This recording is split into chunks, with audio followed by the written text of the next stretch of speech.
Welcome to Lessons in Mastery. This is Tony Robbins. For 20 years of my life, I've been obsessed with the question of what makes the difference in the quality of people's lives. How can people turn out so differently, even people with similar backgrounds? What gives someone the competitive edge? What makes somebody fulfilled? Why is it some people rise above all the challenges and become so much more? Now, those questions started with me 20 years ago because I was trying to figure out my own life. Like, what do I do? How do I turn what I have as a desire into a reality? And I was very frustrated early on trying to accomplish things, and I failed to achieve them, and I felt bad. And so I began to rationalize for a short time. I started thinking, well, maybe people who succeed on a larger scale, they do that because they have so many more resources than I have. They had a better background, more education, they had a mentor, or they had money, or they had somebody that just really cared about them in their corner. They had a perfect childhood. And you and I both know that's totally absurd. That people that are given everything don't always turn out so well. Sometimes people are given all the money, all the background, all the education, a perfect childhood, total love and support. Sometimes they're not challenged enough. They don't become anything. They never develop any emotional muscle. They never discover who they really are inside. And yet then we see people who have been given nothing virtually. If anything, they've been given pain. And we watch these people become the kind of human beings you and I personally would think of when we think of what is an extraordinary human being. The kind of people that inspire us as people, the kind of people who everyone in the world knows their name. What would you think of the future of a baby girl born to a 13-year-old mother with no father and no visible support? Well, it certainly wouldn't be what we'd call a bright future. Most people wouldn't predict something great. What if I told you that little girl would be abused physically and sexually several times before she was even 13 years old? And what if I told you at 13 this little girl became pregnant herself and gave birth to a stillborn child? What would you predict would be her future? What if by 14 she was so frustrated inside she was being sent to juvenile hall for the kind of behavior she was indulging in? What would the future be? But most of you probably wouldn't predict a very bright future. You probably wouldn't think of this person as having a future that you well know. You wouldn't think of this person as Oprah Winfrey. That's exactly who she is. You see, it's not what happens. It's what you and I do with what happens that shapes our lives. And so what we have to be able to do is say, how are we going to live our lives? What can we control? We can't control the environment. I mean, there's two worlds really, right? There's the outside world, all the things we're trying to control all the time, and we inside feel uncertain because we know we can't control all the events of our lives. But then there's the inside world, the area you have absolute control over, the area that if you direct it, if you become the shaper of your mind, of your emotions, what you believe, what you decide, what you do, there's where all the power is in life. So in the tapes that follow, I want to share with you what I consider to be profound knowledge. And profound knowledge is not because it's so earth-shattering. It's because it's so simple. See, I live for that. I'm always asking, how can you make this better? How can you help someone be happier, more fulfilled, stronger? How do you get someone to take action? What is that distinction, that idea, that tool, that strategy, that the minute you understand it, you can immediately change the quality of not only your own life, but anyone you have the privilege to touch? That's my definition of profound knowledge. Those simple tools that we use immediately to change your life. Because, so many of us have ideas, but we don't convert them into reality. So for more than 2 decades, I've been in pursuit of that unique human animal, that person called an achiever. Those who've not only succeeded, but are fulfilled. Those who've not only contributed to themselves, but to their family and to society. So whether it be a parent or the President of the United States, whether it be a Michael Jordan or a Nelson Mandela or a Mother Teresa or the beloved Princess Di, who I had the privilege to work with before she passed on, all of these people have shared with me things that help to create an extraordinary quality of life. And that's what this is really all about. So I want to challenge you right now, and I want to invite you that as you begin this program, do it with an active state of mind. Do it as if as you hear something, anything that's valuable, commit to yourself that right now you're going to use it. Grab the telephone and make a commitment to someone. Or pull out your time planner and write down what you're going to do. Or immediately go take action on any decision you've made or any change you've made. That's how you build momentum. So I invite you right now. Join me on this never-ending journey towards a life of active mastery. A life where you not only succeed, but are fulfilled. Let the journey begin, and let's do it with passion.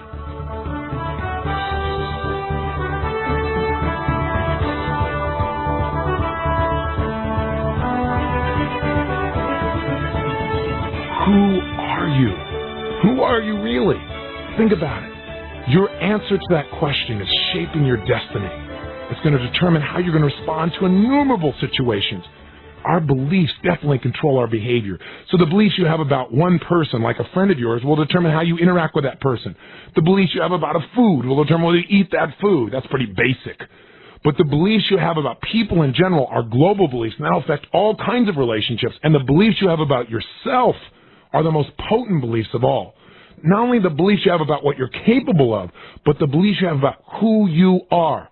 Because you and I need to remember, it's not our capabilities that determine our behaviors. Our capabilities are constant. What we do is based on identity. I remember an interesting story that was told to me years ago that represents this idea of identity. It's the story of the frog and the scorpion. It seems one day a scorpion wanted to make his way across a river, and he saw a frog and thought, what a great way. So he called out to the frog. He said, Mr. Frog, he said, I'm a scorpion, and I need to get across to my family on the other side. He said, would you be willing to let me ride on your back across to the other side? It's the only way I can get across. The frog looked at him and said, well, I don't think so. He said, how come? The frog said, well, you know, you're a scorpion. Scorpions sting frogs. Well, I'd get halfway across with you out there, and you'd sting me, and I'd die.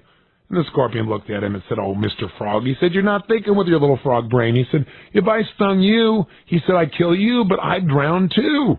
He said, I wouldn't do that. I'd be killing myself. And the frog seemed a little confused by this and said, okay.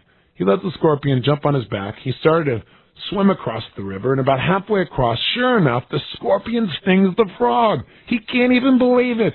He looks at him, he's going down for the third time, and he turns to the scorpion, he says, I can't believe you did this. Why'd you do this? I'm dying, but you're going to die too. Why? And the scorpion said, because I'm a scorpion, and that's what scorpions do. They sting frogs. What does this story mean? It represents one of the most potent forces in the human personality, and that is this. One of our strongest needs within our personality is to make certain that our behavior is consistent with our identity, even if the identity we hold for ourselves is negative. What do I mean? Well, there's a very big difference between feeling stupid, doing something stupid, or knowing you are stupid.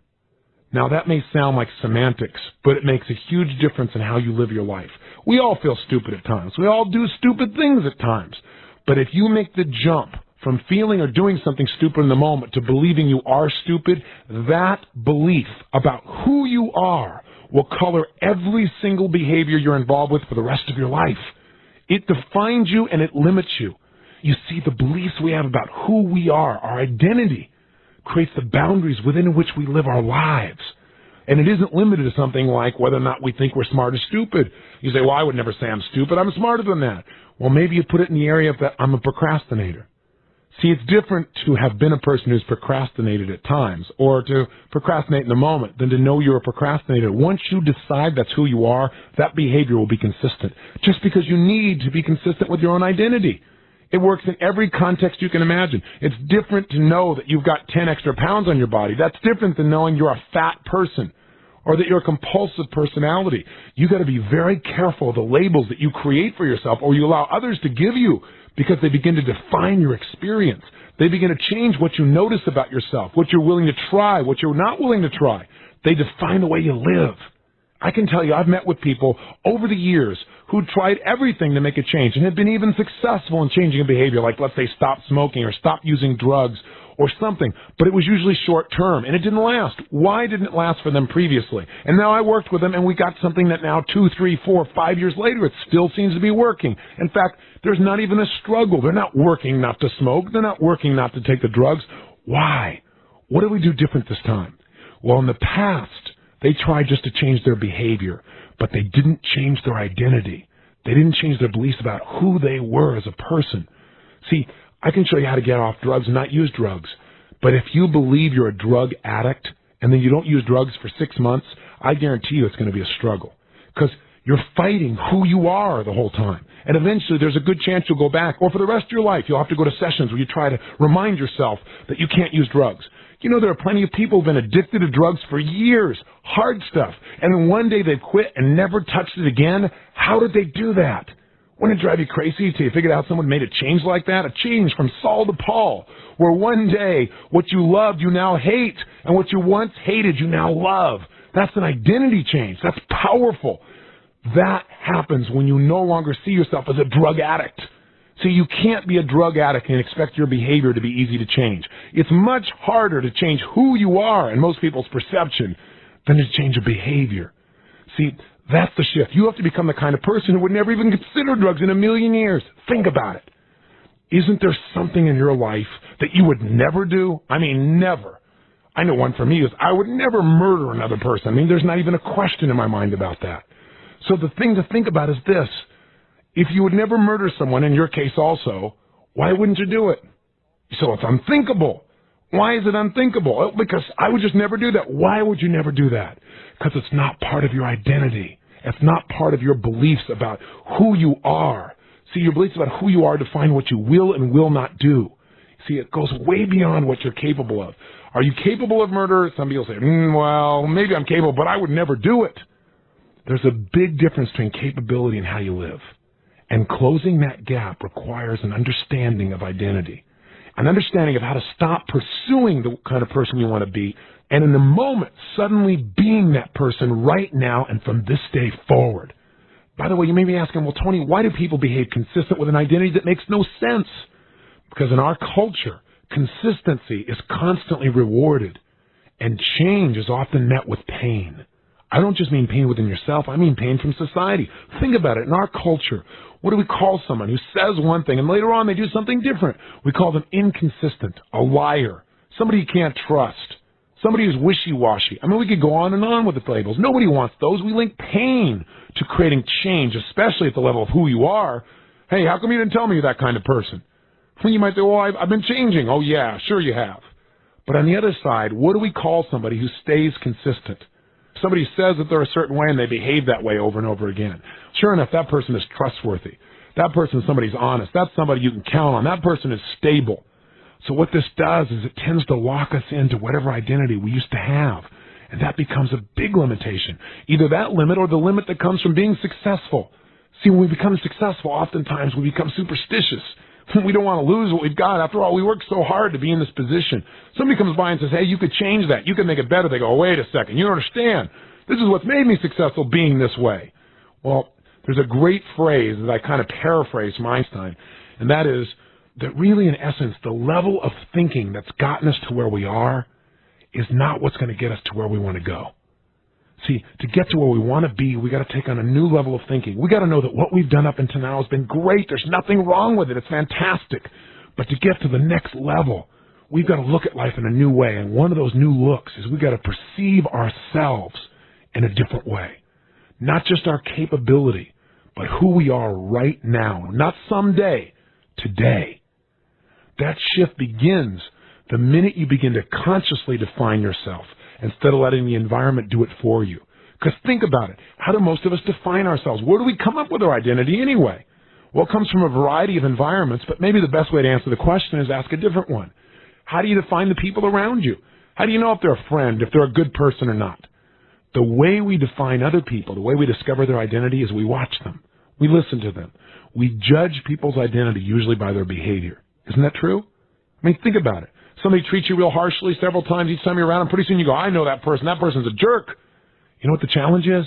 Once you decide that they're a jerk, and if that becomes a belief, or worse, if that becomes a conviction where you know they're a jerk, nothing's going to change your opinion about it. Then even if they're really a nice person later on, they were just having a horrible day. Maybe they were being a jerk that day, but that's not who they are. Once you've defined them that way, guess what? Nothing they can do can change it. So you've got to know that sometimes we do the same thing to ourselves. That's the danger. Sometimes we do something terrible, and we say, gosh, I'm a terrible person. Or we do something stupid, and we go, I'm a stupid person. Sometimes we get caught in a pattern of behavior that's undisciplined. But you know what? If we start saying, look, I'm an undisciplined person, now it becomes a self-fulfilling prophecy.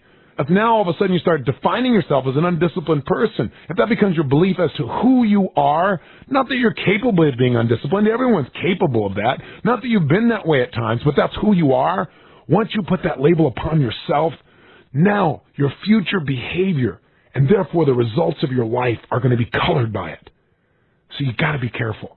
I'll give you an example of how this has been used to manipulate people in a very negative way. During the Korean War, our American POWs collaborated with the enemy more times than any time in our history. Now, how come? Because the Chinese communists understood the power of identity. They understood that you can only get a person to do something by force so long. But if you can change their perceptions, if you can change their philosophy, if you can change the way they think, if you can change their belief about who they are, you can change their behavior permanently. And that was their goal. See, the American fighting man knew who he was. He had an identity. And he also knew if somebody tries to torture you, you know all you give them is name, rank, and serial number. And that's worked for gosh only knows how many years. But the Chinese communists used what they called the leniency policy. They decided that what they wanted to do was try a different approach. They would bring the POW in and sit him down and say, listen, you don't have to be afraid of us. You know, we're only your enemy because your government's attacking us. We're just caring people. We're just defending ourselves. Listen, we don't want to hurt you. Here, have a cigarette. And they'd sit and talk with the gentleman.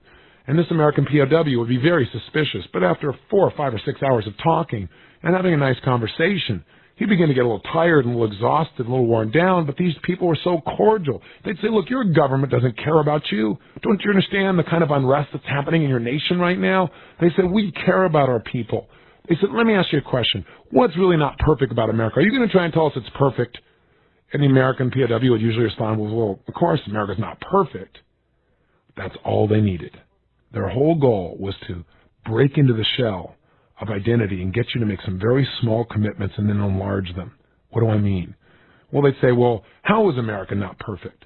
The person will say, well, you know, we have unemployment, I guess. You know, some people out of work. They say, well, let me ask you a question. In communism, do we have people unemployed? POW would say, well, I don't know. They said, no, we don't. Everyone is employed in the communist nation. They said, do me a favor, just write this down, just to be fair. Write down, America's not perfect. The guy would say, wait a second, you want me to make a comment? I don't want to write that down. He said, well, is it true? You just said it. It's true, isn't it? And POW said, well, yeah. And he'd write down, well, America's not perfect. And they'd write down how America's not perfect. Write down that communism, we have people who are employed. And sure enough, out of exhaustion and out of compliance, without being forced to, the American POW would have a document now in front of him that later on he would even sign that would basically describe why democracy was terrible and communism was great. Now, he's got to be able to explain to himself why he did this. Remember, we judge who we are by our own behaviors. So sure enough, he looked at his behavior and said, I wasn't forced, I wasn't coerced. How come I put this down? Well, because it's true. Then if that wasn't bad enough, he would go back to his cell, and the other cellmates would look at him and say, what happened? You've been gone for 18 hours. You don't look like you're marked up. What's the deal? He said, well, they just asked me some questions. And sure enough, in a few minutes later, over the loudspeaker, the Chinese communists would read this essay signed by him. And they'd say, did you write that? And he would, well, say, yeah. And they'd say, well, how could you do that? Did they beat you? Did they torture you? What'd they do? And he said, well, nothing. Well, how could you do this? Well, the American POW would finally, at that moment, he'd have to be able to justify it. So he'd say, well, because it's true. And at that moment, the Chinese communists had accomplished what they wanted. His identity began to change. Because two things happened. He began to defend a whole other view. He began to believe that this was an accurate representation of his deepest feelings. He was simply judging a set of small actions that were orchestrated, directed without his awareness. But worse, now others saw him as a collaborator, and they would begin to isolate him, sometimes even physically break out and fight or beat him. Now who's the enemy? His fellow POWs. And as a result, he would collaborate secretly with the enemy on a larger scale again than any time in our history. This is the power of identity. We will behave consistent with our identity, even if our identity is negative. So we must be very careful about what we buy into. I mean, a classic example is with our children. The Pygmalion effect, I'm sure you've heard of it.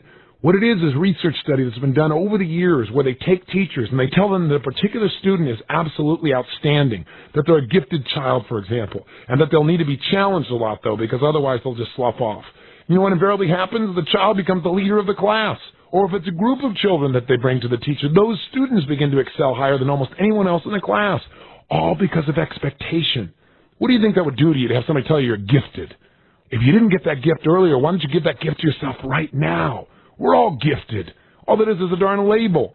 So many children do poorly on something because they have a different strategy or because they don't understand something yet or it hasn't been communicated in their style. And then we assume they're learning disabled. They live with that label. And you know what? That label doesn't just affect them in their ability to learn. It affects their self-image. It affects the way they look at their lives. And all of us have wounds in this area. I just cleaned mine up because I got sick of it, because I realized it's all garbage. I get to determine who I am. The day I decided that was the day my life changed. And that's the day I want this to be for you. You know this already. You know it consciously. But you got to remember the power of a belief. You've got to tap into those beliefs that affect you most. And those are the beliefs you have about who you are today. Not who you're going to be. Who you are right now. So let me ask you that question again. Who are you? I mean, who are you really? There's so many ways you could define yourself, but how do you? Because the definition you have of yourself is creating the boundaries, again, that you're living your life within. See, what do you have a conviction about when you describe yourself? Who do you feel certain you are? Not what other people have said about you, not what people expect from you. In your gut, who are you? See, are you a leader or are you a follower?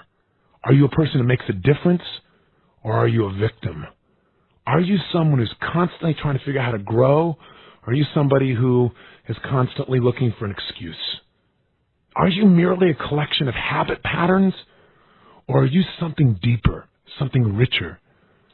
Are you merely your past? Or are you who you're defining now? I would suggest to you that right now is a moment you could begin to ask this question and really begin to give the answer. Instead of saying, this is an esoteric tape, what the heck is he talking about here? Who am I? What is this stuff? I want some tools, Mr. Robbins. Maybe you could really stop for a second and really consider the answer. Who are you? See, when I ask the question of people, I usually get one of three responses. Either a blank stare, which is somebody who goes into trance, or I get the Popeye response. I am what I am, But there are a few people who actually stop and they think about, who am I? How would I define myself? Because, see, we all want to be able to define ourselves. We want to show how we're different, how we're unique. Otherwise, you're no different than the person who's sitting next to you. How do you have a sense of identity? Identity is nothing but definition. And with identity come parameters of who you are mentally, emotionally, physically. How do you describe who you are to yourself? And what I'm really asking you to do is to ask a question. Just like Gorbachev did, I'm asking you to have some glasnost with yourself. Be open with yourself to ask the question anew. Who are you really? The way you're defining yourself is controlling how you're responding to this tape. It'll control your relationships. It'll control your occupation. It controls the way you think, the way you feel, and what you do. Now, how can you define yourself? Let me help you out with this so it doesn't just go off into the distance here. And if you're driving, while you're asking this question, notice what's going on around you as well. Don't go into a deep trance on me here. So how can you define yourself? There's so many ways. Or again, that's what identity is. To give you a clear definition, it's how you define yourself to yourself. How do you know you're different than your brother or your sister or your neighbor? What makes you different? What makes you the person that you can discern as being unique? Those elements that you use to describe yourself with conviction are the ones I call identity. So, for example, some people, when they describe their identity, describe themselves by their emotions. That's basically who they think they are. So a person will say, well, I'm a loving person. That's who I am. Or if I say, who are you? They might say, well, I'm a peaceful person, or I'm an intense person. Some people don't use their emotions at all to describe their identity. Some people choose roles. Well, I'm just a mom. I say, what? Just a mom? A mom is so many things. What are you, crazy? Come on here. A mom has got to be everything. She's the best friend. She's the teacher. She's a student. She's fun. She's outrageous. She's a stimulator. She's an entertainer. I mean, she's everything. You can't just be a mom. You better expand your identity. But see, a lot of people go, well, I'm just a mom. I'm just a dad. Expand that view. But notice, how else do you define yourself? Start with how you already define yourself. Maybe you do it by your job. Somebody say, well, I'm a doctor, or I'm a priest, or I'm a salesman, or I'm a lawyer. That's one of the challenges. See, they don't say, I practice law. They say, I am a lawyer. So they go home at night and they cross-examine their spouse and wonder why they got problems. We got to get beyond that process. You got to know that you're more than what you do. But again, just start with what you have. I keep jumping to the next step. I want to expand you, but let's figure out how you already see yourself. So you need to start with that so you're aware of where you are. What else could you use? Well, you could use your roles. You could use your identity as emotions. You could do your occupation. What would be another category? Oh, metaphors. Some people use things like, I'm king of the hill, or I'm at the bottom of the rock pile. Those metaphors really shape a lot of how you think and how you feel and what's possible for you. What else could you use? Well, some people describe themselves based upon the feedback they've had in their past. Something like, I'm worthless, or I'm special, or maybe by their spiritual beliefs. I'm Jewish. Or their looks. I'm beautiful. I'm ugly. I'm old. Or maybe with their accomplishments. I'm the 1960s Spring Valley High homecoming queen. Hello! Some people have lost track of who they really are. You're not your past. Some people define it by what they're not. Oftentimes I ask people, who are you? And they respond by saying, well, I'm not this. I'm not my father. I'm not my brother. I'm not like this person. I'm not like that. You know what? Part of how you define who you are that's different than other people's, what you're not. But don't make your whole identity based on what you're not, or otherwise you're pretty limited in what you are.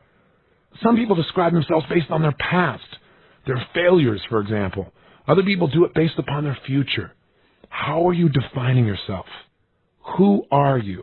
What's the essence of your life? I keep asking you this question because I want you to keep asking it of yourself. Keep refining the answer. And in a moment, I want you to pull over if you're in your car, or I want you to stop what you're doing, and I want you to stop this tape, and I want you to write who you are. Describe yourself to yourself so that once and for all you can get an idea of what's going on unconsciously. Because here's the thing I don't think I've made clear. The biggest challenge with identity is most of us are not conscious about what our beliefs are about who we are. See, that's their power to control us. They're unconscious. But if we get really conscious about our beliefs and we stare at them and take a real good look, we'll immediately start seeing what the limitations are in our beliefs. And we'll also see some of the benefits, because the truth of the matter is you probably have a lot of great beliefs about who you are as well. So right now I want you to stop this tape, no more conversation, take out your journal or a piece of paper and just write down the question that philosophers have asked for thousands of years. Who am I? And describe in detail who you are. And when you're done with that, take at least 5 minutes, minimum of 5, and then come back here and let's talk some more. Stop the tape now. Welcome back. Now, I assume I'm welcoming you back, right? You really did turn this tape off, and you really did do the exercise, didn't you? If not, go do it.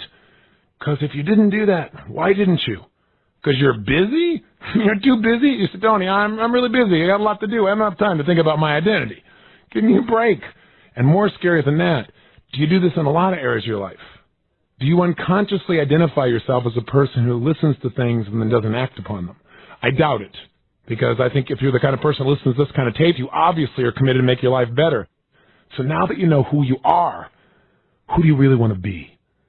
See, however you limited yourself in the past, or whatever, even if you think your identity is really strong, in order to achieve all that you want, who would you have to become?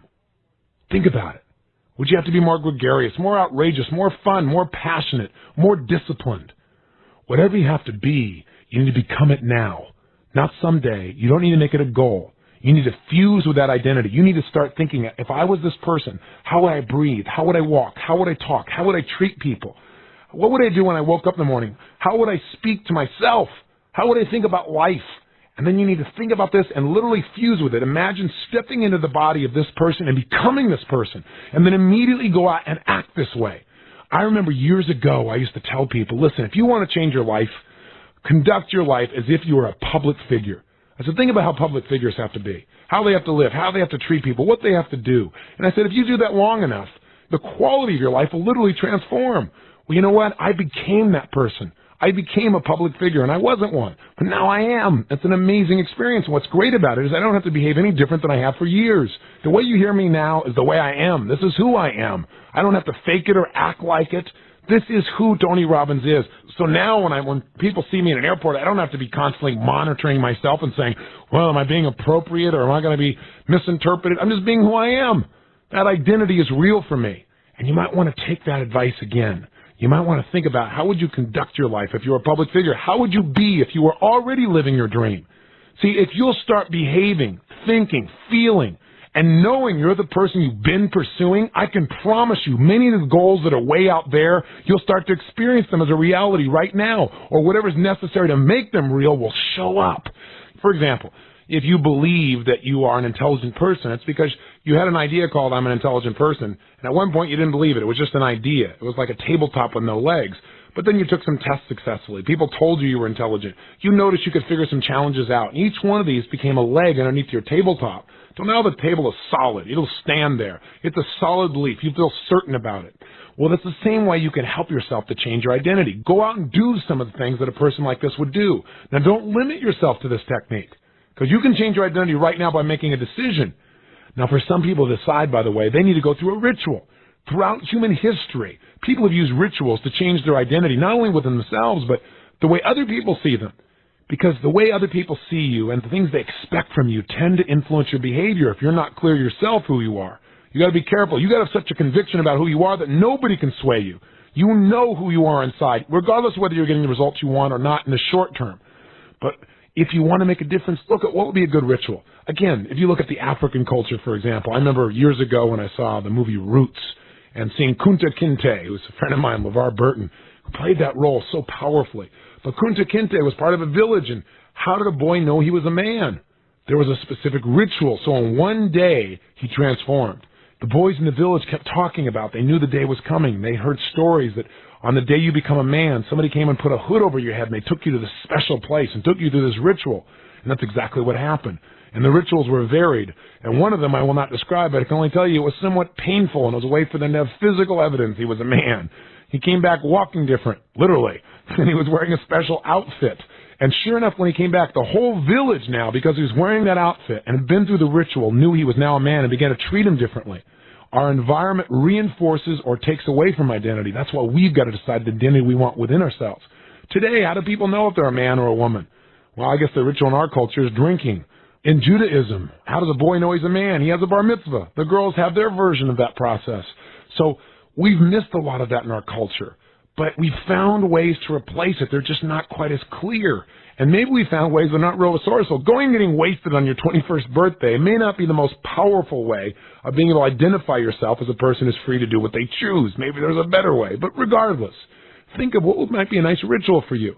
Maybe it's something crazy. Maybe, for example, you have excess weight. You used to think of yourself as a fat person. As long as you believe you're a fat person, not just somebody who has excess weight, if that becomes your identity, that you're a fat person, sure enough, you're going to find it very difficult to change. In fact, you can do all the right things, but you'll return to that identity. You'll start overeating again or do whatever's necessary to get consistent with your belief for who you are. So maybe what you need to do is go through a ritual, one that's stronger than all the diets you've been on. Maybe you need to figure something out unique that'll really jar you, like one day you burn all your clothes except one outfit. And then you go out and you buy all new clothes at a size that's reasonable for you to be able to reach. And you know you got to keep wearing that outfit till you get there. I'm only speaking partially with tongue-in-cheek. I mean, we need to get more outrageous in the way we approach things. The reason I've used the firewalk for years is because people tend to transform a lot of their beliefs about who they are. It's not the firewalk has any power. Anybody could walk on fire. You could do it tomorrow. And I tell people that when I first get to the firewalk. I said, you could do it right now. All that's stopping you is your limiting beliefs and having a little bit of strategy. But you know what happens? Intellectually, they know they're capable. Everybody knows they're capable. But it's when you do something, that's when you know you've changed.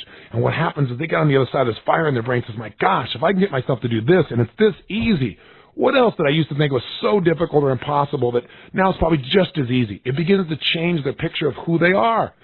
See, I know I've gone on and on in this tape. I'm getting across hopefully one singular potent message, and that is this. Your life is defined by your beliefs, your convictions of who you are. That is the essence of what's controlling you. And if you ever try to change a behavior and it didn't last, it's because you changed the behavior for the moment, but you didn't change the controlling force. Your perception of who you are, that is what's got to shift.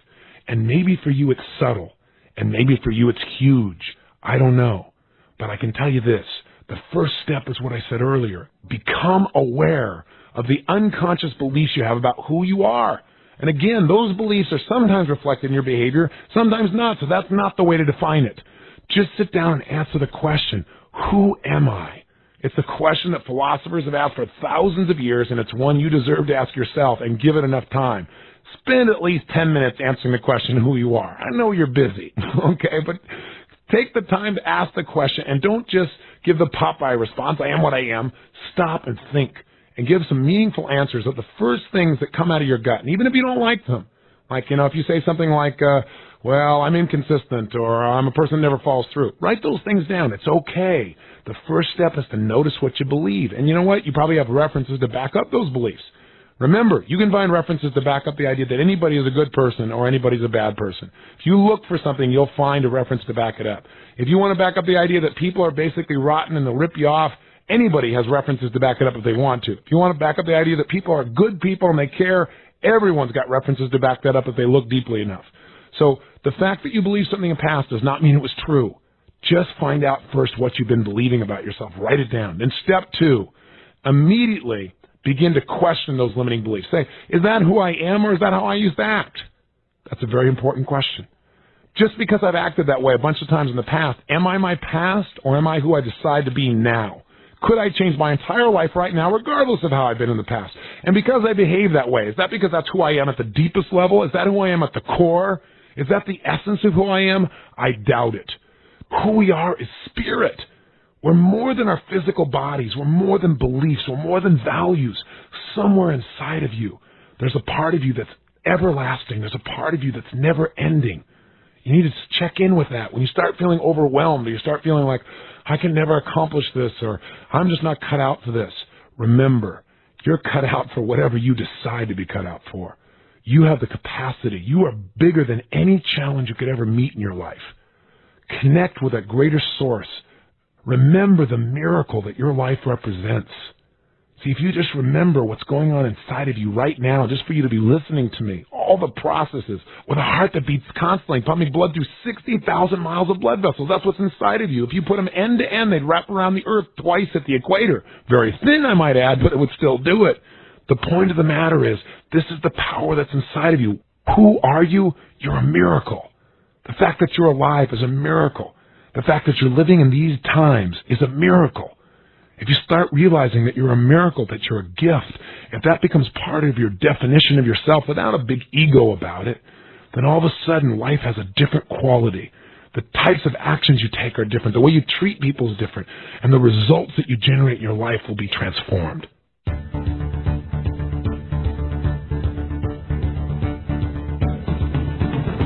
What is more important to you than the way you feel? What? Is there anything? You know, in my business seminars for years, I've asked people, I said, tell me anything you want in this world. And people always give me all kinds of different responses. And they'll say, well, if I had some food, I would feel better. Or if, I made more money, I would feel like I had more power or more control or more freedom or more security. Or if I was in a better relationship, I'd feel more love. But in reality, they don't really want the relationship then. They don't want the money. They don't even want the food. They just want to feel better. They want to change the way they feel. They want to change the emotional content of their life in that moment.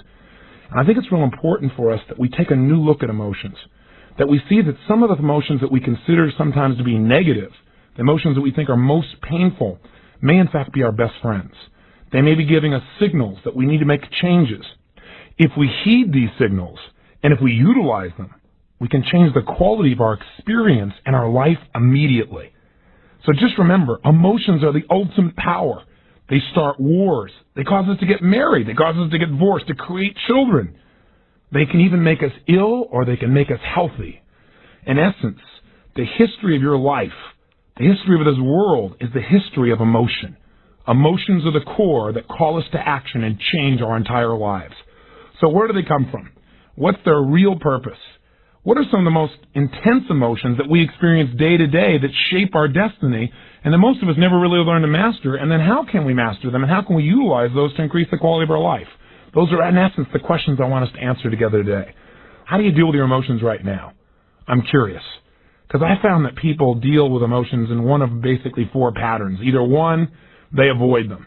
They literally try to not feel. They try to not have to feel, let's say, the feeling of rejection. And there's a problem with that. What would you guess it is? Well, yeah, if you're always trying to avoid rejection, you're never going to succeed.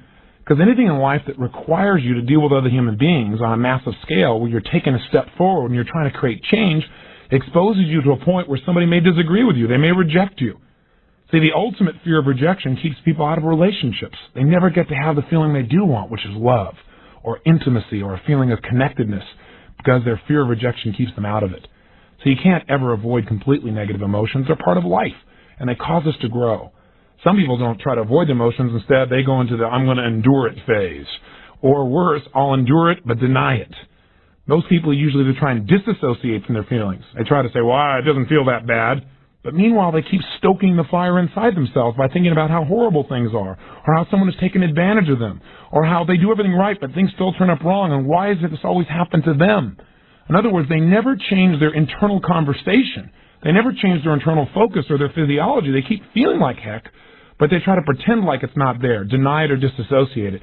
And inevitably, this erupts, because the more you don't listen to the messages of your emotions, the more intense they get. They keep hammering on the door louder and louder to try to get through to you. And all of a sudden, you feel worse and worse and worse. Or the third thing I see people do is they use it for competition. You got it bad, let me tell you how bad I feel. It's really going to make your life better. And I hear people do it all the time. Yeah, my work's so horrible, let me tell you how terrible things are. You think that's bad, I'll show you terrible. And sure enough, people get in a match to see how bad they can make each other feel about their own lives. You want to stay out of that place. Hopefully you go with a fourth way of dealing emotions, and that is to learn from them and utilize them. Now, where do they come from? Do they just attack us like a virus where all of a sudden we feel something? Or as we all know, they come from other people, right? For example, if you feel loving, it's because of what somebody else did. They came over and told you they loved you, or they hugged you, or they touched you a certain way, or they kissed you, and that's what made you feel love. Is that really true? The reality is you feel loved because you choose at that moment to create those feelings within yourself. You allow yourself to have those sensations. You have some rules, some criteria that say when X, Y, Z happens, then I get to feel loved. And then at that moment, when all those criteria are met, somebody hugs you, kisses you, says they love you, etc., you then in your own body create these sensations that you call love. You release those sensations. You put yourself in that physiology at that moment. Conversely, if you feel bad, if you feel angry, if you feel overwhelmed, depressed, frustrated, lonely, all of these emotions are also created by only one person, you. You create them by the way you use your physiology in your moment, by what you choose to focus on, or to be even more specific, by the meaning that you attach to any experience in life. See, what we feel is not based on our experience, but again, on our interpretation of our experience. It's the way we represent our experience that determines how we feel. And look again at that word represent. It means, if we spell it out, represent. In other words, something just happened. Now, after it happened, you take it in through your five senses, and you make a representation, another presentation of what happened inside your head. The way you represent those events will determine how you feel. So again, in this case, this woman took the simple act of a man opening the door with a smile on his face, and she represented it inside of her head as, he's trying to take advantage of me, he's trying to make me less than him, he's trying to dominate me in some way. We must be very careful of the meanings we attach to things, because those meanings basically determine the quality of how we feel in our lives. We must make sure that the emotions we feel are appropriate, that in essence they empower us instead of disempowering us. There are no negative emotions. There are no bad emotions. Every emotion serves us as long as we interpret it in a way that adds a powerful meaning to our life, something that moves us forward instead of backwards. And that's in essence what I want to do with you in this tape. So why do we have emotions in the first place? What's their purpose? Especially, why do we have these painful emotions? You might say, I know what these powerful, positive emotions are for, because I deserve ecstasy. Well, I agree with you. You deserve to feel great, and they're a reward system. And some people look at pain as if it were the punishment system. And sometimes it is. When we don't follow our own rules, when we don't live by our own values, by our own life standards, then we certainly give ourselves pain as a way to keep ourselves on track, because we want to avoid pain. But I think negative emotions serve a very powerful, positive purpose. Negative emotions are a signal that a change is needed. Let's think about this for a moment. When you feel an emotion like fear, an emotion that most people try to avoid at all costs because it's just too painful, or any variant of that emotion like worry or concern or terror, when you feel those emotions are giving you a signal. Rather than just try to avoid the feelings, you should listen for and notice the signal and utilize it. The signal of fear is you must prepare. Boy, that's a valuable signal. It's in your body for a reason. It's saying to you that something may be coming in the near future that you better be prepared for, either prepared to cope with or prepared to deal with. That's valuable information. We don't want to deny that emotion. We don't want to avoid it and pretend it's not there. That's how people get in trouble, emotionally, physically, financially, in their relationships. They don't want to feel the fear that the relationship's not working out, so they pretend it's still going great. Until one day they find themselves 5 feet from Niagara Falls in a boat with no oars and going, oh shoot, it's too late. They take an emotional fall, a relationship fall. Make sure that these emotions serve you. And the way to make them serve you, I think, is to realize that every emotion has a message for you. And what you want to do is not make it wrong, not avoid it, not freak out about it, not make yourself wrong for feeling it, but to do 6 things. Number 1, identify what the emotion is. 2, acknowledge and appreciate the message it's offering you. 3, get incredibly curious about what it's offering you. In other words, how could you use this to make your life better? Is this really what you want? And do you need to change the way you're looking at the world? Do you need to change the way you're acting? Do you need to change the way you're communicating? And then 4, get yourself to feel reassured by seeing that, hey, you've worked this out in the past. You've made it through this emotion before. 5, get yourself certain that you can handle anything like it in the future by rehearsing using this emotion as a tool of empowerment. And 6, take action and change your whole life. Those 6 tools that I just went through real fast are in essence what we're going to learn to utilize, not just in changing how we feel, but using how we feel, even those negative feelings, to make our life better. So what I'd like to do in this session, at least, just for the sake of our conversation and for our ability to deal with our emotions, is to take and create a model for each other. A model that I've created where basically I fit all emotions into 10 categories. Now the challenge with this is we all have different labels for what a feeling means. So yours may not agree with the ones I'm putting down, but just for our ability to have a conversation and for our ability to deal with our emotions, we're going to say there are 10 types of emotions, just for the sake of conversation. Is that okay with you? I hear yes. I just hallucinate. That's another kind of emotion, I guess. But here are the 10 emotions, and I'd like you to jot them down. So if you don't have a paper and pencil, stop now and grab one. I'll wait for one moment. Moment's up. Welcome back. Here are the 10 categories of emotions. Here's the first one. Uncomfortable emotions. It's a pretty big category. You're right. But I'm basically describing here emotions that don't have a tremendous amount of intensity, but they do bug you, they bother you. Feelings of boredom, for example, or being impatient, or uneasy, or distressed, or maybe mildly embarrassed would probably fit under uncomfortable for most people. The second category of emotions would be the emotions of fear. Those could be things like concern, apprehension, worry, anxiety, feeling scared, or even terrified. These are all different types of emotions that we're going to relate, for sake of our conversation, to fear. The third category of emotion I call hurt. Any kind of feeling you would link to hurt. And we're going to talk about how most of our feelings of hurt come from a sense of loss. Fourth category, anger. And anger, again, has a large variety. Everything from mildly irritated to angry to livid to resentful to furious to enraged. Anything in that category we're going to talk about as an anger emotion. Fifthly, emotions of frustration. These are any emotions you would link to being held back or hindered in your pursuit of something. Sixth, emotions of disappointment. Anything that makes you really sad or defeated as a result of something you expected that didn't work out well. 7, guilt emotions. Maybe another way of describing them would be the emotions of regret.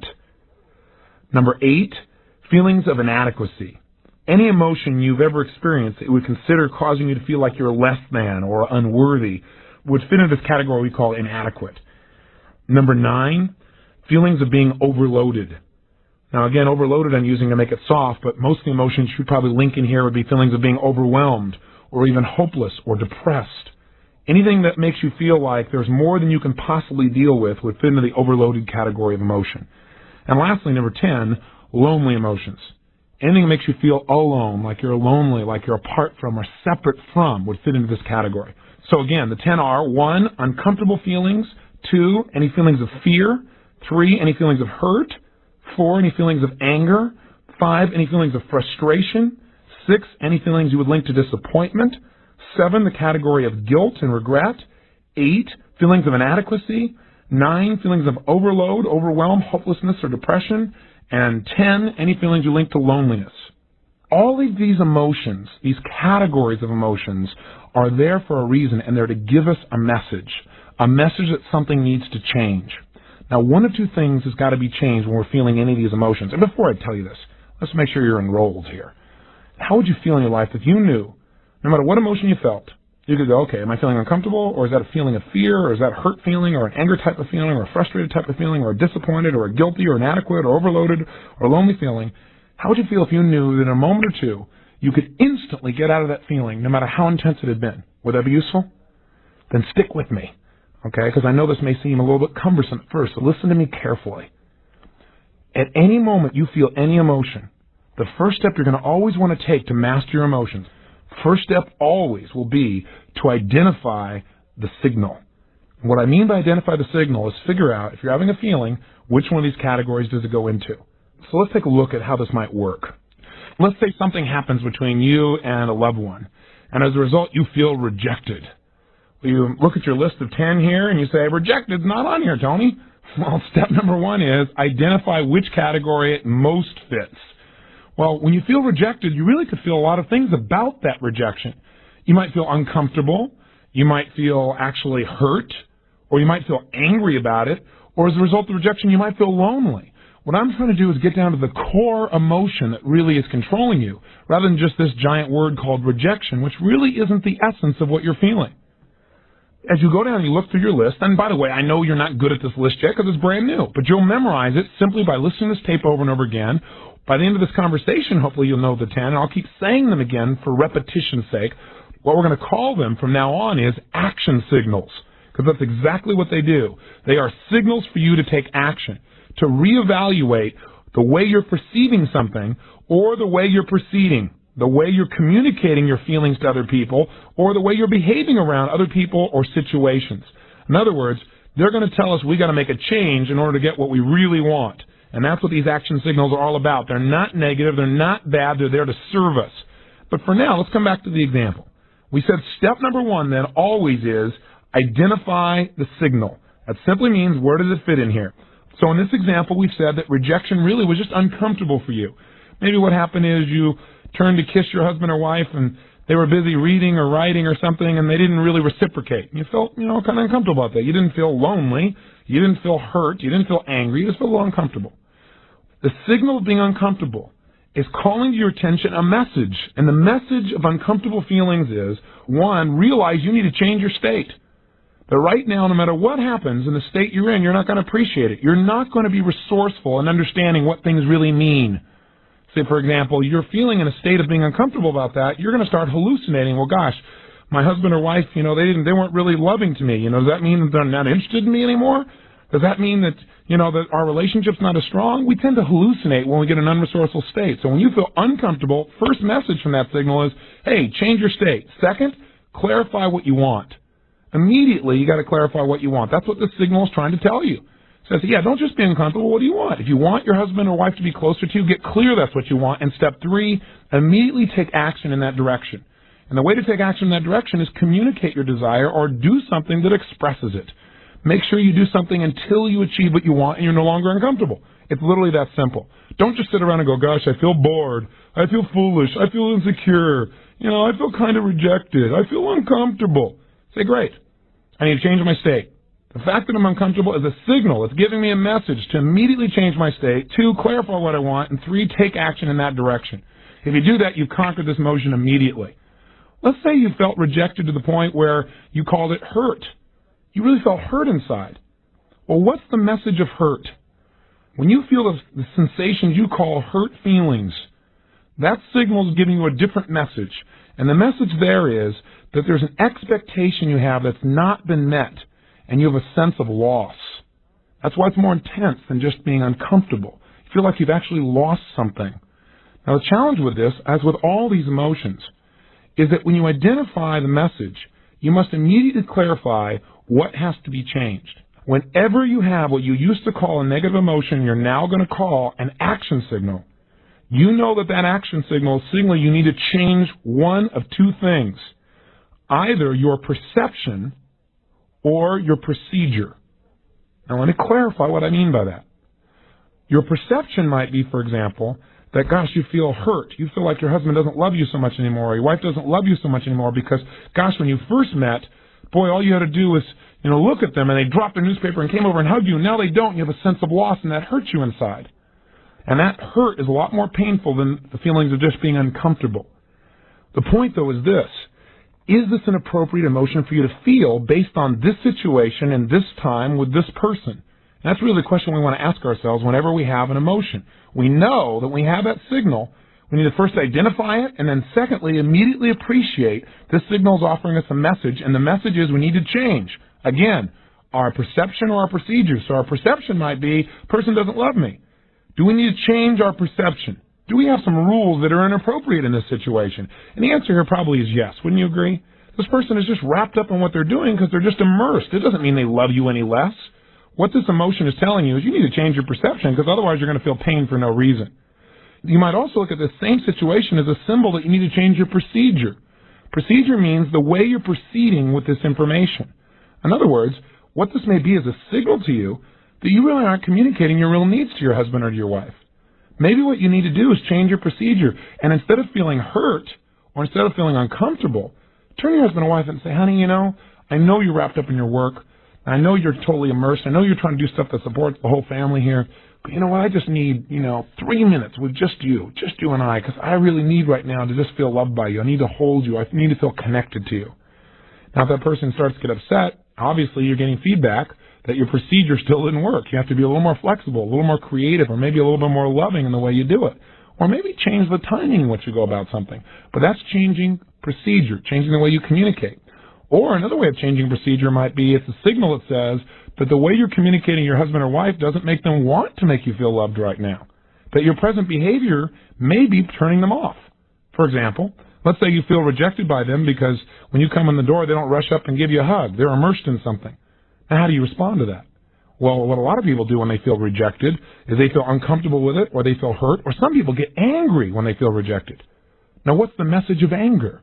The message of anger is you have a standard for your life, something that's important to you, and it's not being met by another person, or maybe even not being met by you.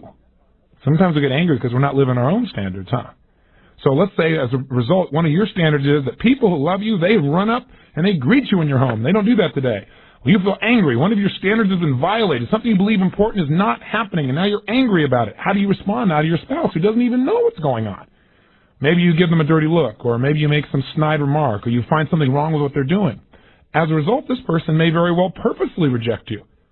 Now when you're feeling this rejection, you're feeling this hurt or this anger, and you say, okay, this anger means I have a message here, a signal. Signals I need to change either my perception or my procedure. Maybe you don't need to change your perception. Maybe they really are rejecting you deliberately. Maybe the procedure is not only how you communicate, but how you're behaving. Maybe you need to look and say, I'm not treating this person in a very loving way. No wonder they're giving me this feedback. I need to change me. Are you following me so far? So we're always getting the message. We're identifying the signal. We're appreciating the message and knowing the message is telling us we either need to change our perception or our procedure. The way we're communicating, the way we're behaving. I know this may sound complex at first, but I play this tape back and listen to this little section a couple of times. You'll get this down. I want to change either my perception or my procedure, the way I'm communicating to this person or the way I'm behaving, or just the way I'm looking at the whole darn thing, and making it so I don't have pain. I need to look at things, communicate, or behave in a new way. That's the message of pain. Let me say that again because I think you'll get this one. If you're feeling pain, it's a message. You need to change the way you're looking at things, and therefore what they mean to you, or change the way you're communicating your desires or needs to someone, especially if the pain involves somebody else, or change the way you're behaving, the way you're treating others, and that'll get you a new response. That's in essence the basis of all these action messages. They're telling you got to set a new outcome and move in a new direction. Otherwise, you're going to stay in pain. And by the way, let me mention something to you. If you ignore a message, if you ignore one of these signals, one of these action signals, whether it be the signal of feeling hurt or fearful or angry or frustrated or disappointed or overloaded, that signal doesn't go away. It intensifies. You'll feel even more hurt, even more angry. It intensifies until one day you get smart enough to say, hey, I got to change something here. I got to change my expectations, the way I'm evaluating this thing, the way I'm looking at things, the way I'm feeling about it, or the way I'm communicating what I need, or I got to change the way I'm behaving, period. I'm going to keep feeling this until I make one of those three changes. It's that simple. Next, once you've identified the signal, i.e. you've been identified, you said, I was feeling rejected, and what that really means is I'm feeling uncomfortable, or it really means I'm feeling hurt, or angry, or lonely, or whatever. Then the second step is appreciate the message. Respect that emotion. Don't make your emotion wrong. So many times they say, well, I don't want to feel rejected, or I don't want to feel bad, or I don't feel angry, I don't want to feel hurt. Don't do that. Appreciate it. It has a message for you. It means you got to change. But it also means something very specific depending upon which emotion of these 10 categories. So before I go any further, let me review with you what the messages are that each one of these 10 signals is giving you. We've already said that if you're uncomfortable, the message is simple. You got to change your state, clarify what you want, and take action in the direction of what you want. And immediately you won't be uncomfortable anymore. If you're feeling category number 2, emotions of fear, whether it be concern or apprehension or worry or anxiety or scared or frightened or terrified, no matter what intensity it is, any one of those still are fearful emotions, and fear emotions deliver one message to us. We need to prepare ourselves to deal with something or to avoid the negative consequences of something that's coming up, something that's about to happen, a situation or an event. Basically, fear is get prepared. Get yourself so you can deal with something. And that's a valuable message, isn't it? Now, the problem is what most of us do is we get fearful, and we don't take the message. We either try to deny the fear and act like we're real strong, and all it does is get stronger and stronger, or worse, we just surrender the fear and we don't get the message. All we do is we get caught up in the emotion, and we get more and more scared, and we amplify it. And we start thinking of the worst that can happen rather than figuring out, okay, what do I need to do to be prepared, to avoid the negative consequences and make this work? For example, people have fear of failure. That's a valuable fear. It's saying get prepared so you won't fail. For example, you might have a fear because the IRS is coming to visit you and you get a little note in the mail. You get this feeling of anxiety. That's probably a useful fear. Right? It's probably saying to you, hey, you better go get all your paperwork in order. If you didn't have that message, if it wasn't painful enough, you might slough it off. It might show up and it may cost you a lot of money, not because you weren't accurate or honest, because you weren't prepared. Same thing happens if somebody asks you to give a speech and you get a little fear inside. Maybe it grows into anxiety. The more intense it gets, the more we tend to surrender to the emotion rather than get the message. That's why we may want to convert fear and say, well, I'm a little concerned. And what I'm concerned about is I need to prepare for the speech so I do the best possible job and I'll feel confident instead of fearful.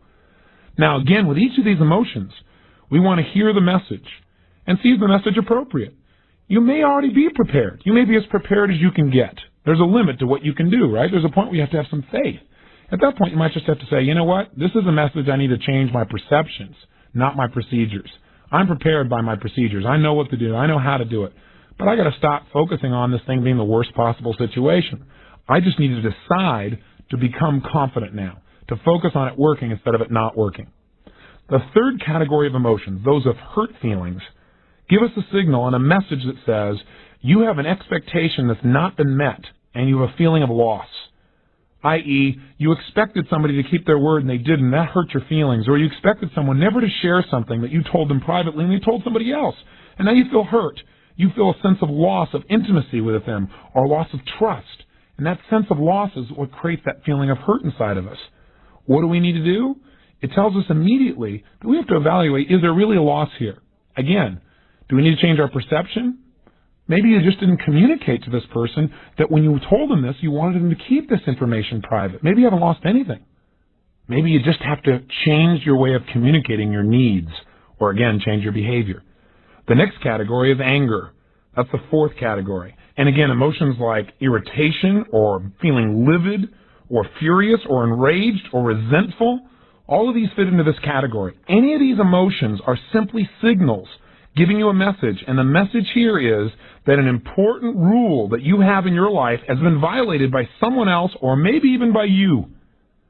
See, when we think something's really important and somebody violates that rule, we get upset about it. How we deal with that upset will determine a great deal how much pain or pleasure we really experience in our lives and how close we get to other people or how much we push them away from us. In other words, if somebody violates your standards, that's the message. What you're supposed to do with that message is real simple. Communicate that you have a standard. Communicate that you know it's only your rule. It isn't necessarily their rule, but you need their help. So if we use the earlier example where you shared something in confidence with someone, but you didn't tell them it was in confidence, you expected them to know that, and you didn't just feel hurt, you felt angry about it, then the bottom line is instead of beating that person up, you need to go to that person and communicate in a different way.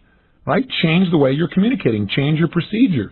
And say, you know, I know you didn't understand this to be private, but this is really important to me, and you need to deal with it as quickly as possible. Anger is usually an outgrowth of hurt. In other words, when you're hurt, you have a feeling of loss.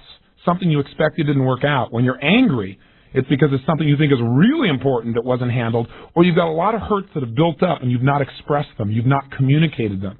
So anger is usually a signal that something you believe is really important has been violated by someone or yourself, or that you've had a lot of hurts that you've not expressed that have built up until the anger. How do you deal with it?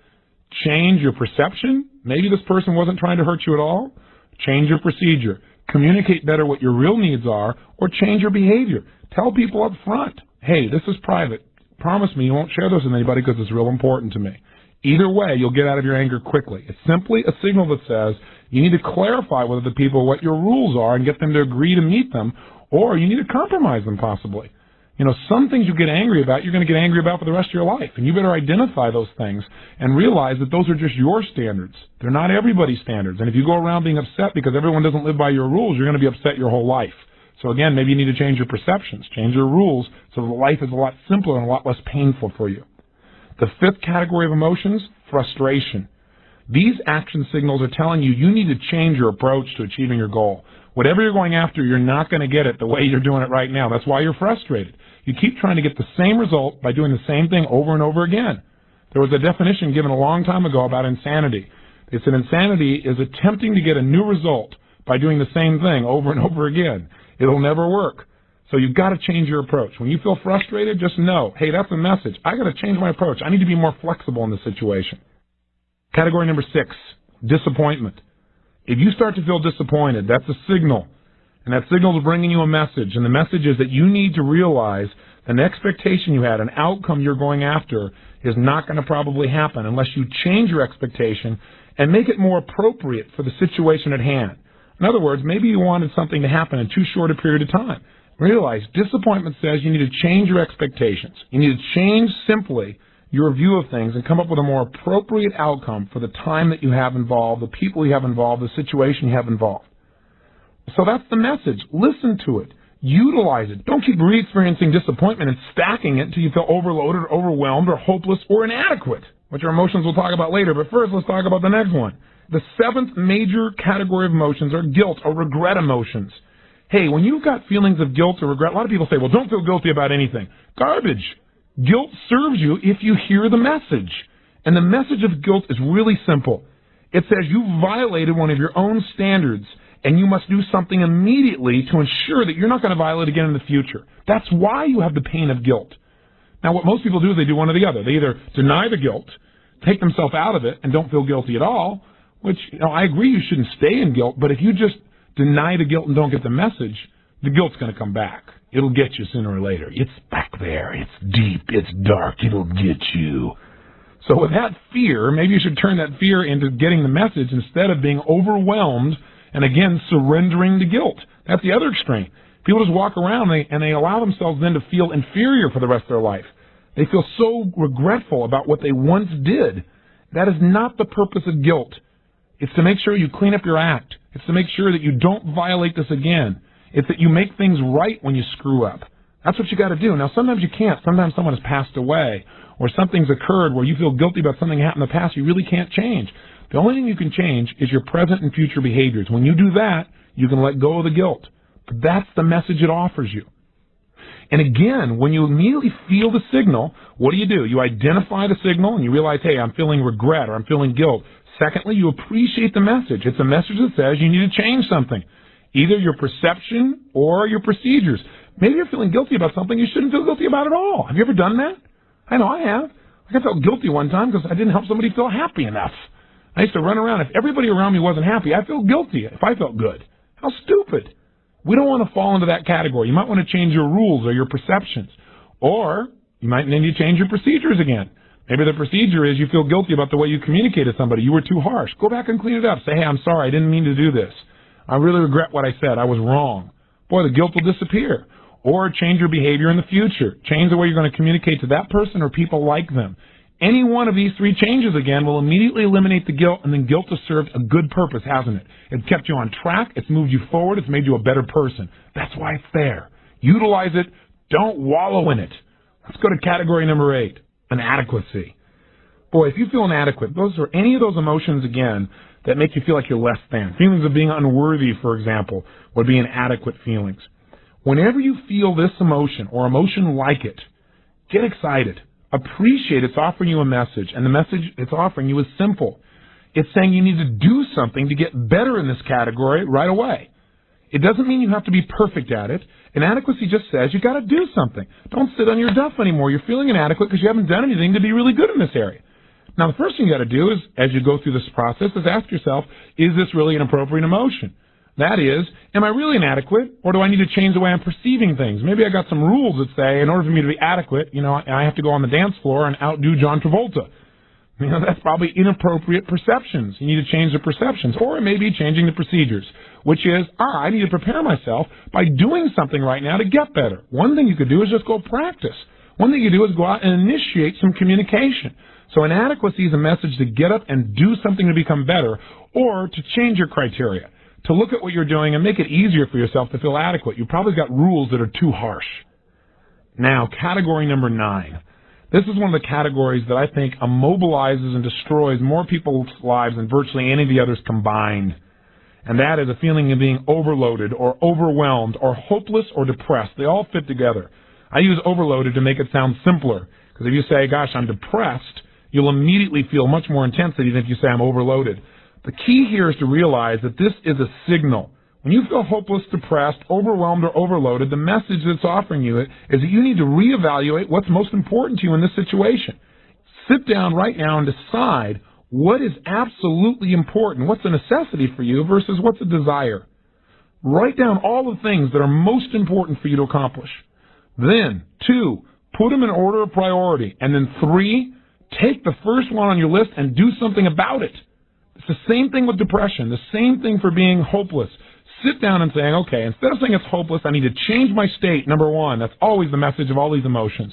Number 2, I got to clarify what's most important to me. Write it all out. 3, what's the order of the importance? And 4, what's the first thing on my list? Let me go handle that. The minute you go handle anything and you deal with one simple issue, your brain can handle it. And as soon as you handle that situation, you will feel like you're in control of your world. You will not feel overloaded. You will not feel overwhelmed. You will feel like there's hope, and you won't feel depressed. Your self-esteem grows when you do something to take control of events instead of having events take control of you. And all you have to do to take control of events is chunk them down. Pick one thing and master it. The message is simple. You're trying to do too much in too short a period of time. You're looking at the whole world and expecting everything to be perfect overnight, and you're feeling like you can't handle it all. Chunk it down. Here's the final category.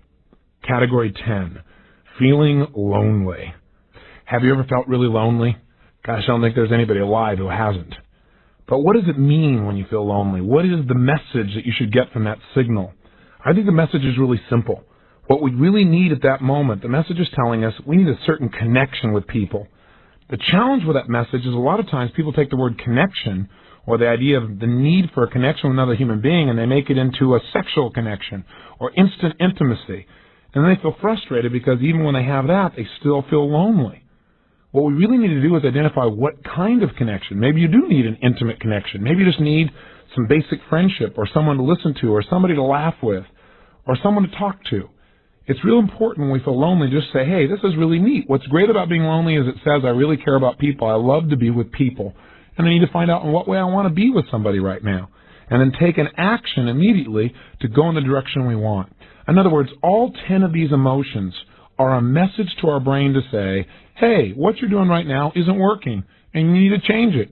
Either change your perception and change what criteria you're using, your way of looking at things that makes you feel this way because your perception is not appropriate, or change the way you're communicating. You're not communicating things in a way where people know your needs, or just change your behavior. What you're doing isn't working. Change your approach. Every feeling you have, good or bad, is not based on the actual reality of life, but rather your interpretation as to what things mean. And remember, nothing in life has any meaning except the meaning you give it. So if you don't like the way you're feeling, change the meaning. If somebody passes away, you really cared about them and they die. You can feel really bad. You can feel disappointed. You can feel frustrated. You can feel angry. You can feel hurt. You can feel sad. And all those are appropriate emotions. But make sure you take a message from it. And the message you've got to eventually come out with is, what's an empowering way of looking at this? What else could this mean? Maybe it doesn't mean that I just lost somebody. Maybe it means this person has gone someplace they need to be. Or maybe this means my connection will be even stronger with them now than when they were here. Maybe this means I will value my own life and give more while I'm here because I realize that life is delicate. Choose meanings that empower you in life instead of assuming that meanings that disempower you. It's a final message to remember.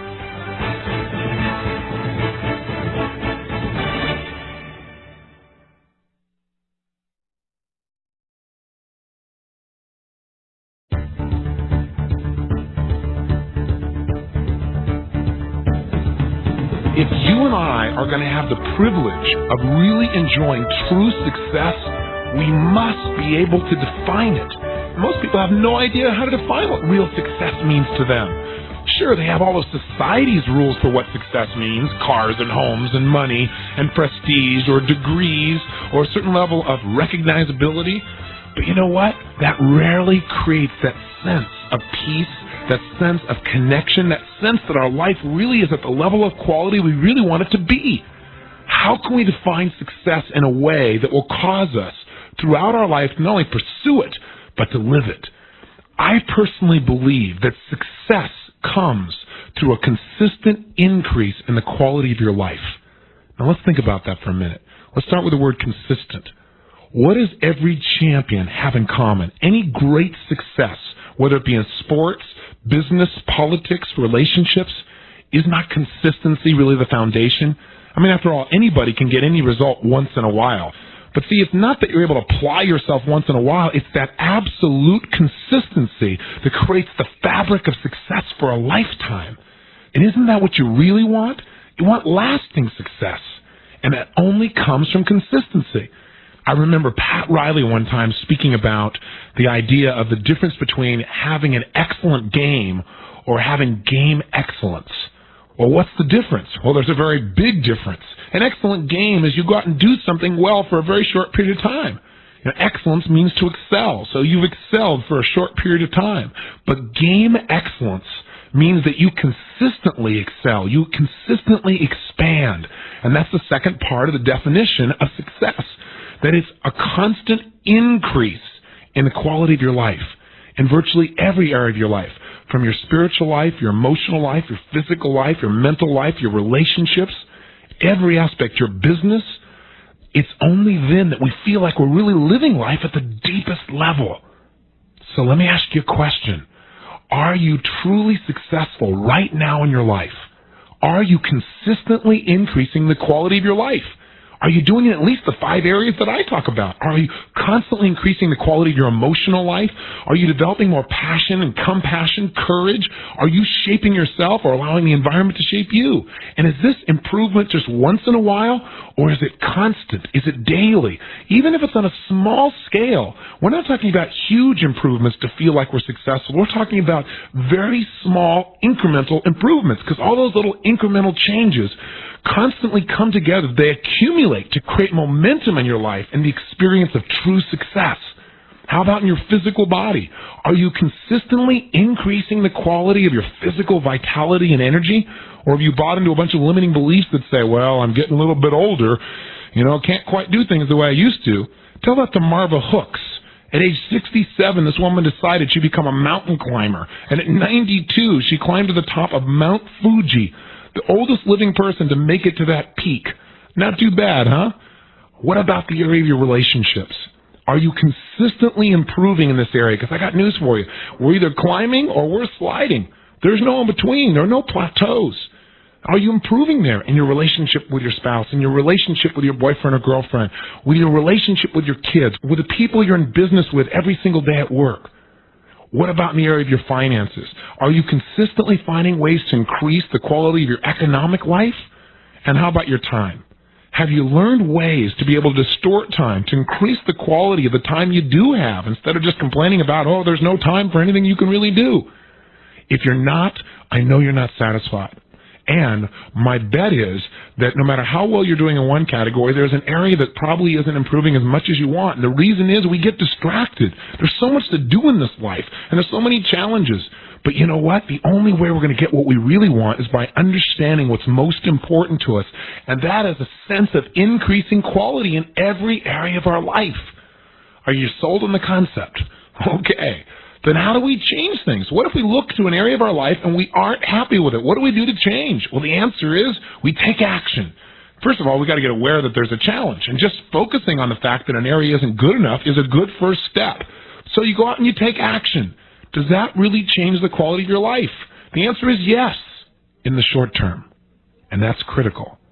You say, I'm going to go out and I'm going to make my relationship better. And for that night or that week, you go out and you knock the socks off your significant other. What do? You go out and you take them to dinner and you write them cards and you do all these wonderful little things. They're not really big things. They're just little things, but you do them all at one time. And you know what? That relationship just grows in its quality, the quality of love and connection and emotional intensity for a week, maybe a month, or as long as the memory holds out. Because the problem is, the action was not consistent. And as a result, that same relationship someday may disappear. Because no matter how good something is, the only way we can enjoy quality in our life, true success, is through consistency. It's through consistent action. So how do we get ourselves to consistently act in a way that causes us to really increase the quality of our life daily and enjoy it? Well, in order to answer that question, I guess we have to first answer the question, what controls all of our actions? The answer to that, of course, is decisions. Whatever decisions we make are shaping all of our actions. Decision is the father of action, and it's our actions that create the results of our lives. But again, what's behind decisions? What determines what we're willing to do or not willing to do in our lives? And the answer to this question is there are two elements that control every decision you make, therefore every action you take, and therefore the increase in quality or lack thereof that you experience in your life every day. And those two elements are your standards and your beliefs. The standards you live your life by, your values in essence, and your core beliefs are controlling moment to moment how you perceive everything in your life, what you determine things mean, what you're going to do, and ultimately who you become. In fact, the most common question that people ask me in seminars is, how did you really turn your life around back then 7 or 8 years ago? Well, I look at them and I say, I did it by raising my standards. That was the number one single most important change that I made in my life. I got to the point where I said, I am not willing to live this way anymore. Who I am is much more than I'm demonstrating in my life. And I literally took out my journal and I wrote down all the things in my life that I would no longer stand for from myself or anybody I cared about. I also wrote down how I was going to live in detail. And in that day, I committed beyond a shadow of a doubt that that was how I was going to live, that I would never again settle for less than I could be. Now, sometimes people set a high standard for themselves, but they don't take any action. And the reason is because they don't change their beliefs. And that's the second thing we must change to have a long-term increase in the quality of our life. I began to believe that there was a way to turn my life around, that I had the resources. If I didn't have them within myself, I could get access to them. That if I wanted to increase the quality of my life physically, there were people who had been fat like me and had got themselves fit and stayed there. And all I have to do is find out what they did and do the same things.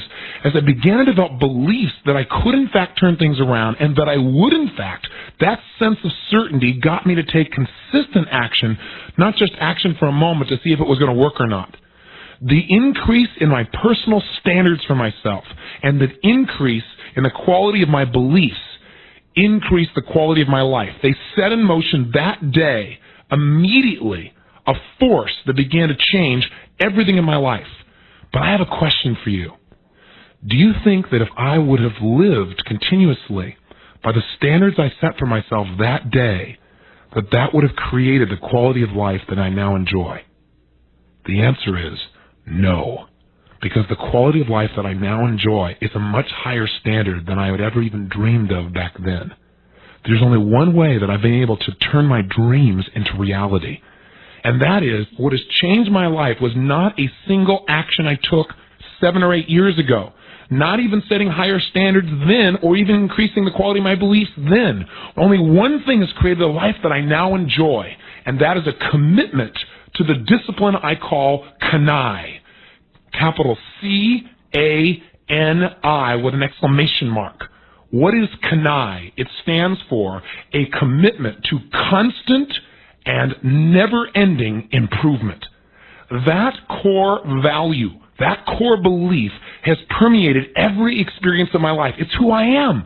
I'm constantly looking for how can I improve. My standards have always got to be expanded, and so do yours if you truly want to be happy. It's the only way we're going to enjoy ourselves. Think about it. Oftentimes I'll ask people, tell me in these 5 areas of your life, are there some areas you need to improve in? And invariably they'll say, well, my business is doing pretty good, but my relationship's not in very good shape. I guess I need to go work on that. And I turn to them and say, you just made a major mistake. Because now that you put all your focus in your relationship, your business is going to go down. Or maybe your spiritual life is not expanding. The only way our life gets better is not by once in a while jumping in with lots of enthusiasm and giving our all to make something better. It gets better by daily, gradual improvements in each of the areas of our lives. And that's what Kanai stands for, a commitment to constant and never-ending improvement. Nothing in life feels as juicy as knowing you're expanding who you are, expanding your influence, your impact, the quality of how you think and how you feel. And remember, all increases in quality are the results of improvement. And if you're constantly improving, even at the most minute level, who you are and how you live, you'll always be happy. See, we only feel frustrated when we don't feel like we're growing. And growth comes from improvement. So if I really want to find out what the level of success you have in your life is, I could say, what's your level of commitment to Kanai? What's the amount of Kanai you've developed in your relationship? Is it constant and never-endingly improving, or have you set it aside and have said, well, I'm kind of like maintaining it? I got news for you. Just to keep what you have to be improving. Things don't stay static. In life, we're either climbing or we're sliding. We're growing or we're dying. There's no in between. Hey, if you're not investing, for example, I got news for you. You aren't staying equal with where you were last year or the year before. You're losing because inflation is eating away at the base of what you have. If you're just keeping your relationship where it was when you first developed your relationship with this person you care about, I got news for you. That relationship is sliding. It is not climbing. The only way to keep the same quality is to improve, and the only way to increase the quality of life and have true success is through daily, constant, never-ending improvements, a commitment to Kanai, a philosophy and a discipline that can shape the quality of your life forever. It is the one single element that if you ask me, Tony, if there's one thing you want me to live by that would ensure my success for a lifetime, I would say commit to the discipline of Kanai. Commit to every day finding some small way to constantly and never-endingly improve each and every area of your life, and that'll give you a richness beyond anything you could possibly imagine.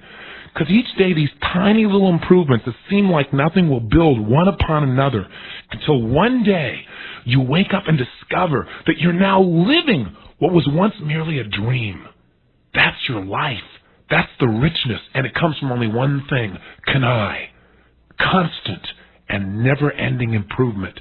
And by the way, if you want to know where my passion comes from, my intensity, it comes because every single day I'm excited to wake up and live. Because every single day there's something I'm going to improve upon. And do you know what that does to your self-esteem? When every single day you know and you notice that you're improving in some way, it doesn't have to be huge. As I've already said, it's those little gradual ones that make the difference. Little things don't mean a lot, they mean everything. And when you notice them and when you do them deliberately, you begin to develop a sense of strength within yourself that's virtually unmatched in the people that you'll meet. Think for a moment of somebody you know who's truly happy. Isn't it somebody who's doing something they're passionate about? And doesn't that passion come from the fact that they're creating and expanding something, that they're growing, that in fact they're improving the quality of their life, and even more powerfully, they're improving the quality of people's lives around them? Which, by the way, is one of the most powerful benefits of improving yourself. The more you improve yourself, the more you have to give. And the more that you give, the better you feel about yourself. It becomes a cycle. But instead of the vicious pain cycle that most people live in, it becomes a pleasure cycle where every day you feel even better about who you are, what you're becoming, and what you're contributing. This standard of constant, never-ending improvement has caused me my entire life to constantly pursue what I now call profound knowledge. It's a term that a man named Dr. Edwards Deming created, and we're going to talk about him briefly. But what I want to tell you is profound knowledge, by definition, is information, strategies, or distinctions that are simple and universally applicable, that the minute you understand them, you can use them to increase the quality of your life. My whole world was revolutionized a few months ago when I read an article in Forbes magazine about a car that was being produced by Mitsubishi in combination with a Chrysler Corporation. In reading the article, I discovered that the car you and I know as the Plymouth Laser is exactly the same car as the Mitsubishi Eclipse. In other words, these cars are made by the exact same manufacturer. They are identical in every sense except one thing. They have a different name. And I guess the other one is they're offered by a different company. You want to know what's interesting, though? Chrysler sells an average of 14 of these per dealership. Their sales are in the ground. Mitsubishi is averaging 100 sales per dealership. Sales are skyrocketing. The same car, released at the same time. What's the difference? Well, when they went out and began to do research, they found out what you might guess. Americans said, well, you know, I really would like the Chrysler company. I'd like to buy American cars, but the Japanese make better quality. Now, when I read this, I got upset. I thought, this belief system is keeping America from rebounding. I started thinking, this is ridiculous. You know, it's true Japanese create quality products, but so do Americans. I mean, how can people generalize that? Look what it's doing to Chrysler. But then I mismatched myself. And I thought for a moment, is there a good reason why most people in America would rather buy a Sony than an RCA? And there is an answer. Most American consumers clearly perceive that Japanese products are superior in quality. And you know what? They have a lot of evidence to back this idea up. They have a lot of experience. And so they don't trust the American companies anymore. They won't even buy the product when it's even made by the Japanese under the American name, in Chrysler's example. Pretty amazing. But what has made the Japanese culture so obsessed with quality? Is it just the culture itself? That's what most people would have you believe. The reality is quite different. The actual basis for the Japanese miracle finds its place in an American. What am I talking about? In 1950, Japan was war-ravaged, and General MacArthur was over there trying to get things done. He couldn't find anything of quality. He couldn't even make a phone call. Finally, in utter frustration, he decided to work with the Japanese Union of Scientists to bring over the foremost expert in quality control in the world. His name, Dr. Edwards Deming. Dr. Deming came in 1950 and began to teach the Japanese a standard to conduct all their business by. He taught them a new set of beliefs that were often completely contrary to traditional American business. And he taught them a series of strategies on how to constantly analyze and improve virtually anything they could manufacture. His philosophy was very simple.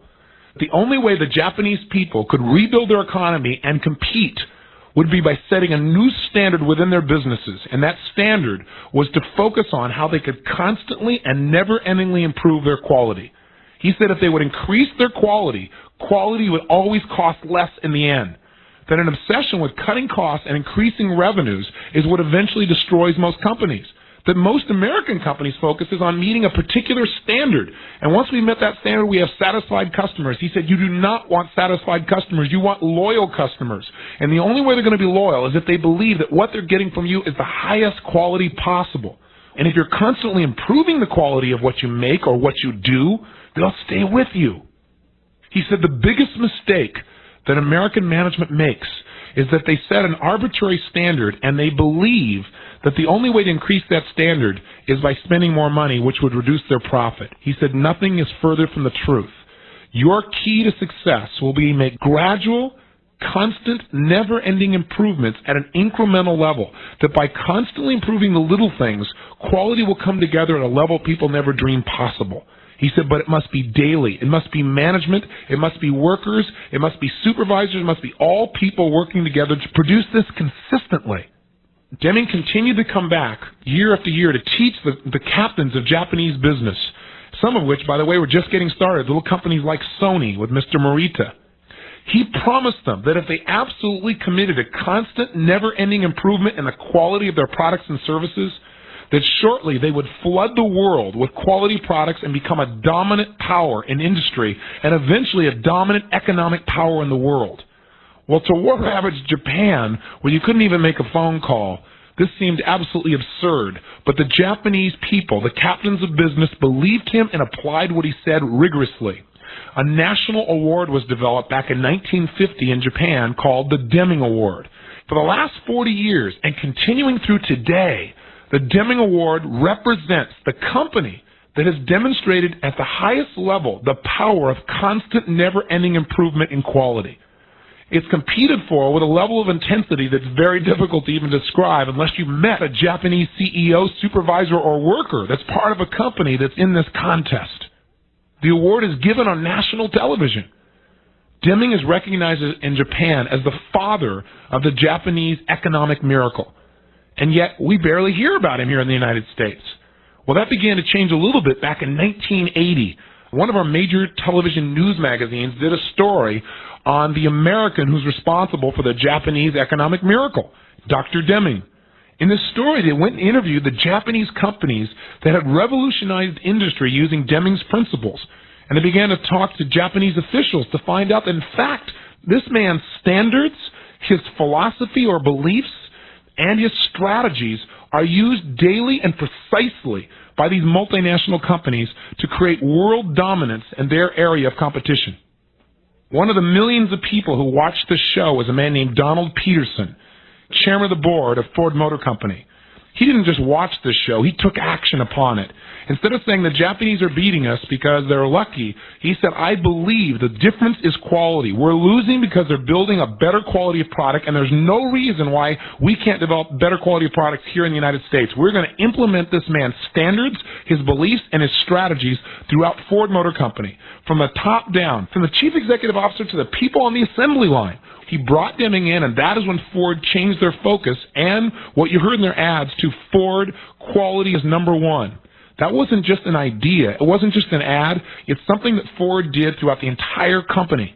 They instituted trainings and seminars and brainstorming sessions, all getting people to change the level of standards they held for themselves.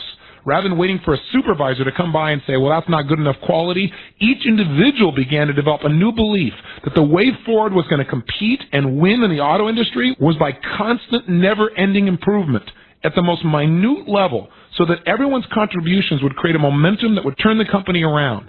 By applying this change in standards, beliefs, and strategies, Ford Motor Company by 1986 had turned themselves around from a company that was losing billions of dollars to over $6 billion in profit, from deep in the red to a corporate model of success across the United States. What were some of the specific standards and beliefs that they changed? Deming taught them that increasing quality was the only way to compete, and he got them to believe by demonstrating through statistics that quality always costs less. So you may say, well, how does this all relate to me? I'm not a business person. Well, think about it. These companies' profitability is tied directly to the amount of quality that they're able to generate for their customers, the amount of quality they're able to generate for mankind. How do you get profitability? What's the equivalent of profitability in a human being's life? I would say satisfaction, joy, happiness. That's the profit we have by living by a philosophy of constant improvement. Because when are you really happy? You're not happy because you get things. You're not happy because you're successful, or even because you've achieved your dreams. Because many people have achieved their dreams and now they're unhappy because now they say, is this all there is?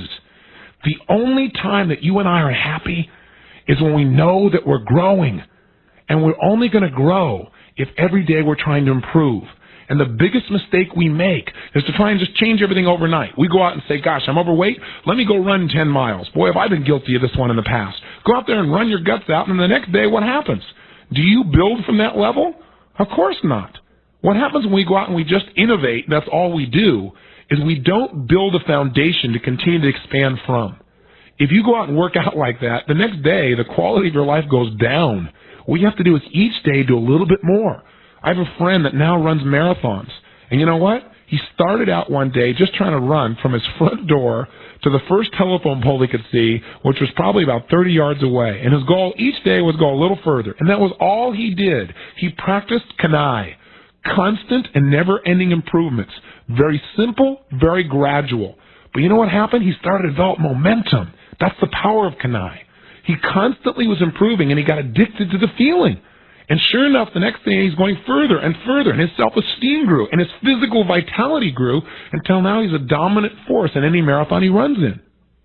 I'll tell you the reason why I think most people never really succeed. Number one, they don't set a high enough standard. But number two, some people set a high standard, but they don't believe they can achieve it. The power of kanai, gradual, constant, never-ending improvement, is that it's believable. Your brain says, I know I can do this. I know I can figure a way to make it just a little bit better. But when you tell yourself you got to lose 50 pounds tomorrow, your brain goes, there's no way. I'm not going to pull this off. Even if you try and set the standard for me, I'm going to rebel. And you find yourself unable to get yourself to take the very actions that are necessary for your success. Japanese companies believe that in order to grow, they need innovation, which means explosive growth, and they need what they call kaizen. Kaizen means constant improvement. In fact, the reason I created for myself the discipline of kanai, that is a word, is because the Japanese use kaizen as part of their vocabulary every single day of their life. They talk about the kaizen of their business, the kaizen of their relationship, the kaizen of the trade surplus. The constant improvement of it is what they're looking about. And because they talk about it all the time, it's a part of their unconscious thinking. You might think the word kanai, kanai, that's a corny word. Well, first of all, I didn't want to use a Japanese word when it's an American philosophy. And secondly, I wanted to remind myself with one term what I'm really committed to. Think about this for a second. When you create a word, you create a way of thinking. You see, the language that we use constantly influences our decision-making processes, in that the words that we utilize consistently carry within them encoded meanings for our lives. So in creating the discipline, the philosophy, and the science of Kanai, we're creating a mindset that will continually shape the thinking and actions of all those people who use it.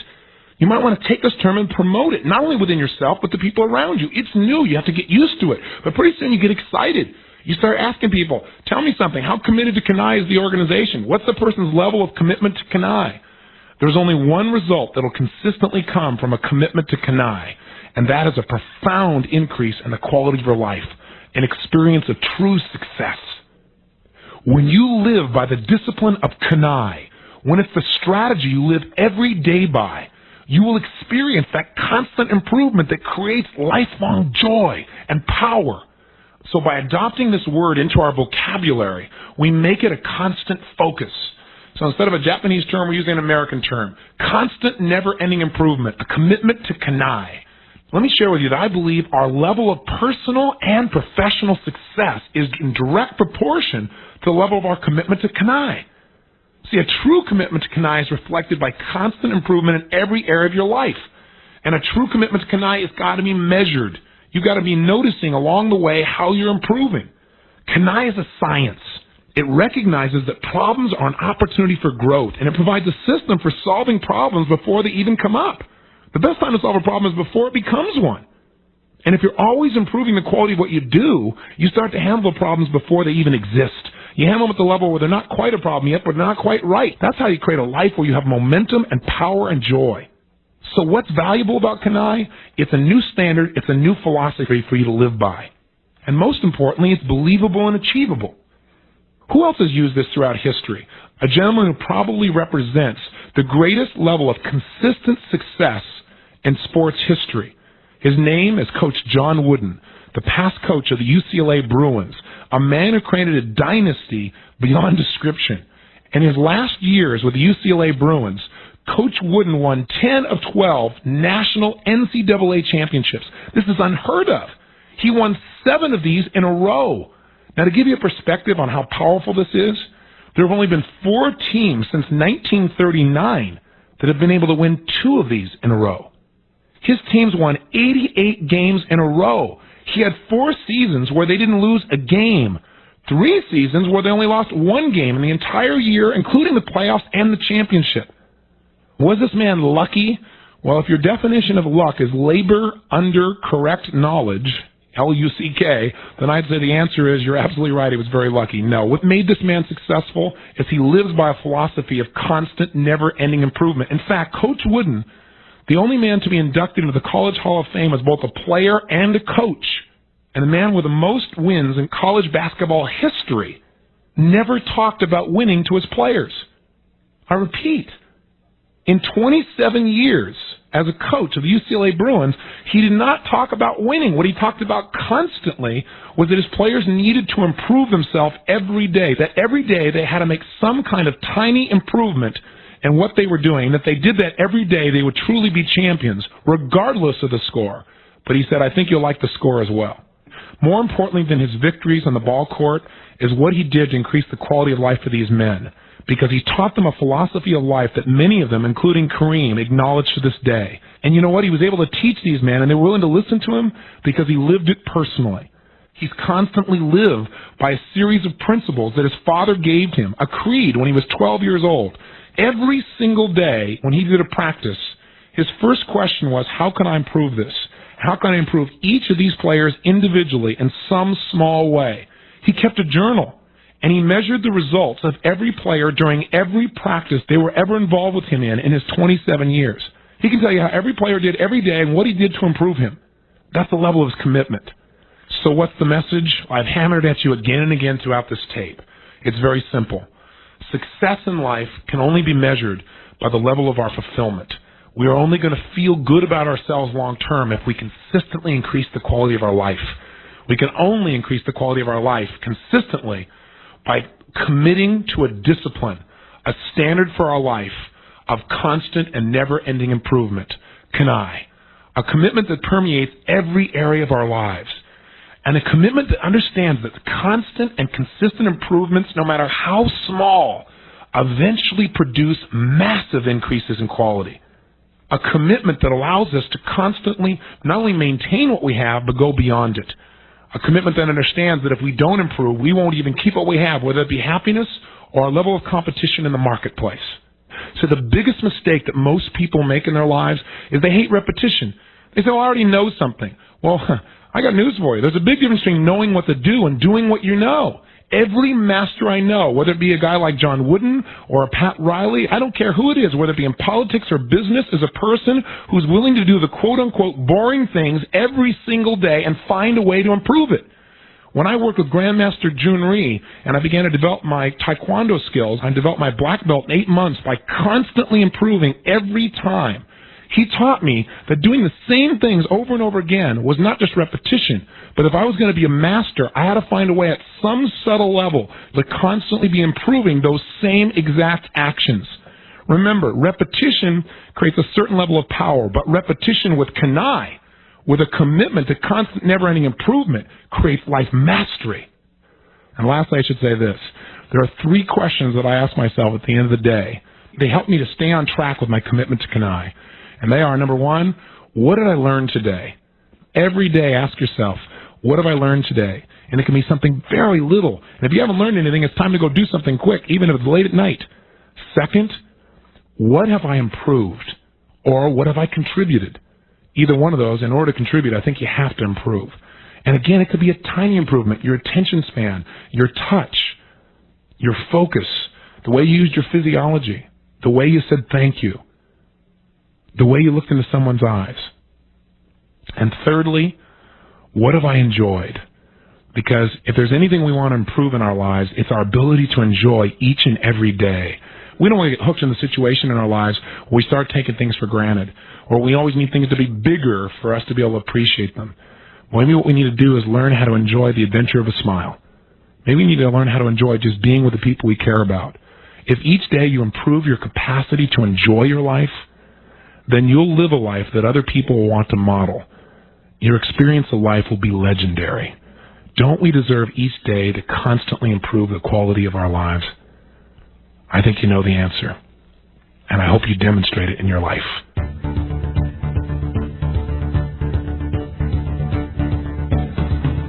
I believe that questions, asking the right questions and doing it consciously and effectively, is like giving yourself the power of dynamite to change anything, a way to blow out obstacles and a way to actually push yourself to a whole nother level. Questions themselves have so much power to create more pleasure and success in your life, or create more pain, more limitation and failure than virtually anything else out there. When I look back on my life and where I've made the biggest changes, it's when I've learned to ask myself a brand new question. A question like, how can I do this better? How could I turn this around? How can I make this work? What's really most important in this experience for me to remember and to utilize? Those are the questions that have changed me because they've given me new answers. Everybody wants new answers, right? Don't you want new answers? How do you get them? Ask new questions. You want a better answer for your life? Ask a better quality question. So what I want to do is accomplish a couple things. One, I want to really get you to think about and experience and realize the power and impact of questions to change the way you feel, the way you think, the way you make decisions, to shape your entire life. Two, I want to sensitize you to the questions you're already asking yourself, questions you're probably not aware of. Because a lot of questions you ask yourself, you do unconsciously. You're not even aware of it. Whenever anything happens in your life, somebody all of a sudden shows up, something starts moving toward you, your brain starts asking questions. The first one always is, what does this mean? Is this going to mean pain or pleasure? And the second question is, what should I do to avoid pain and to gain pleasure? Those are the questions that are going on inside our head all the time, no matter what's occurring in our life. But I want us to become even more sensitive. So if we find ourselves asking habitual questions, that's going to mean we're going to start experiencing habitual results in our lives. And sometimes those habitual results are not the ones we want. See, if you're asking yourself questions all the time like, why can't I ever break through this? You're setting yourself up so that you can't. See, the brain is set up that whatever you ask for, you'll get. If you ask, why can't I do this? The brain will go, okay, here's why you can't do it. If you ask your brain, hey, how can I make this work? How can I turn this around? It will come up with answers. Remember, whatever you look for, you will find. Seek and you shall find. Ask and you shall what? Receive. See, this is a law. It's how your brain works. And mastering this ultimate tool changes your whole life. The third thing I want to do is get you to develop some new questions for yourself. Some questions that really empower you. Some questions that create new possibility, make you look at your world in a whole other way. Something that'll open up and cause your life to change.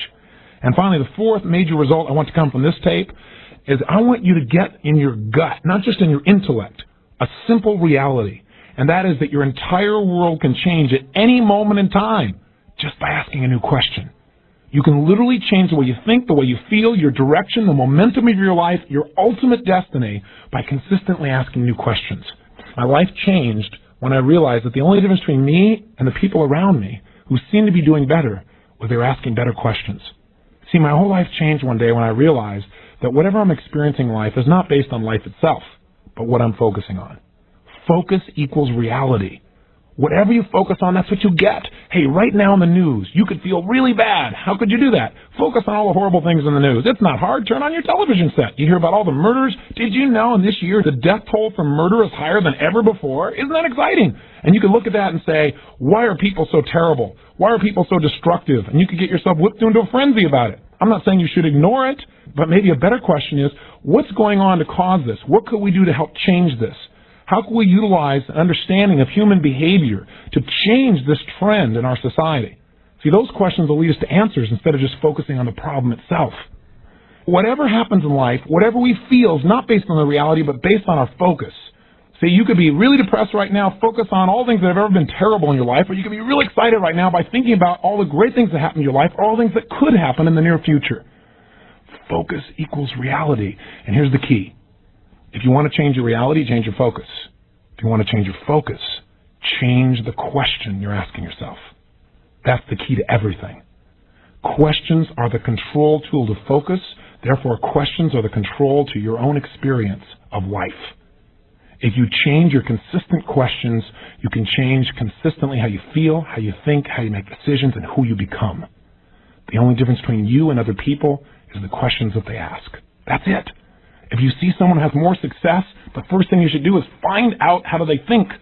See, thinking is nothing but the process of asking and answering questions. You're doing it constantly.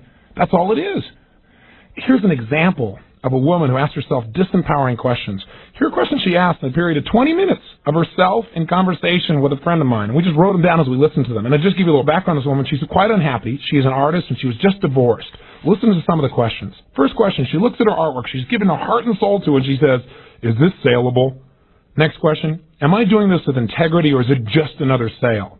Think what that would do to your self-esteem to be asking that about yourself. Then our next question is, well, what does it matter anyway? How would that be for demotivating your whole life? Next question, why can't I just retire? That's not exactly going to make you a great artist and make you want to share your work. Next one, how long do I have to wait for someone to rescue me?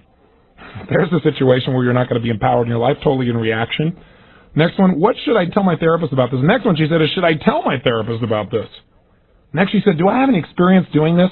By the way, this is a question I rarely ask myself. That's one of the reasons I'm empowered. Because if I kept saying, well, do I have any experience doing this? Most of the things I now do, I once didn't have any experience. I wouldn't even have tried it if I asked that question. Don't ask yourself, do I have any experience doing it? Ask yourself, who's already getting results so I can model? What could I do right now to emulate them? That's an empowering question by contrast. Next question she asked herself is, am I sabotaging myself? Remember, if you do that, you create doubt. You begin to wonder if you're sabotaging yourself. You look for reasons to back up that idea as you ask the question. Why can't I be married to a wealthy man? Why have I done this to myself? Has my entire life been nothing but a self-sabotage? Last one, why do I make myself so unhappy? Most people have a string of questions they use to destroy themselves. Don't let this be you. You got to start listening to what you say to yourself, not just what you say, but the questions you ask. They control it all. See, one day I was thinking to myself, what really makes the biggest difference in life? Who I've become, who I am as a person, where I'm going. What determines that? And my answer was, well, it's not the events that shape my life, it's the way I evaluate them. And I thought, well, evaluate is such a big word. It's true. You know, how I evaluate, how I look at it, all those different things, that affects me. But really, if I want to take that word evaluation, since it's such a big word, and make it simpler, what is an evaluation? How could I explain evaluations in a simpler way so that people could really use it? So I thought to myself, all right, well, how would I explain it? What would I say? What is an evaluation? And I thought to myself, well, right now I'm evaluating, aren't I? I'm trying to evaluate how to describe what an evaluation is. What am I doing right now? And I noticed something. I thought, I've asked myself a bunch of questions here. I said, what is an evaluation? How can I describe it more simply? What am I doing right now? What are all those things? Those are questions, aren't they? I thought, is it possible that evaluations are nothing but questions? And I started laughing. I thought, well, isn't that a question? And I thought, and isn't that a question is also a question, isn't it? In fact, think about it yourself. Can you think of a situation where you're evaluating where you're really not asking a question? And notice I'm asking you a question in order to get you to evaluate. The point is this. Evaluations are nothing but questions. If we change our questions, we change our experience. We change who we are, how we think, and what we do. So if we want to control our life, we want to control our questions. And here is something I've already said in this tape. I want to say it again because I want you to hear me and I want you to remember this. If you don't remember anything else I say in this tape, please remember this. Whatever we ask for, we'll get an answer to. I repeat, whatever you ask of yourself, whatever you ask of your mind, of the world, whatever you ask for consistently, you will get an answer, whether it's true or not. So remember the example I gave just as we started this tape. If you say, what's wrong in my life, there may not be anything wrong. But if you ask what's wrong, you'll get an answer. If you ask, how come I can never work things out, your brain will tell you because you're an idiot. See, the bottom line is if you ask, how can I make this work? How come my life is so great? Your brain will tell you because you're smart, because you've learned this, because you've applied what you know. See, we have to understand that if we seek, we'll find. If we ask, we'll receive. It's a critical distinction about questions. I know you know it, but you need to hear it enough by repetition that you remember it during those critical times when you start asking lousy questions. And secondly, remember what I've reiterated. The only difference in people is the difference in the questions they ask. Think of it. Who are the great leaders that you think of? Let's say, for example, in American history. One that pops into my mind almost always is a gentleman named John F. Kennedy. I mean, here was a man who could move us, who was charismatic, who cared about people, who was able to shape a vision and get people to follow and go for it, able to show people that they were responsible for creating their future, that it wasn't just government. In fact, of all the quotes, of all the speeches he gave, one of the most highly quoted is the one where he really got us to ask ourselves a new question. You remember it, don't you? He said, my fellow Americans, ask not what your country can do for you. Ask what you can do for your country. Wow, what a new way of looking at things. He got us to ask a question where we're responsible, where we're in charge, where we're here to contribute, not to take. See, that's leadership, that's power, that's vision. Another great leader, let's take Martin Luther King. He was constantly asking the question, how do we create equality? How do we turn things around? And he gave answers, nonviolent answers on how to turn things around because he asked a different quality of question. He said, how do we do this in a way that's not destructive, in a way that builds? How do we turn the dream into reality? He asked the question. He didn't give up the question until he found real answers. That's power. That's leadership. That's an ability that you and I have. You're a Martin Luther King. You're a John F. Kennedy if you just ask a quality of question that's similar. Think about it. See, Einstein asked a different question. Do you know how he came across this theory of relativity? It didn't come about because he was just this great genius. He did something you could do. He was sitting in a calculus class, and he was bored. Does that sound familiar? And what did he do? He looked at the clock.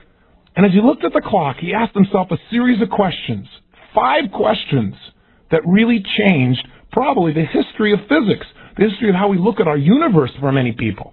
First question he said is, he wondered, just a weird, stupid question most people would have thought, how do we know what time it is? Good question. And his answer was, well, we see it on the clock. Then he asked a second question. And the question was, well, how do we see what's on the clock? His brain said, well, the light bounces off into our eyes, and that's how we see it. And then he let his brain really go nuts and ask a question most people don't ask. See, how you get new answers? You ask new questions. You want answers no one else has? Ask questions no one else is asking. His question was, well, what if? A great way to start a question. What if? That's called a possibility question. What if you could travel with the light to the clock, like as fast as the light was going? What if you could travel the speed of light? You were like on the end of that beam of light. Can you visualize that? He said, what if you're on the end of the beam of light as it went? What would you see then? And he thought, well, what you'd see is you'd actually see the actual hand go and move to that next minute. You'd actually see the time change. He thought, that's interesting. Then he asked the fourth question. What if you traveled faster than light itself? Then what would you see? You wouldn't see the clock go from 1 to 2 on the minutes. If you're going faster than light, I guess what you'd see is you'd see the clock actually moving backwards. Then he said, final question, would you just be seeing the clock go backwards, or would time itself actually be moving in reverse because you were going faster than light itself? Now, could you ask those questions and thought in a similar way? You bet you could have. The only difference is he had some references on how to be able to back up his theory with numbers and equations. That's the only difference. But the questions he asked, you could have asked as well, and you may have come up with similar answers. Isn't that fair to say? If you want to be great, ask great questions. The quality of your life is nothing but the quality of questions you ask yourself. If you ask questions like, why me? Why does this always happen to me? Then guess what? You're totally disempowered. If you ask questions like, how can I turn this around? How can I make it work? How can I utilize this? How can I use this to empower myself and others? You're going to have some phenomenal answers, and answers give you power, the power to change your world. Remember this too, superior questions create a superior life. See, anybody who's superior in a particular area is superior because they ask questions in that area. If you know somebody who's funny, it's not because they're more funny than you are, it's because they ask a question consistently you probably don't ask, which is, what's funny about this? Or how could I make this sound funny? Or how can I make this look funny? See, if you keep asking that question, I got news for you, you'll get answers about how to make things funny. But if you have this belief inside your head that says, well, I'm a serious person, or I can't tell jokes, or I'm not very funny, or I can't do that, I can't make people laugh, that belief will keep you from ever even asking the question. Or if you ask the question, you'll do it in a state of mind where you don't expect an answer. And I will tell you, the state you ask a question then certainly affects your answers, right? If you ask a question like, well, how can I get rich tomorrow?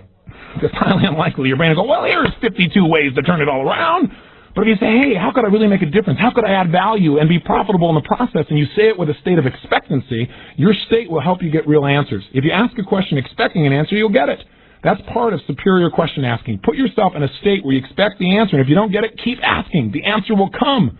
See, I don't care if you're Einstein or if you're Disney, who's looking in an orchard and saying, how could I create something here that people from miles around the world will come to? The only way to take a vision and make it real is ask the question.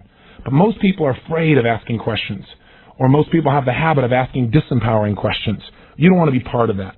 When you ask questions, you accomplish three things. Number one, the minute you ask a question, you immediately change your own focus, or if you're asking someone else a question, their focus. Now, what happens when you change somebody's focus? Let's say they're really all angry and upset about something, and you come by and out of the clear blue sky, you ask them a question like, hey, let me ask you a question. Where were you yesterday at 2 o'clock? Well, the first thing it does is it interrupts that person's focus. You can't think about two things at once. They can't think about what they're upset about and the question you're asking them. So it changes their focus, and they think about 2 o'clock yesterday, and they're a little confused, and that changes their state. It's going to change the way they think, the way they feel, maybe even their behavior a little bit. Or you could come along and say, hey, I have a question for you. I know that's upsetting and stuff. Let's talk about that in a second, but I want to know one thing. Tell me about your daughter. I heard you're pretty excited about what she's doing in school. If you get that person to tell you about their daughter, focus on their daughter by asking them a question, all of a sudden, if they're proud of their daughter, watch what happens. Their state changes. They start to feel good. And when they feel good, will that change the kind of questions they ask a few minutes later? You bet. When you're feeling better, you ask better questions. If you're feeling angry, you say, why did they do this to me? How come this always happens? If you're feeling pretty good, you go, how come I got so lucky? How can I use this? How can I turn it around? So questions, number one, they change our focus and therefore our state. And all of us need the ability to change our state at any moment in time. I'll give you an example of how I use this for myself. When I first discovered the power of questions, and I started actually making this not just an idea, but really a technology, something I used on a regular basis with myself, I discovered some news one day, and I was very angry, very upset. Somebody had taken some of my stuff and stolen it, and they had put their own name on it, and I got real upset about this. And I was like, how could this person have the audacity to do this? Now, you can imagine that's not a question that probably makes you feel too terribly good, right? I said, how could this person be such a liar, such a thief? How could they take advantage of me in this way? I was whipped into a nice frenzy. And I knew I could have changed my state by the traditional ways I've taught you. I could have changed my physiology. I could have changed my focus, but I didn't want to. But see, asking a question is easy to do, and you're doing it all the time anyway. So I asked a question. And the question I thought to myself was, what could I learn from this? And I started thinking, well, what could I learn from this? My answer was, well, I could learn the power of questions and whether they really do work even when you're upset. I asked the next question. I thought, okay, I was thinking about how disrespectful he was. And I thought to myself, okay, well, what do I respect about this guy? Which is the direct opposite of what I was feeling. I had no respect for somebody who cheats and connives and lies and steals. But I thought, what do I respect about this guy? And you know what the answer came up with? I asked the question really expecting the answer, and my brain first said, nothing. And I said, okay, well, what could I respect about him if I wanted to respect him? You know what my brain said? Well, at least he's using my stuff. At least he's out there trying to apply it. At least he isn't going in one ear and out the other one. I mean, I respect the fact that in his mind, I'm sure he doesn't think he's stealing. In his mind, he's probably spreading the word. I don't know what he thinks he's doing, but, I respect the fact that he at least is listening and trying to do something with it. And somewhere in the back of his head, he's probably not trying to steal. Somewhere in the back of his head, what I respect is he probably believes he's helping other people as well. And maybe he is. Who knows? And what it did, at least made me a little neutral. That didn't make me not want to take legal action, but it got me out of a negative state. See, the questions we ask change our state. If in a moment I want to feel good, all I got to do is ask myself the question, who do I love and who loves me? Wow, what a quick state change that is. In the midst of all the craziness, I can ask myself that. Who do I love and who loves me? Instantly it'll change my state. What am I grateful for? What's great in my life? In the midst of anything, if I stop, and again, here's the key, I must really want to hear the answer. I got to discipline myself to say, I really want to know the answer to this. As soon as I think about it and focus on what's great, I feel great. See, I don't need a drug. I don't need cigarettes. I don't need food. I don't need alcohol, and neither do you. What I need is to control my mind, to direct it with questions. Here's the second thing that questions do. They instantly change what you're considering and what you delete from your life. I have a phrase that I've used before, and I call human beings deletion creatures. What does it mean? Well, simply what it means is that you and I have so many things going on around us right now that we can't possibly focus on them all. We can only focus on a small amount of things at one time. We can only consider a few things simultaneously. Our brain goes a little nuts consciously. Now, our unconscious mind can do all kinds of things, but consciously we're limited in that area. So what happens is the brain spends most of its time trying to figure out what not to pay attention to. For example, right now there might be noises going on in your car or in your home. You might feel the air conditioning going against your skin. There's blood pulsating through your ears. Your heart is beating 100,000 times a day without you thinking about it. All that stuff's going on, you delete most of it. You only pay attention to a small number of things. And those are the things your brain asks questions about. Questions, again, control your focus. So think about this. If you're feeling really sad, there's only one reason. It's because you're deleting all the reasons you could be feeling good. You're deleting all the great things in the world that feel bad. And by the way, if you're feeling good, it's because you're deleting all the bad things you could be focusing on. So when we ask somebody a question, we change what they're focusing on and we change what they're deleting. For example, if right now you're mad and I say to you, hey, listen, I know you're mad, but let me ask you one question. How are you going to use this? You were deleting how you could use this. You weren't focusing on that. The minute I change your focus, you start to consider a new possibility. I bring into your focus, I bring into your reality that this could be a benefit. I've changed what you deleted. Here's the third thing that questions do. They give us access to new resources. They give us power, if you will. See, if you ask a question like, well, how come I can't do this? That accesses the power to shut yourself down. If you ask yourself a question like, how can I make this work and have fun doing it? You not only get the answer of how to get the job done, which gives you resources, ideas, and thoughts you weren't thinking of. It gives you access to those ideas that are somewhere in the back of your head. It just gives you the answer. It's like pushing a button. Asking a question is like pushing a button, and you get a result. So when you say, how can I turn this around, you get an answer. If you say, how can I turn this around and enjoy the process, you get an even better answer. You get a fun answer. You get an enjoyable answer. So those are the three things that questions do. And here's the key. Questions create momentum. See, have you ever noticed when you start asking questions, let's say negative questions like, why'd they do this to me? Well, how come they always do that? Pretty soon you're asking worse and worse and worse questions. You kind of get on a roll. Same thing happens on the positive side. So questions can create momentum, and questions can be used to stop momentum if you ask a new kind of question. Now, let me offer you two giant categories of questions. Number one, empowering questions, and number two, disempowering questions. Now, I know that sounds third grade, but think about it. If you on a regular basis would just become sensitized to noticing the questions you're asking yourself and saying, hey, is this empowering me or disempowering you, that alone can change your life.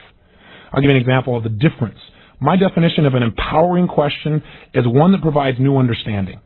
See, if you ask a question, it gives you more understanding, more distinctions, more ideas. You got an empowering question.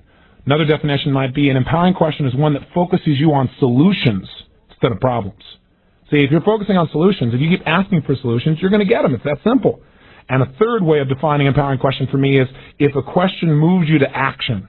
If it's getting you to do something about something that's bothering you or do something about how to improve your life, now you're really expanding. Now it's really working. Fourthly, I think a question is empowering if it makes you responsible and gives you the power to make a change. That is, if it makes you not responsible in the negative sense, like, oh my gosh, you're at fault, but response-able, able to respond to what's going on because you see that you're in control, that you can turn it around. Fifth key to an empowering question, I think, is if a question makes you have a deeper sense of meaning for your life. And the sixth distinction I put down here in my notes is I think a question empowers you if it helps you to learn anything from the situation or helps you to feel or help other people to feel empowered. Now, what's a disempowering question? Those are easy. They're pretty much the antithesis. You know, a question is disempowering if it focuses you on purely the problem and not the solution. It's a disempowering question if it makes the problem bigger than it really is. It's disempowering you if it makes you unresourceful, if it puts you in a stuck state Well, pretty soon you don't feel like you can turn anything around. It's a disempowering question if you feel like you're responsible, but there's nothing you can do about it. If you feel like you're out of control. And finally, disempowering questions are questions that are like endless loop questions, like, why me, God? If you ask those questions, you can go on over and over and over and come up with a zillion answers and never know for sure what things really do mean. We want to ask empowering questions. And again, the difference in the quality of people's lives is whether they ask more empowering or disempowering questions. For example, a story I'll never forget. It's about a gentleman in Poland who's a writer today. And in World War II, being of Jewish descent, the Nazis stormed into his home and took his family, sent them to Auschwitz. He not only went through the horrors of the camp, but he went through the personal horror of seeing his own individual family members murdered, most of them gassed, one shot. You can imagine the intensity and the pain. He looked around and saw himself and saw everyone else, and it became clear to him from his mind, he believed that if he stayed there even another day, he would die. But unlike most of the people around him, he asked a different question. The question he asked was this: how do I get out of here today? And he asked the question with such intensity and such expectancy for an answer that every answer he got, when it didn't make any sense, he just said, how can I still do today? There must be a way. How can I get out of here today? How can I get out of here healthfully, alive, today? He asked it over and over and over again, and he kept getting answer after answer, and most of them didn't work. He just kept asking the question, kept getting new answers, until finally his brain had this embedded within it. 6 or 7 hours into the day, he got his answer. Because the question was so obsessive. It was there constantly. He looked up, and he saw a huge pile of bodies that had been shoveled into the back of a truck. Men, women, and children who had been gassed and murdered, and their corpses thrown on the back of the truck naked. The gold fillings had been pulled from their teeth.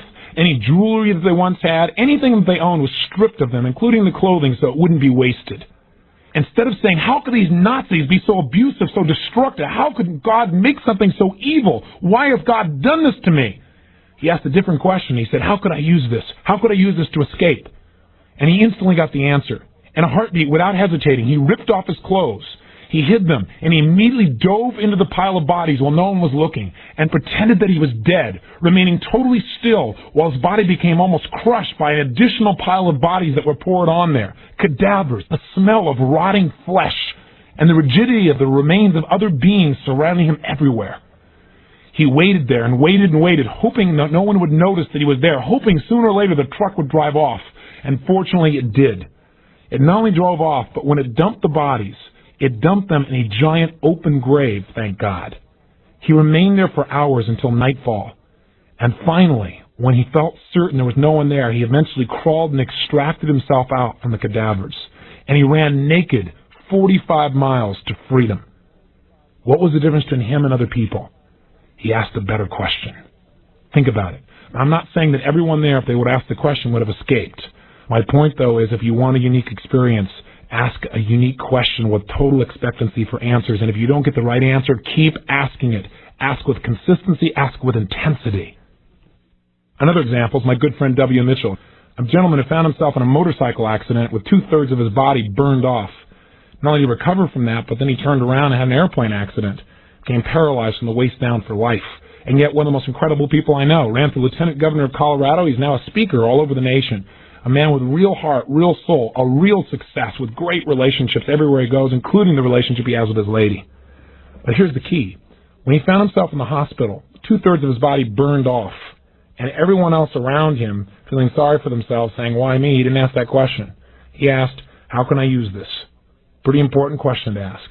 It's the difference in destinies. Why me versus how can I use this? He realized that being hurt and angry and frustrated wasn't going to change his life. So instead of looking at what he didn't have, he said to himself, what do I still have? Who am I really? Am I merely my body or am I something more? What am I really capable of now, even more so than before? And after his airplane accident, when now he's paralyzed from the waist down, and here he is in the hospital, he meets an incredibly attractive woman, a nurse, and he has the audacity with his entire face burned off, his skin burned off, paralyzed from the waist down. Here's the question he asked. How could I get a date with her? I said, are you kidding? When I was interviewing Mitchell, you really asked that question? He said, yeah. People said, that guy's insane. He's deluding himself. And that's what they told him inside there, his buddies that were sitting next to him there in the hospital. But you know what? A year and a half later, here he was in a relationship with her, and he still is to this day. See, questions provide answers. questions change your life. But you must make sure you're asking empowering questions, not disempowering questions. And by the way, why questions can be disempowering questions or empowering. If you keep asking why me, again, that's what I call an endless loop. Be very careful of those. Let me give you two more distinctions about types of questions. Another way of chunking questions is, are they possibility questions or necessity questions? Interesting distinction I've made in my own life. See, possibility questions are usually languaged as, what if? What if this happens? What if I turn this whole thing around? What if I learn enough to really make my life work? What if I can learn enough to really make a difference in the world itself? What if I master this so well that I really can shape my own life and help other people everywhere I go? What if questions open up your whole life? And I ask a lot of those, because if you want to create new possibilities, it starts with your thought process. If you want to create new results, you got to think of new things. To think of new things, you got to ask possibility-oriented questions. Now the problem is some people just stay in possibility. They keep saying, what if this works out? What if it's great? What if it's always perfect? What if I turn the whole thing around? What if I get rich? What if I meet the woman I dreams? What if? But they don't ask necessity questions. Necessity questions, my language is, what must I do? What must I do to turn this thing around? Okay, that's what's possible. What must I do to make this work? What must I do to expand myself? What must I do to create financial independence? What must I do to influence my children better than the guy who sells crack on the street corner? See, you got to ask both kinds of questions, not just get stuck in one or the other. If all you ever ask is, what must I do? Your brain may begin to rebel and say, I don't want to have all these musts in my life. I don't want all this necessity. Life is a balance between possibility and necessity. You might want to look at the questions you're asking yourself and say, am I creating enough possibility? Am I backing it up with necessities to make that dream a reality?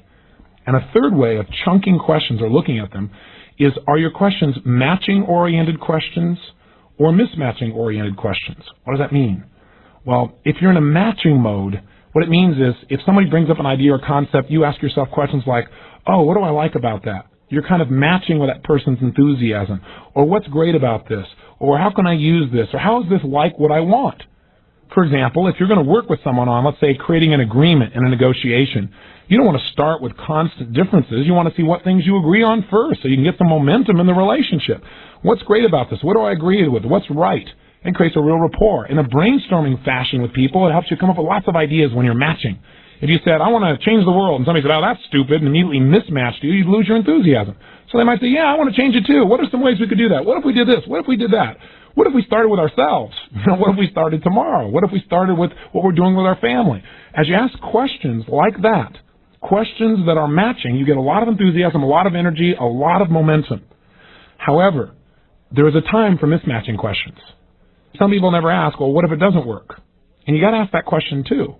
See, I used to be guilty of being a pure possibility question asker who was always matching. I always said, okay, what's possible, and how is this like what I think it'll work out like? And I had all this enthusiasm, and I never looked, well, if it doesn't work out, and I got hurt a bit. So I threw my pendulum for a while and became a total necessity person. Well, what must we do all the time? And, what if it doesn't work? And that didn't work either. Life's a balance. So let's do this. Let's take a look at areas of your life very quickly. And this is going to be part of your homework, and I'll kind of help you with it by giving you a little bit of a jump start. And you may want to listen to these questions again. Maybe you want to write them down when this tape is done. But what I've done with myself that's really helped me tremendously is I've taken areas of my life, and now I don't do it with myself as much because I've already got those locked in, but I do it with other people when people are having challenges.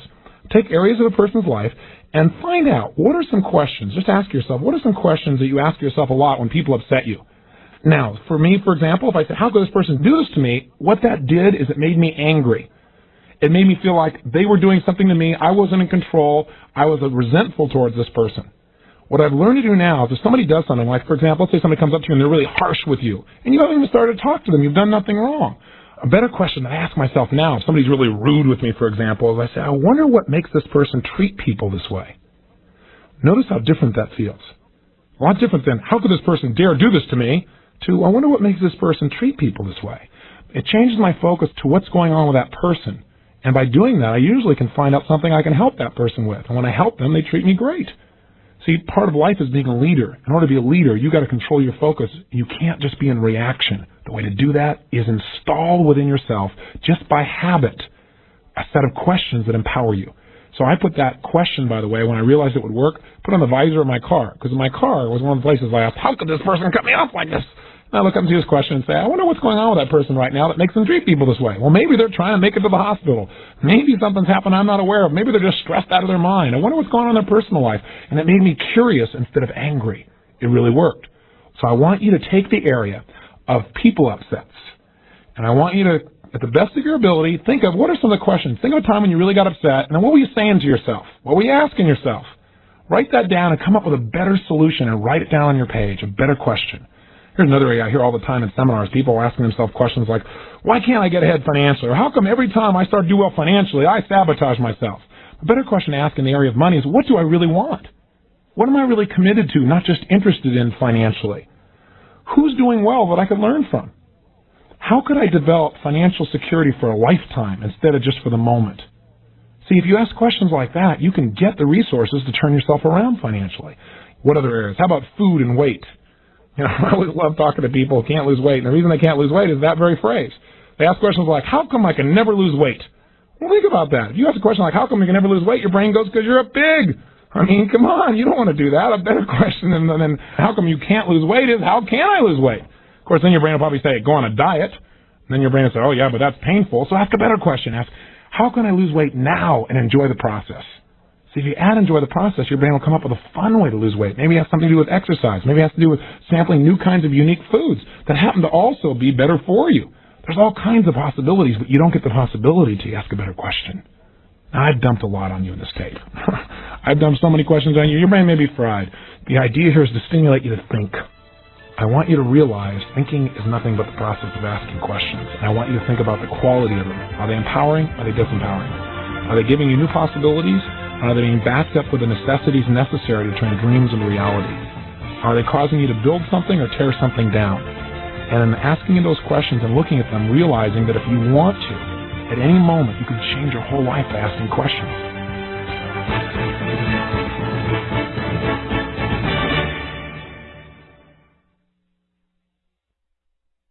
This is the end of Side 4. Side 3 is already queued up for your listening.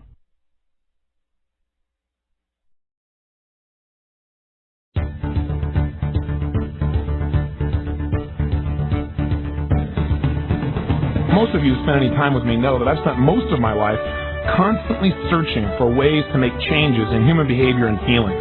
I mean, when you think about it, we all want to change one or two things in our lives. We either want to change how we feel, or we want to change what we're doing. And I've constantly searched for those. And so I've mastered a whole series of technologies, from earliest days with positive thinking kind of stuff, to Gestalt therapy, to neurolinguistic programming, Ericksonian hypnosis, and then now the development of some of my own neuroassociative conditioning tools. But as I've been immersed in all those things, the one thing I've always looked for is what could produce results for us at the fastest tempo. How can we create a change in an instant that really could last? And over the years, I've learned a lot of things. I've been real proud of what I've been able to share with people. But in the last 2 years alone, I've begun to focus not only how to produce changes rapidly in people, but how to produce what I call global changes. Now, what do I mean by that? Well, in essence, you could come to me and say, gosh, I want to stop biting my fingernails, or I want to be confident when I'm around, authority figures, or I want to stop overeating in this situation. And using a variety of tools, again, my own, or tools like neurolinguistics or Ericksonian hypnosis, could definitely assist you to do that and show you how to assist yourself. But I began to develop a new goal, and that goal is there an area of the mind that I could penetrate, and I could help other people to penetrate within themselves without a lot of extensive, detailed training, that could help us to make one change that would change all kinds of things in our lives. The domino effect, if you will, a processional effect. If you could just change this one thing, many things would change simultaneously. And over the last 2 years, as I've worked on neuroassociative conditioning and my destiny technologies, I've come up with a lot of incredibly simple tools that really do produce results. Not just results in one area of your life, but often multiple areas simultaneously. So of the many tools that I've developed that I consider to be simple and powerful, things that can create change so easily that almost anyone can use them immediately, the one I want to focus on today I call global metaphors.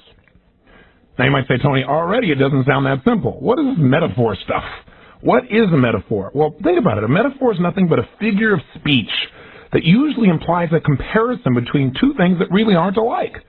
For example, you might compare the fact that you feel a little hurt inside, you might call it a broken heart. Well, it isn't really a broken heart, but by describing it that way, you certainly have an impact on how you feel. Or if you say, I'm scarred emotionally, that's a metaphor. If we took your heart out right away, we'd see it wasn't broken. And if we looked at your emotions, if there were such a thing as a thing called emotions, we'd find out they really aren't scarred. And you know what? Most of us use metaphors continuously. They're a part of the human language. They're a part of the way that we communicate. But here's the challenge. Most of us rarely notice the impact we have by using these metaphors. Now, there's all kinds of metaphors that don't create negative impact. I don't want to imply that. A lot of them create positive feelings. Sometimes we say things like, well, you're looking at me with puppy dog eyes. Doesn't that make you feel a little different than you go, quit staring at me? So global metaphors are not necessarily bad. Or if you say something like, I'm tickled pink, listen, you're not being tickled and you're not pink. But it sure feels good to use that metaphor, doesn't it? For some people, life's a bowl full of cherries. For other people, it's a war. Do you think that makes any difference in the way you look at life, the way you feel about life, the way you approach your life? See, we have metaphors for everything. Now, you may not call it metaphors, but think of a metaphor as any time you start to create a comparison, when you use a word to describe something that it really isn't. When you use a metaphor, by the way, you're taking a quantum leap and transforming your experience.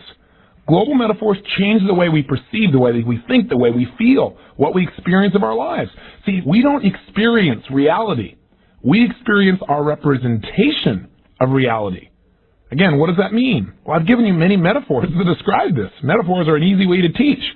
I give an example of how we feel is not based on reality, but what we focus on, what we represent inside our heads, how we picture things, what we say to ourselves.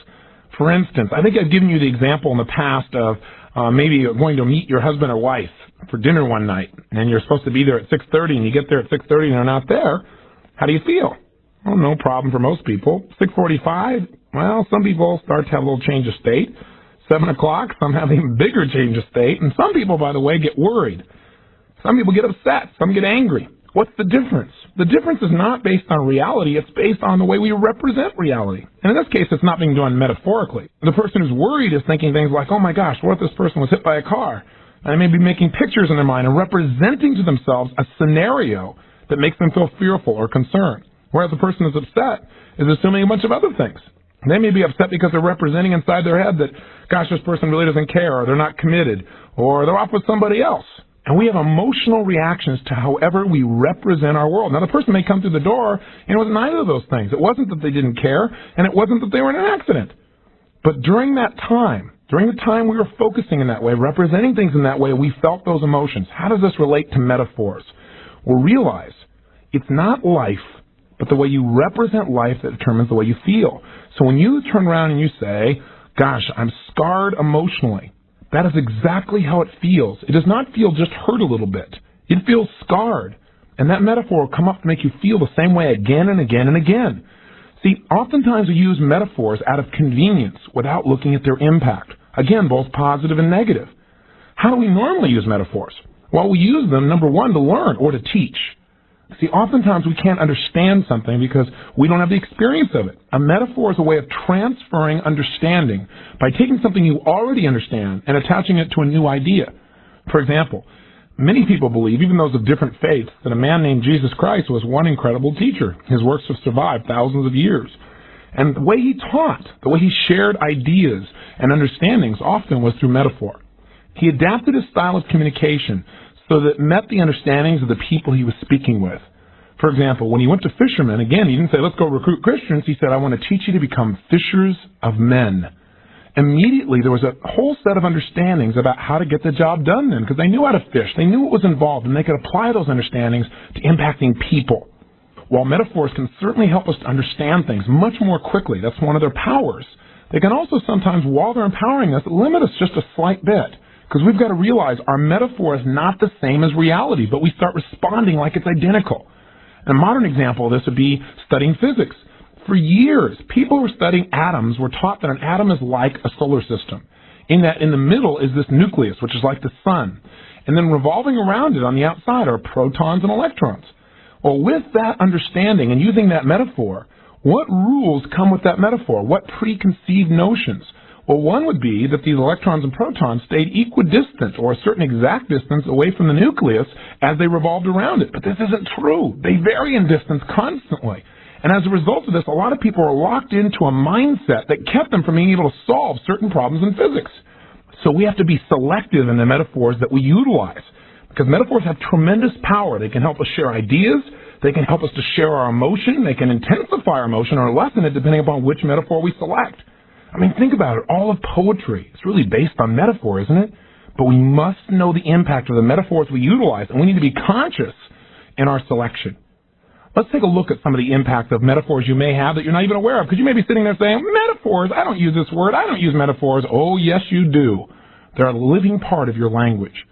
Let's say, for example, what is life? And here's a nice way of thinking about metaphors, by the way. If you use the word is or like, those are good ways. Or as, like, is, or as are usually when you're starting to link things. You're taking something that isn't the same as what you're talking about and making it the same. So, for example, what is life like? Now, for some people, they say, well, life is like a war. Now, I want you to think about that one metaphor. If you adopt that metaphor with it, you begin to adopt a series of beliefs that affect the way you think and the way you feel about life itself, what you'd be willing to do and not do. A whole set of rules and ideas and preconceived notions come with any metaphor you adopt. So if life's a war, what's life like? Tell me. You might say, well, it's tough. Well, it means it's about death as well.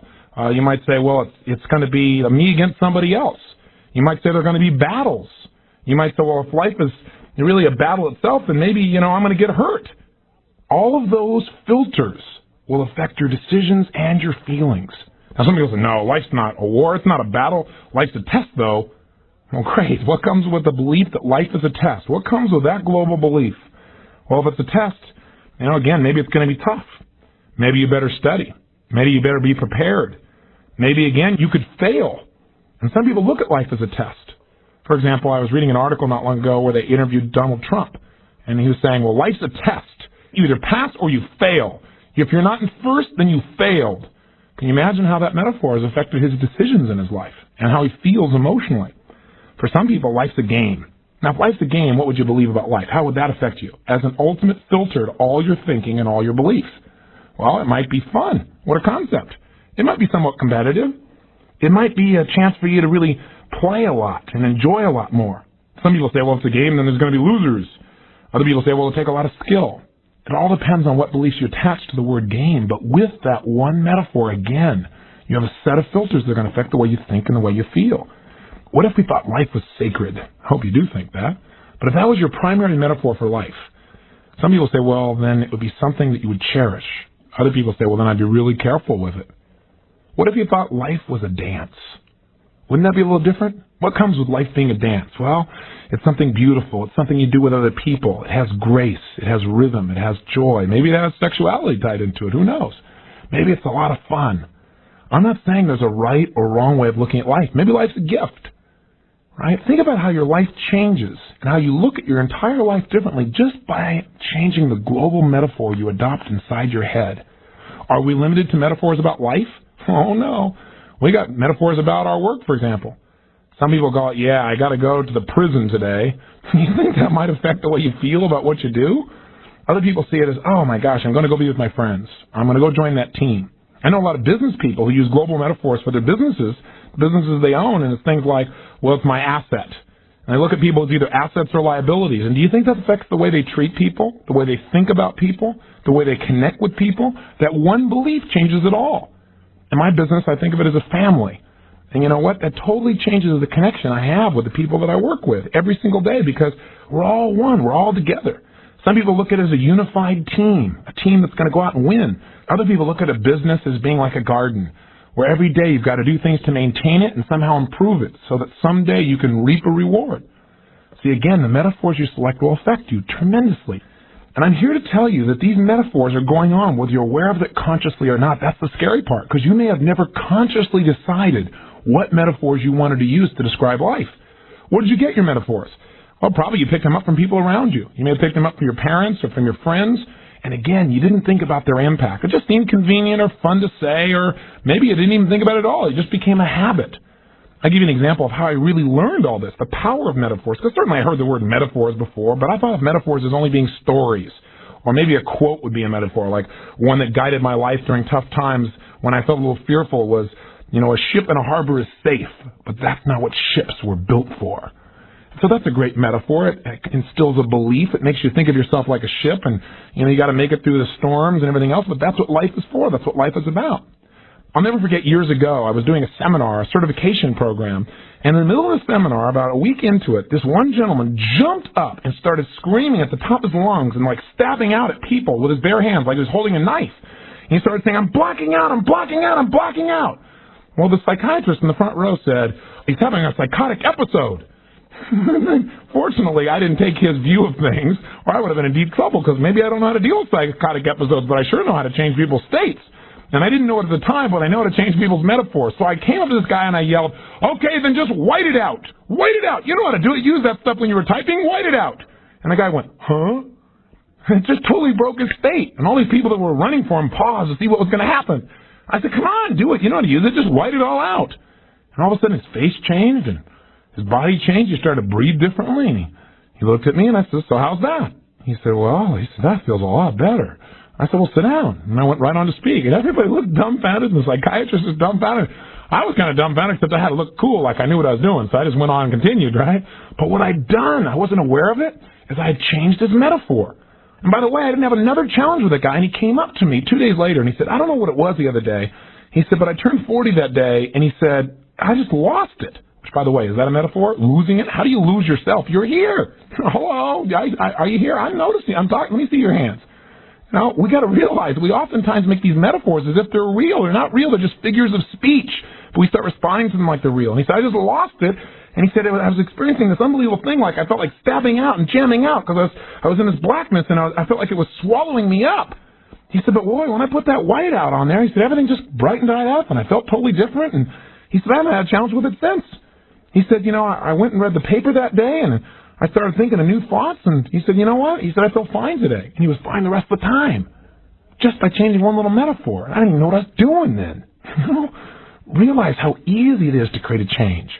A woman came to me in a therapeutic context a few years ago, and she was a former Miss America. Very, very incredible lady, powerful woman who really cares about people. But she hadn't been able to sleep for years. Why?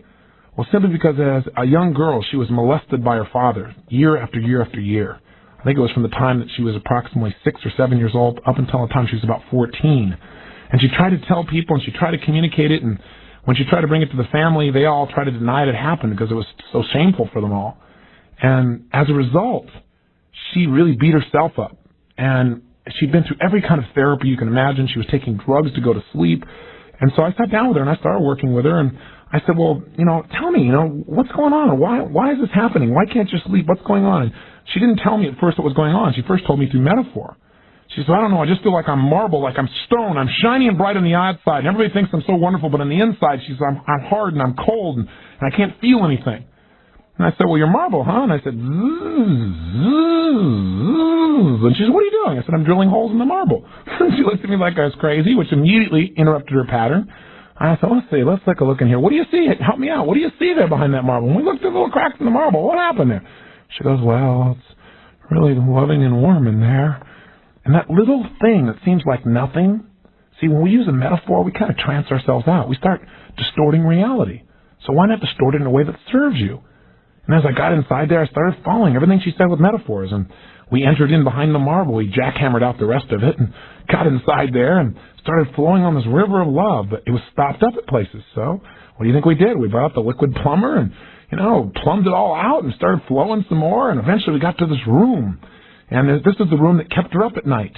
There was all these sounds coming out of it. And as we got closer and closer, and by my asking her questions and keeping her talking about metaphors, she told me that there was this man in the room. He was playing the piano. And I said, you know, what's he playing the piano for? And she said, I don't know. I said, well, ask him. And she said, well, it's because he's trying to keep me awake, so I'll be protected in case my dad comes.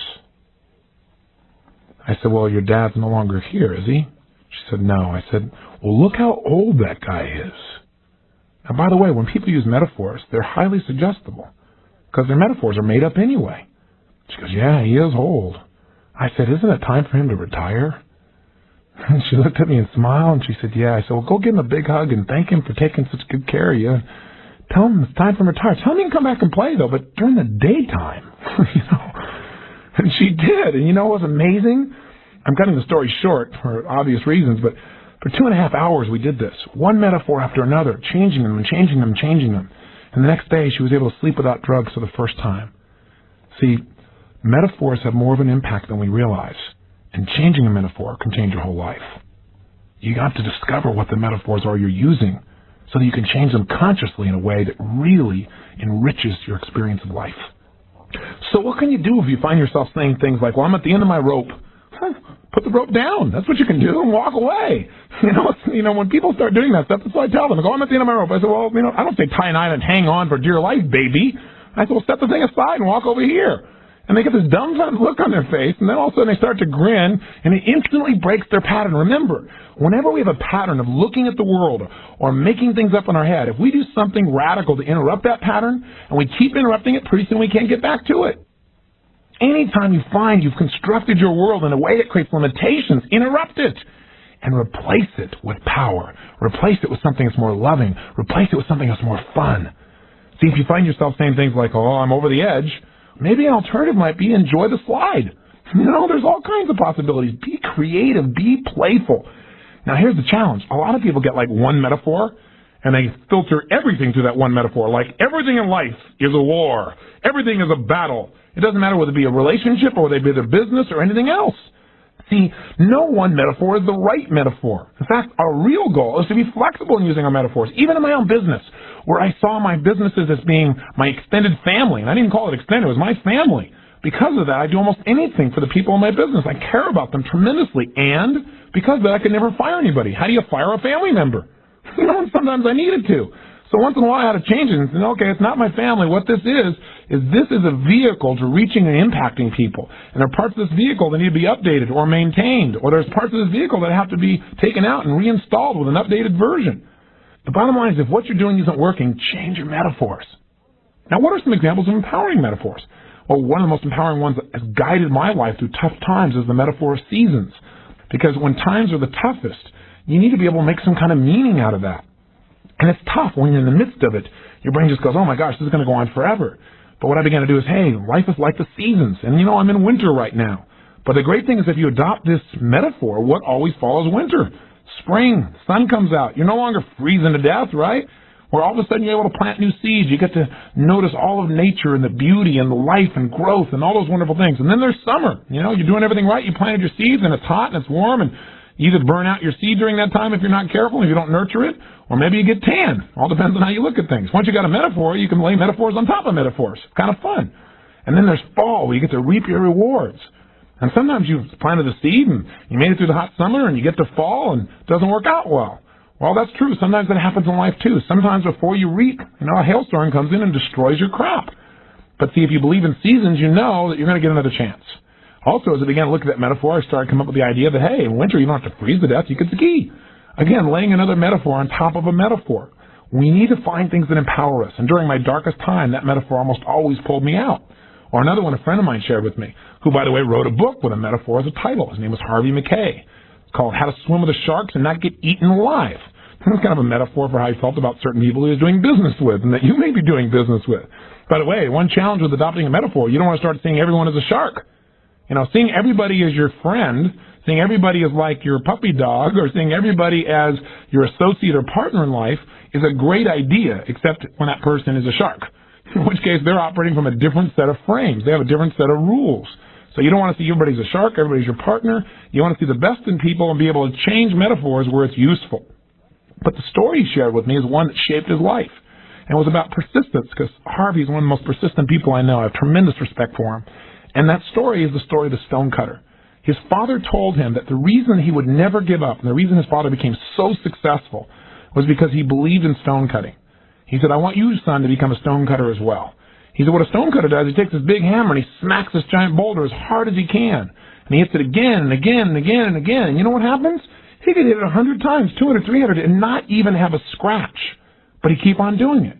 Now, most people say, what are you, an idiot? Can't you see it's not working? But a stonecutter's smart. A stonecutter knows just because you're not getting the feedback you want initially doesn't mean you're not making progress. Pretty good belief to have.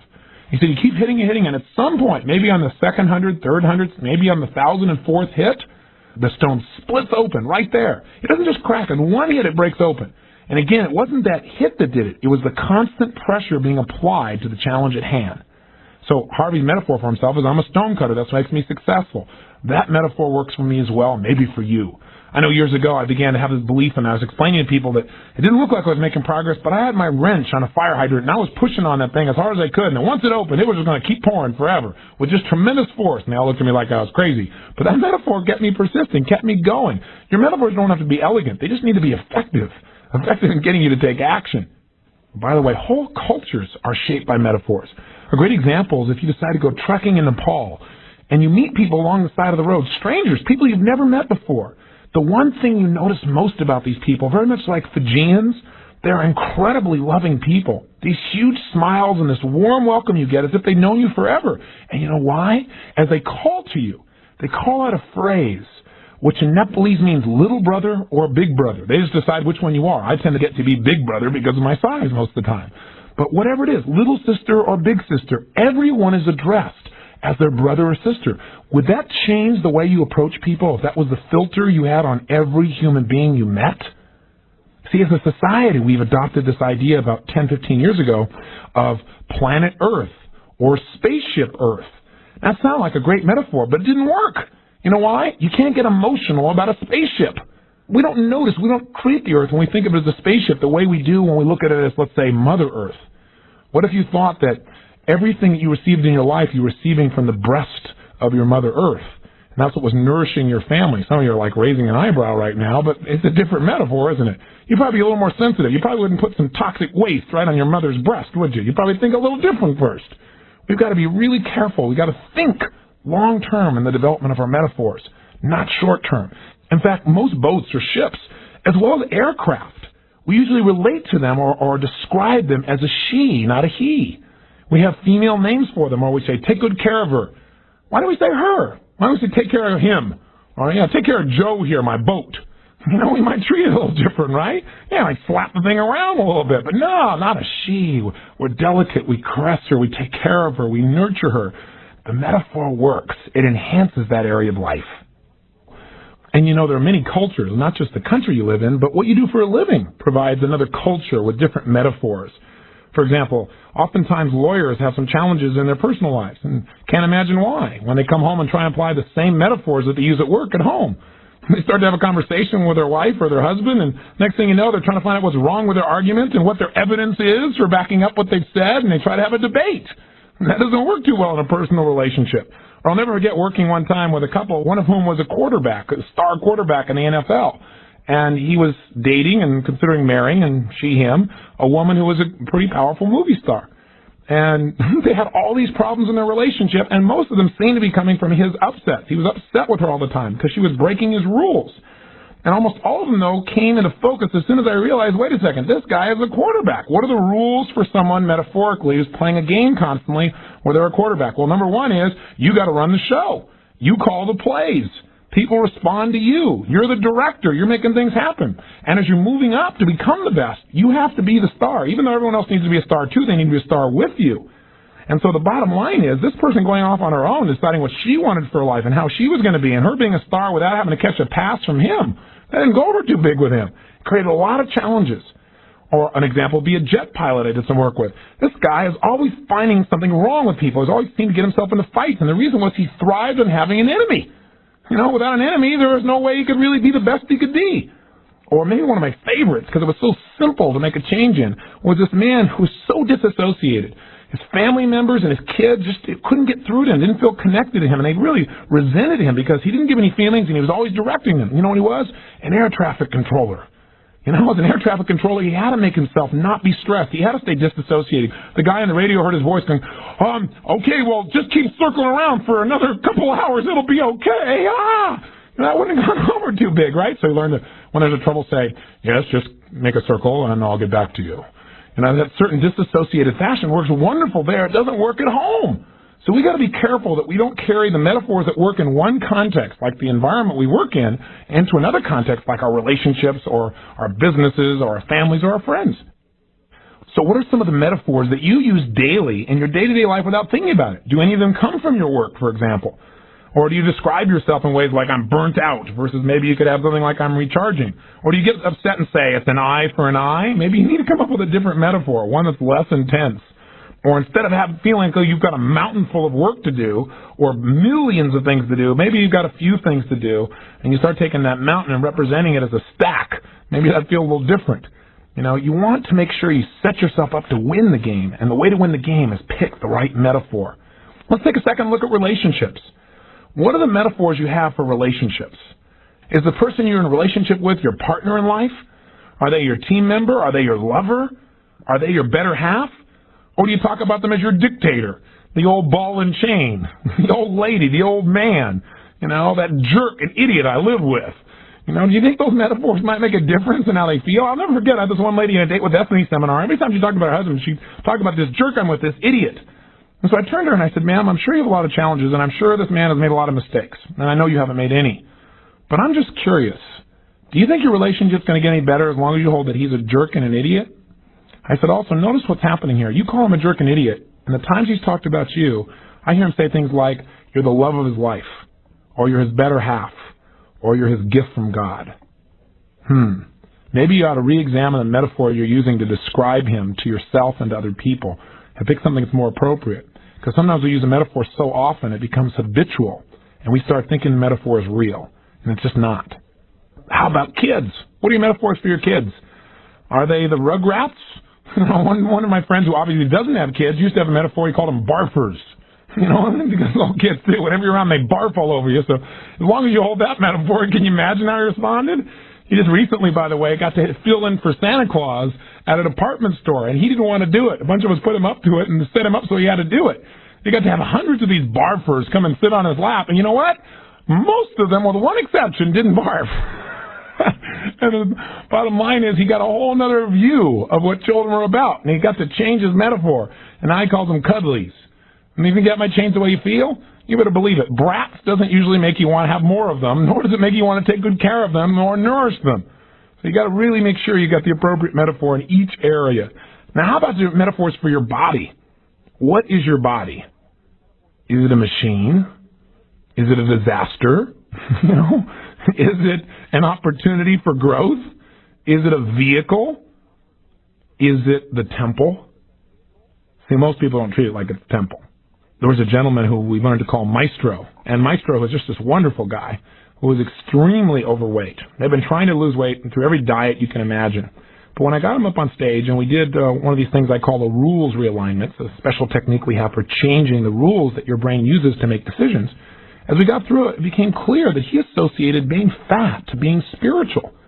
Because he had all these metaphors of that in order to be spiritual, what you had to do is be like the giant guru, you know, in India. And so sure enough, he actually linked that to me more. And he thought, you know, if you're this big, then the only people that are going to get through to you are spiritual people, because other people are going to be turned off by your fat. And he said, I really think that, you know, he said, I know it doesn't make any sense, but he says, it just feels real to me that fat equals spiritual.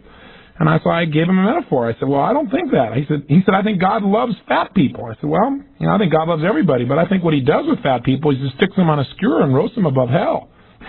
You should have seen his face. Now, obviously, I don't believe this, but it was a major pattern for him, and he got the picture in his head. It was pretty intense. And we began to work on a better metaphor for his body, because he said his body was nothing. So, well, what is your body? What's it like? He said, it's like nothing. It's like just there. It's just a vehicle. I said, is it a quality vehicle? He said, well, it doesn't matter if you have quality vehicle as long as it gets you there.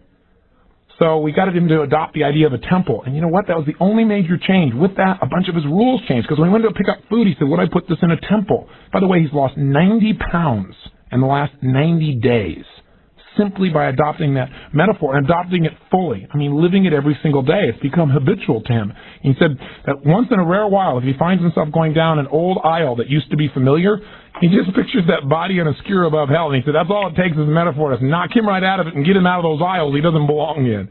One of the most important distinctions that I made about global metaphors, having utilized them so much and worked with people on an ongoing basis, is that whether people know it or not, they've got global metaphors for themselves. They have metaphors for what they do for a living. And the challenge is if you don't consciously select your own metaphors, then what happens is your environment tends to create the metaphors for you. And sometimes those metaphors are disempowering, not empowering.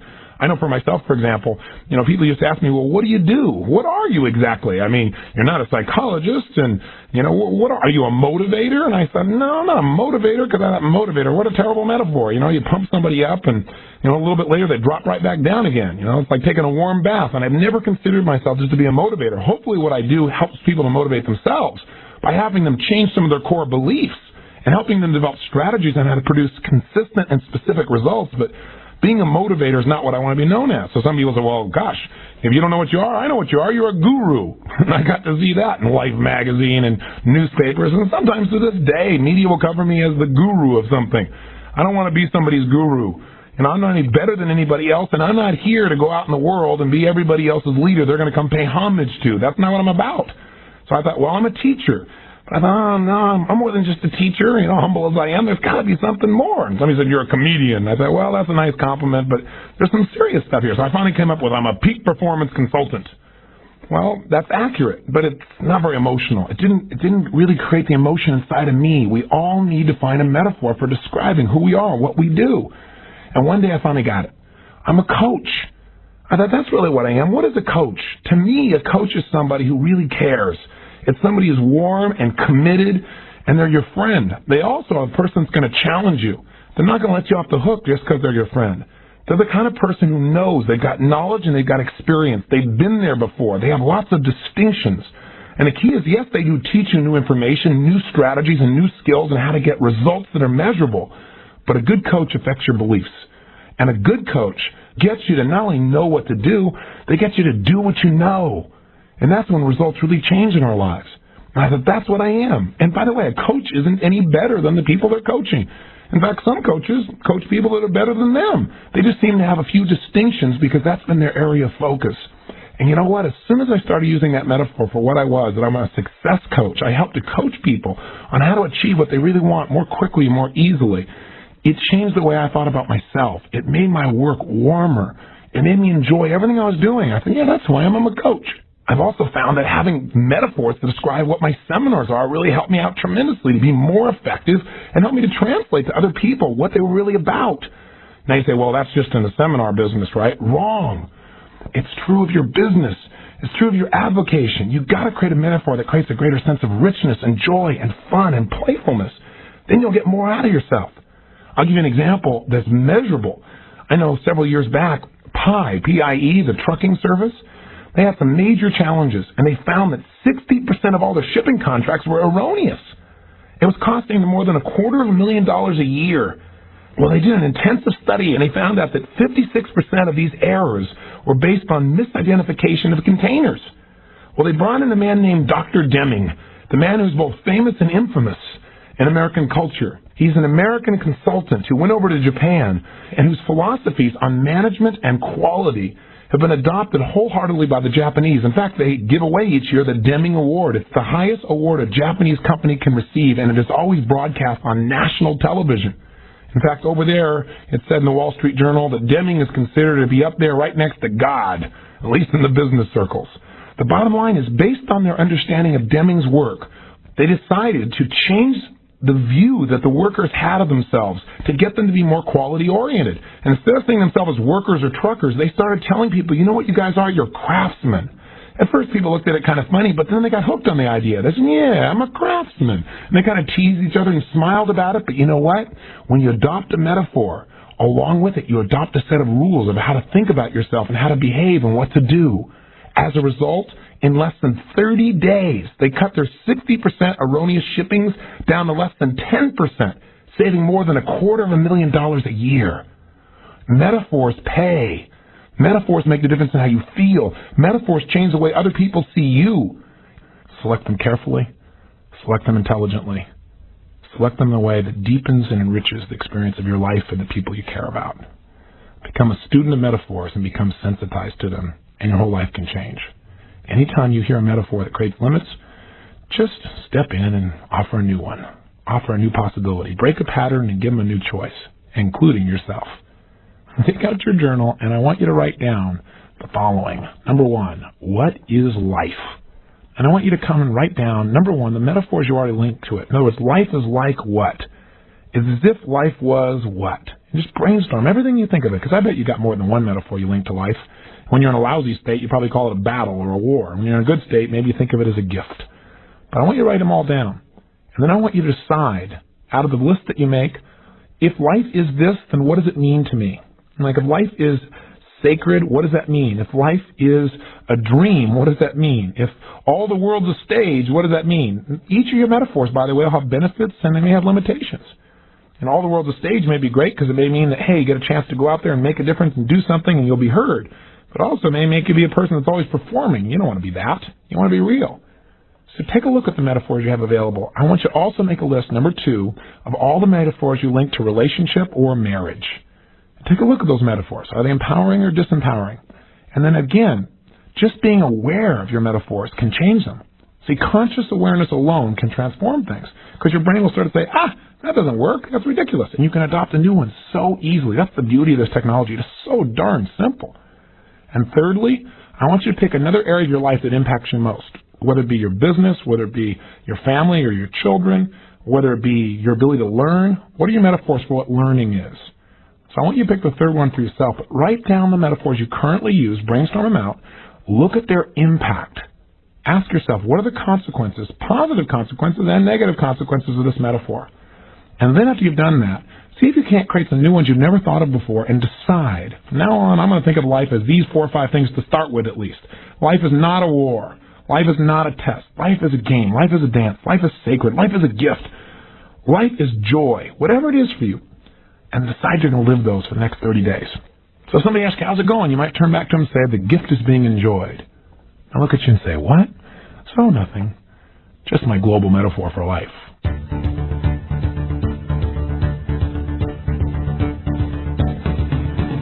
We're ultimately in control of our destiny by the decisions we make about what things mean and what we're going to do. See, it's easy to get seduced in life and say, well, the reason I'm not achieving what I want is because XYZ happened when I was a child, or someone didn't give me the resources I really wanted, or because the weather is this way, or because the economy is this way. But the reality is, it's never the events, it's always us. So what controls that? Well, you and I have a system, an unconscious system for evaluating what things mean and what we should do. It's determining our actions every single day, and therefore our destiny. And it has 5 parts to it. Number 1, the state that you're in. The state you're in mentally and emotionally at any moment in time is going to radically shift the way you interpret what things mean and what you're going to do. Hey, if you're in a frustrated state, you and I both know things don't carry the same meaning as when you're feeling really loving and happy and excited. You interpret it totally differently just by state alone. Secondly, the questions you ask yourself constantly affect what you're evaluating, what you focus on, and the meaning that you take from it.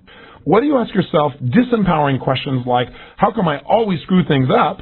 Having your brain respond by saying, because you're an idiot, or whether you ask questions like, how can I turn this around? How can I utilize this experience to make my life greater? That changes completely what you focus on, what things mean, and what you're going to do with your life.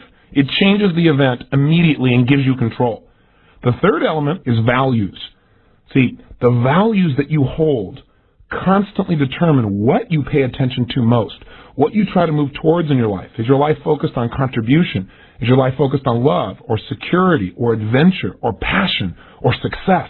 Whatever it is, it's pulling you in a direction and shaping your destiny. You also have certain things you value because you want to avoid them. Certain emotional states like avoiding frustration or anger or humiliation or feeling like you're bored. All of these emotions also shape what we want to move away from in our lives, and therefore they affect the direction of our lives and our destiny. The fourth element in our system of evaluating what things mean to us and what we're going to do in our life is our belief systems. We have a whole variety of beliefs about ourselves, about other people, about possibility, about capability. We also have specific rule beliefs. Beliefs that say, if you do this, then it means that. If you don't do this, then it means something else. All of these preconceived notions that we've developed within ourselves are filtering our experience of life on a daily basis. And different beliefs create a different destiny. If you hold the belief that people are rotten, no good, and they'll take advantage of you if you give them half a chance, obviously you're going to make different decisions as to what to focus on, what things mean when people do things, and what you're going to do about it. Then if you had a belief that said something like, people are basically good, they really do care, if you give them half a chance, they'll go for it. So we've talked about these issues in the past. But the one we've not talked about is the fifth element, references. You see, where do you think your beliefs have come from? Where do you think your values came from? You came from references. Well, what is this big word, references? References are nothing but the experiences of your life. But your experiences can be broken down into many different ways. There are the experiences that you've had consciously and the experiences you picked up unconsciously. Those little things you never noticed that have filtered inside your brain.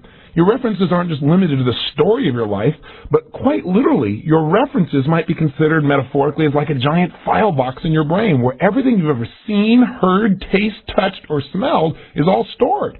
Now, some of those references are organized. You put them together to come up with a specific meaning to help you make decisions in the future. And those organized references we call beliefs.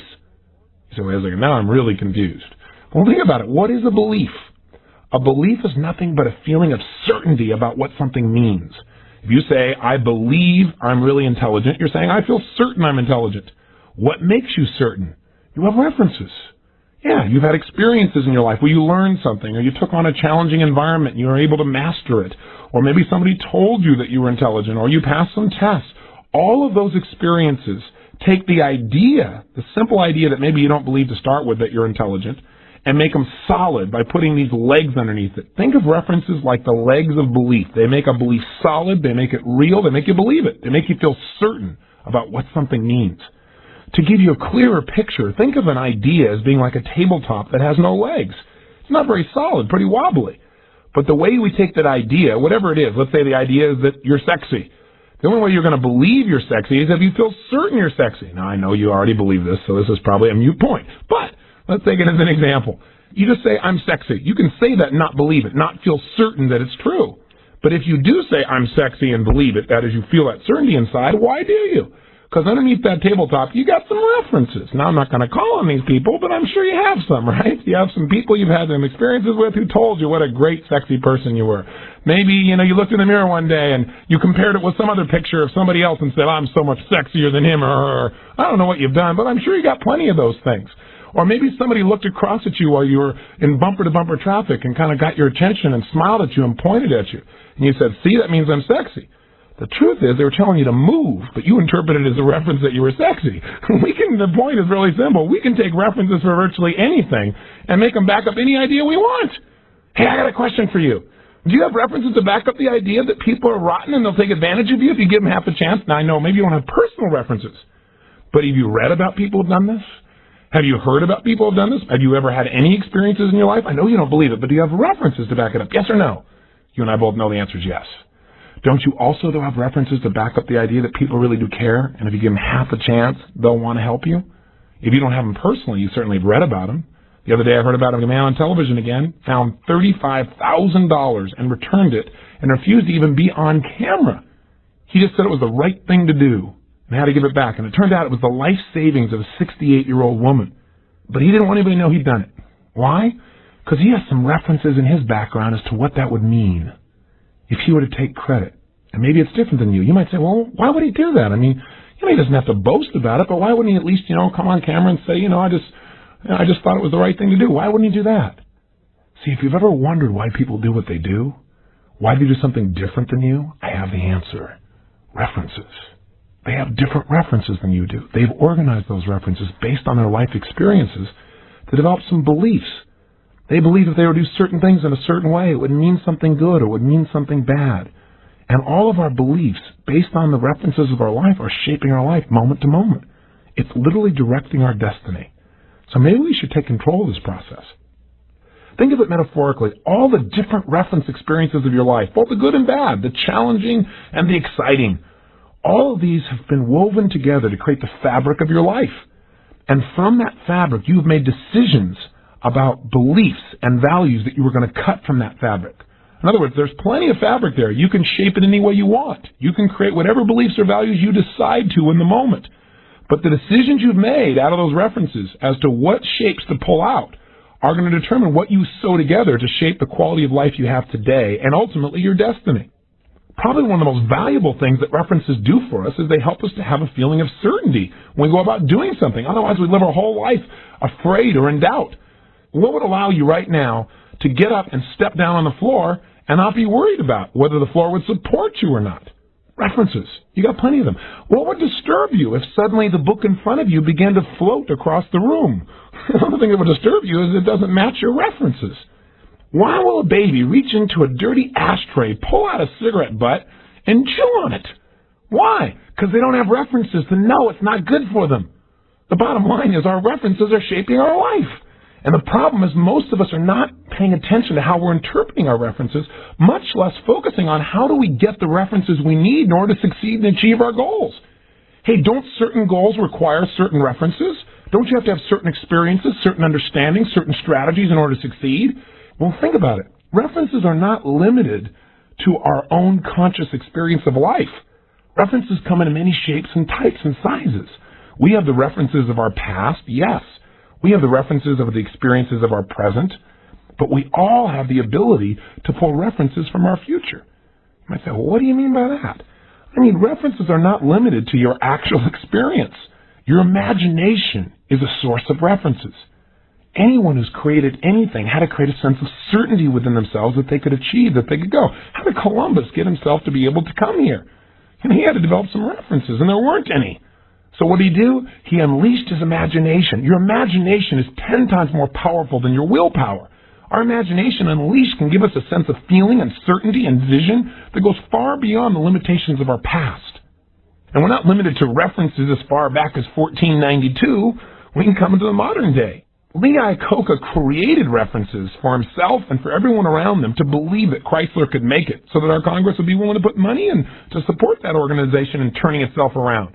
You know, recently I received a book from Mr. Morita, the person who wrote the book Made in Japan. He's basically the co-founder of Sony, an unbelievably brilliant man. And he said one of the toughest and most important decisions he made in his life was when Bulova Company came to him and offered to buy 100,000 transistor radios when his company was just getting going, and they had the breakthrough radio. Well, at the time, they weren't even doing 10,000 units a month. The amount of money involved was worth tenfold what his company was worth at the time. It was an unbelievable deal, and yet he walked away from it. Why? You say he's crazy. The company's barely surviving. He can't do that.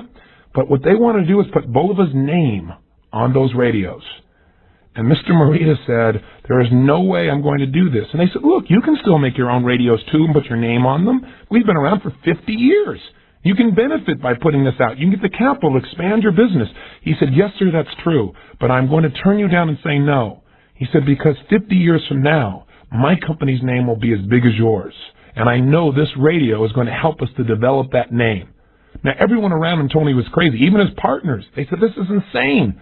How was he able to create the certainty to make that tough a decision, which, by the way, again, he said is probably the most important decision he's made in his career?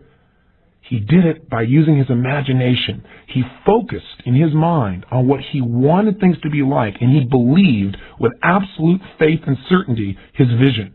You see, the memories of your past are just pictures in your head. They're sounds, they're sensations that you generate.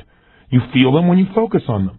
Can you not also focus on how you want things to be and focus on it so continuously till it feels just as real to you and gives you the kind of certainty to take the actions that are necessary to succeed?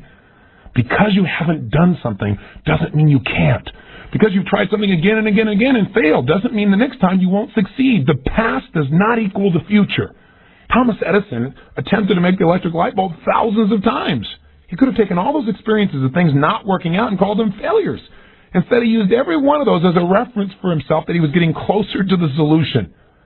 So again, references are invaluable, but in essence, it's what we choose to do with them that determines our life. Your past is a place you can learn from, but it's not a place you want to live.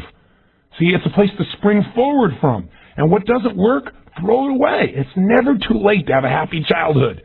Whatever you're feeling is what you're focusing on, and you're in control of that process. So remember, while the fabric may be there are unlimited references, and they're not just your past. You're not limited to even your own personal experiences as references.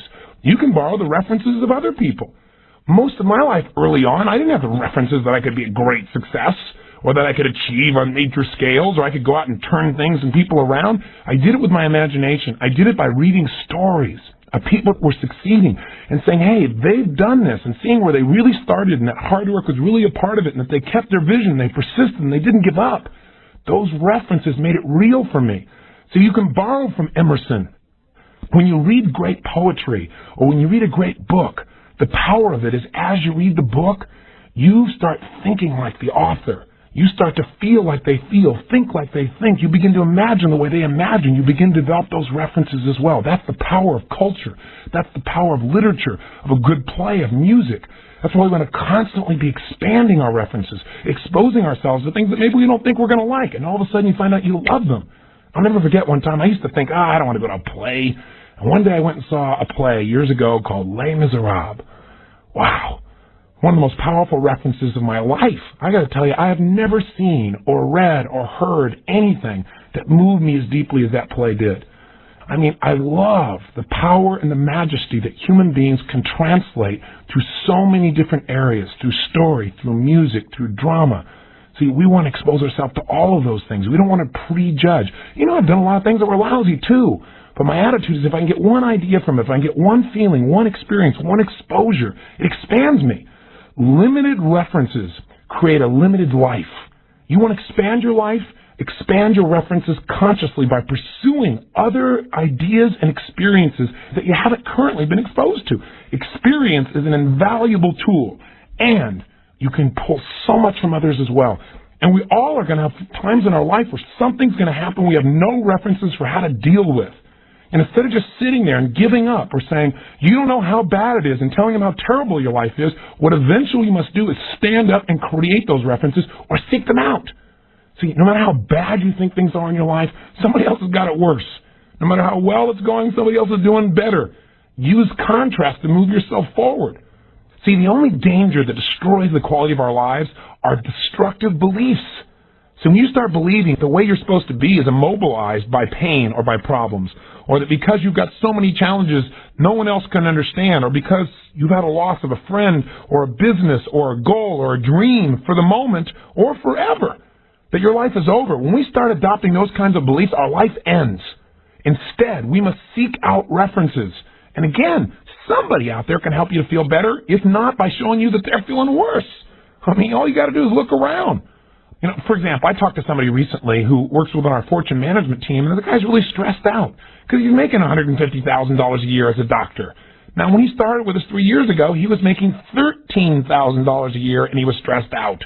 The difference is now his stress is things like, gosh, they want to go to Paris this year, and he's not sure if he can do that on top of a couple other things that he wants to do. He doesn't have quite enough time to be able to run his practice, give the quality he's committed to his patients, and be able to take off as much time as he'd like to. That's his stress. And he's getting as stressed out now about that as he used to when he was trying to figure out how he could survive, how and if he was going to be able to send his kids to college, and when he was ever going to be able to have any time off. He was working 6 to 7 days a week. Now he works 4 to 5. I mean, we lose perspective. And if I ever start to lose perspective because I think I'm working so hard, and I do it just like you. We all do. The way I try and balance myself out is a little contrast. And the thing I do with my family, if we ever get out of balance, as I remind them of an experience we all shared. There was a gentleman who attended one of our seminars not many years ago who was just a really warm, gentle soul. He wasn't an outstanding personality that dominated or achieved or pushed, but, you were touched by his gentleness. He was a wonderful man. And one day, I got a note from one of our graduates who picked up a newspaper article outside of Toronto, Canada. And there was an article that I read that definitely affected our lives. And the gentleman's name was Joe Fritch. And Joe, I guess one day decided to pull into a gas station, and he didn't know it was about to take place. 2 men who'd escaped from prison had been out for a while and decided that they didn't like the outside world. Their idea, their references they were comfortable with was prison life. They thought they wanted to be free, but when they got out there, they didn't like the way it felt. They didn't like being on the run. So their idea of how to get back was to murder someone, to kill the very next person who came into the gas station. Didn't matter if it was a man, woman, or child. Joe was in the wrong place at the wrong time, or maybe the right place at the right time, depending upon what you believe spiritually. Bottom line, they murdered him right there. He left 5 children and his wife. Can you imagine? You think you have problems? You have no problems. That family had some problems. You know what's unbelievable? The amount of love and support and caring. I called his widow and I spoke to her on the phone. I'd never met her before, and tried to offer any way I could support. And she talked to me about how deep the pain was, but I also realized the most important thing in this event was the meaning that she and the children were going to pull from this. Because this was a reference that would shape their destinies, but how it shaped their destinies was not the event, but what were they going to pull from it? What was it going to mean? They had the power to decide. And I asked her that. I said, what is this going to mean to you? She said, I guess it could mean that people are horrible and destructive, and you can do everything right, and life can still take advantage of you. And I held my breath, thinking, how can I help her to see another meaning? And she said, but I realize if I teach my kids that, and if I believe that, then there's no reason to live. And she said, I just can't believe that. She said, we've received too much love and too much support. You cannot believe the hundreds of letters that we've received and people in the community coming to support us. And she said, well, it's so painful right now. She says, I know it must have happened for a reason. She said, I don't have a way to back it up. It's just my faith. She had to borrow from the future. She had to borrow. Her faith is the ultimate reference. She knew if she didn't do this, it would destroy her own life as well as her children's forever. And she knew she had to stand up and dig deep inside and find a meaning where no meaning seemed to exist. What a powerful woman. How lucky those children are. I asked her, I said, what do you talk to the children about? She said, I want you to notice, kids, notice all these people and how much love they're giving, that people are really good. That there are a few people in the world that are really bad, they're messed up, they're screwed up, and they need to be helped.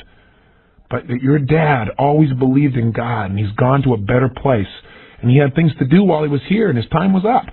But our time is not up. We've got to take advantage while we're here. What this should remind us is that every day we've got to live to our fullest together. And we can't look at losing him because he'll always be with us. Wow. How fortunate these kids are. Maybe a lesson we could all remember. And if you start feeling like, well, gosh, I'm not making as much money as I think I should, maybe a little perspective would help by having the references of other people. By the way, I'm not making you feel bad if you're feeling bad about things. I'm just saying if you decide you're tired of feeling bad, easy way to feel good is go get some other references. And if you have no way to back something up, faith is still the ultimate reference. Always return to that. You've got to be willing to trust. So look through other people's references and realize that your references are not real. They're only what you've focused on. In any situation, although the references of your life, like being abused or being loved or having somebody leave at an early age or come into your life at an early age, all those things are real, and yet what you pulled from them is what's going to shape your life. And it all depends on what you focus on. What's real is what you focus on. That's all that's real in your life. So you better make sure that you don't blame your references for where you are, but you take advantage of the references you have. And if you don't have strong enough references, create them or go get them. We all have that capacity. And I'm here to tell you that every great leader, every person that's succeeded ever in their life has found themselves in places where they didn't know what to do, and they made the references up or they went and got them. It's up to you to take control. I'm also here to tell you that if you don't take control of this process, you're going to pay a big price. See, it's easy in life to get caught up in Niagara. We've talked about it so many times, right? You jump on the river of life, and you have an idea where you're going, and you think you know where you're going, but hey, some things along the way knock you off course. And before you know it, sometimes we get caught up in the current of life, current demands, current fears, current challenges. And pretty soon we get to the forks in the river, and we don't know where we're going. We let the river decide for us. We let the river of our despair, the river of our challenge, the river of demands of people around us, and we don't make conscious choices. We start acting like everybody else, and if you do everything like everybody else, if you respond to despair and to challenge and disappointment and frustration like everybody else, then you're going to end up like everybody else. Most people are not happy. Most people are not in control of their life. 1 out of 2 are in divorces, right? Less than 10% like their body and say they're at their ideal weight. We're in a society where people are popping drugs and alcohol and food all to try to change the way they feel because they haven't learned to master it. Most people are so caught up in the river, this thing called life, that one day they wake up having been swept by the river and realize they're 5 feet from Niagara Falls in a boat with no oars, and they say, oh shoot, but it's too late. Now is the time to take control of your life upstream. Now is the time to say, I want to experience all of life, and the painful experiences of life that are there, I'm going to pull some value from. Now is the time to decide that the focus of your life is going to be on utilization. That whatever life gives you, you'll find a way to use it to your advantage, to the advantage of others. That's the only way in life to feel rewarded and fulfilled. It's the only way to guarantee that this life has joy continuously. By the way, does this mean that you're never going to get down? You're never going to get frustrated? You're never going to feel despair? Of course not. You're going to feel those things, and you have the right to. But when you do, realize that they're a message, and the message is that you've got to change what you're focusing on, the way you're interpreting this thing, your perception about this, or you got to take some action right now to utilize what's happened. I also want to remind you that if you take the events of today and put a meaning on them immediately, you may be prejudging whether this is a good day or a bad day in your life. See, I'm here to tell you that some of the worst days in your life, you thought, are some of the best. Think about it for a second. Think of one of the worst experiences that's ever happened in your life. One of the very worst. As you think back to that experience, be honest with yourself. Isn't it true if you look back on it now that the truth is in some way it's positively shaped your life? Maybe it's made you more sensitive and more caring about other people because you were abused as a child, or maybe it's made you make sure that you treated your children totally different and it shaped their destiny for the good. Maybe because when you didn't have freedom when you were a kid, it drove you to create more freedom for other people. Maybe because you didn't have respect, you're more respectful. Maybe because you didn't have love, you're more loving. Maybe because something happened that was horrible, it just changed the entire direction of your life. Now you might say, yeah, that's true. Then maybe your bad days aren't so bad after all as you look back on them. And you might say, no, Tony, I've had some things that there's no way I can ever get over these. I'll always have pain for these. You're right, as long as you hold that they mean something like you've been taken advantage of or you have a loss that can never be returned. Just remember, loss is imaginary. Everything you think you've lost is an imagination because everything in the universe only changes form. Nothing ever disappears. What you got to remember is if there's something you've still not gotten over, it's because of the meaning you've linked to it. And maybe what you need to do is get some faith in there and say, even though I don't know why this has happened, I'm willing to trust. I'm willing to trust that someday I will. I'm willing to trust my Creator. That's a big leap. It's called a leap of faith. But it's the one that every one of us has to meet at some time in our life if we're going to move to the next level. And I got to tell you, every day you and I got to use faith. We got to use faith to be able to survive and to succeed. I remember reading a story recently about Billy Joel, where it was talked about how years ago when he was 21, 22 years old, how he was ready to commit suicide. Unfortunately, he got himself into a hospital. You want to know why he was going to commit suicide? Because he'd been in these bars where he'd been playing his piano, you know, his Piano Man songs, where people sit there and they don't listen and they're drunk and they spit all over you and they don't appreciate you. He'd been doing that since I think he was 16, 17 years old. Here he was, 22. My gosh, think of that, 6 straight years of heck like that. You know, not being able to really feel any fulfillment, no direction, nobody liked his music, and the only thing in his life that gave him any brightness was he felt he'd found the girl of his dreams, and then she left him. He's ready to commit suicide. Why? Because he knew he'd never amount to anything, and he'd never find a woman as beautiful as her. What kicked him out? New references. When he checked into that mental institution, he found out what real pain was. He got in that environment where he couldn't even turn his back on people. And he thought to himself, I have no problems, and I will never let myself get that down again. He said it's ridiculous, and he never has. The rest is history. Just remember, God's delays are not God's denials. What appears to not be working out right now, what seems to be a horrible event, may in fact be a reward. It may be a blessing. Returning back to Made in Japan with Mr. Sony, Mr. Morita, it talked about in the very beginning of his company, before it was even known as Sony, that right after the war, they wanted to make these wire recorders. And they couldn't get anyone to make the wire for the recorders they were developing because no one was willing to bet on such a small, tiny little company that wouldn't succeed. And they tried everything they knew, and it looked like they couldn't build the recorder. Thank goodness. But because of that, they eventually found tape recorders and became one of the biggest makers of them in the world. See, what seemed like a horrible event turned out to be a benefit. Just remember, the next time you're feeling bad, you're going to have good days and you're going to have bad days. The only thing is, you're not going to know which ones they really are until much later in your life. So at this point, you might say to me, then, Tony, how do I know what's really true? How do I know what I really should believe?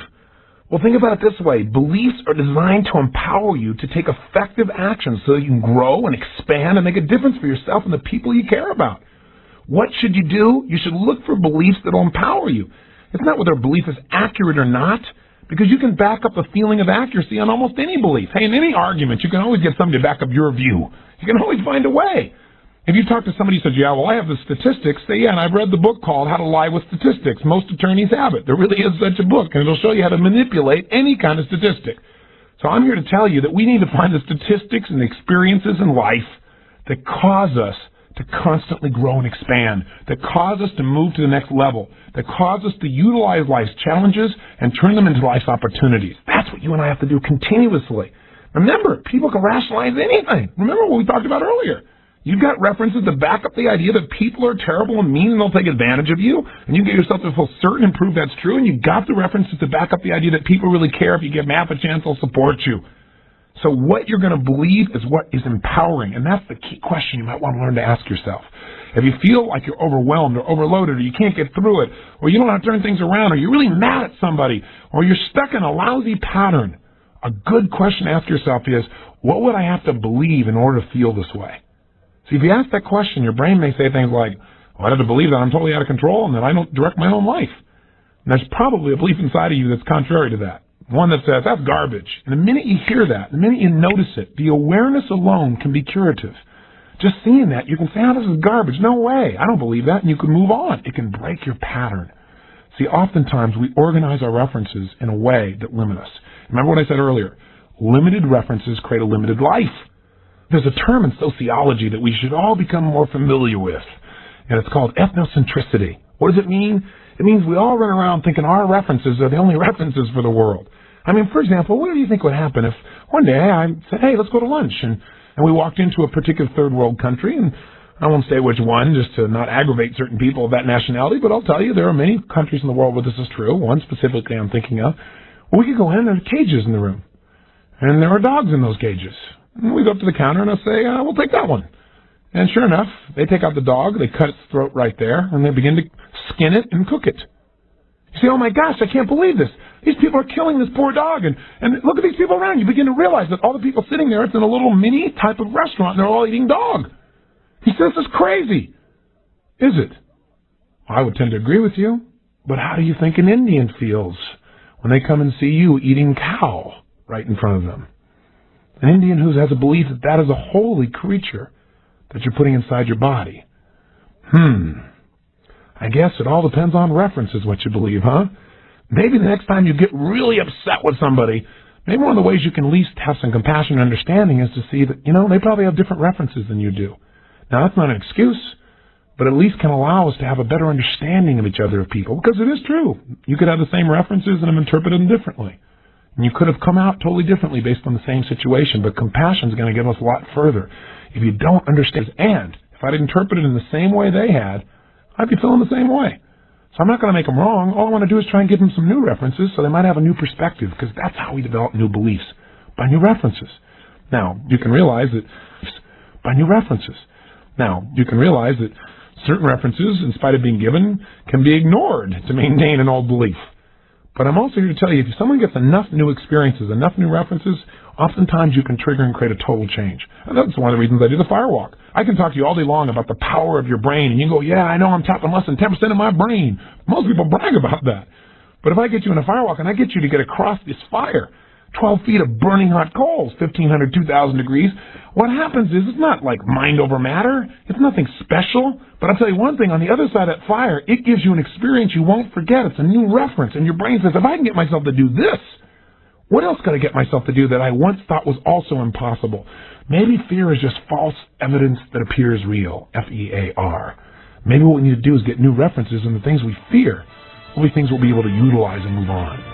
So if you want to shape your life, seek out references, more of them. Expand your life by expanding your references. Bottom line is, life is lived by being willing to constantly expand what we know and what we feel and what we do. Make sure you do it consciously. Make sure you interpret your life in a way that empowers you.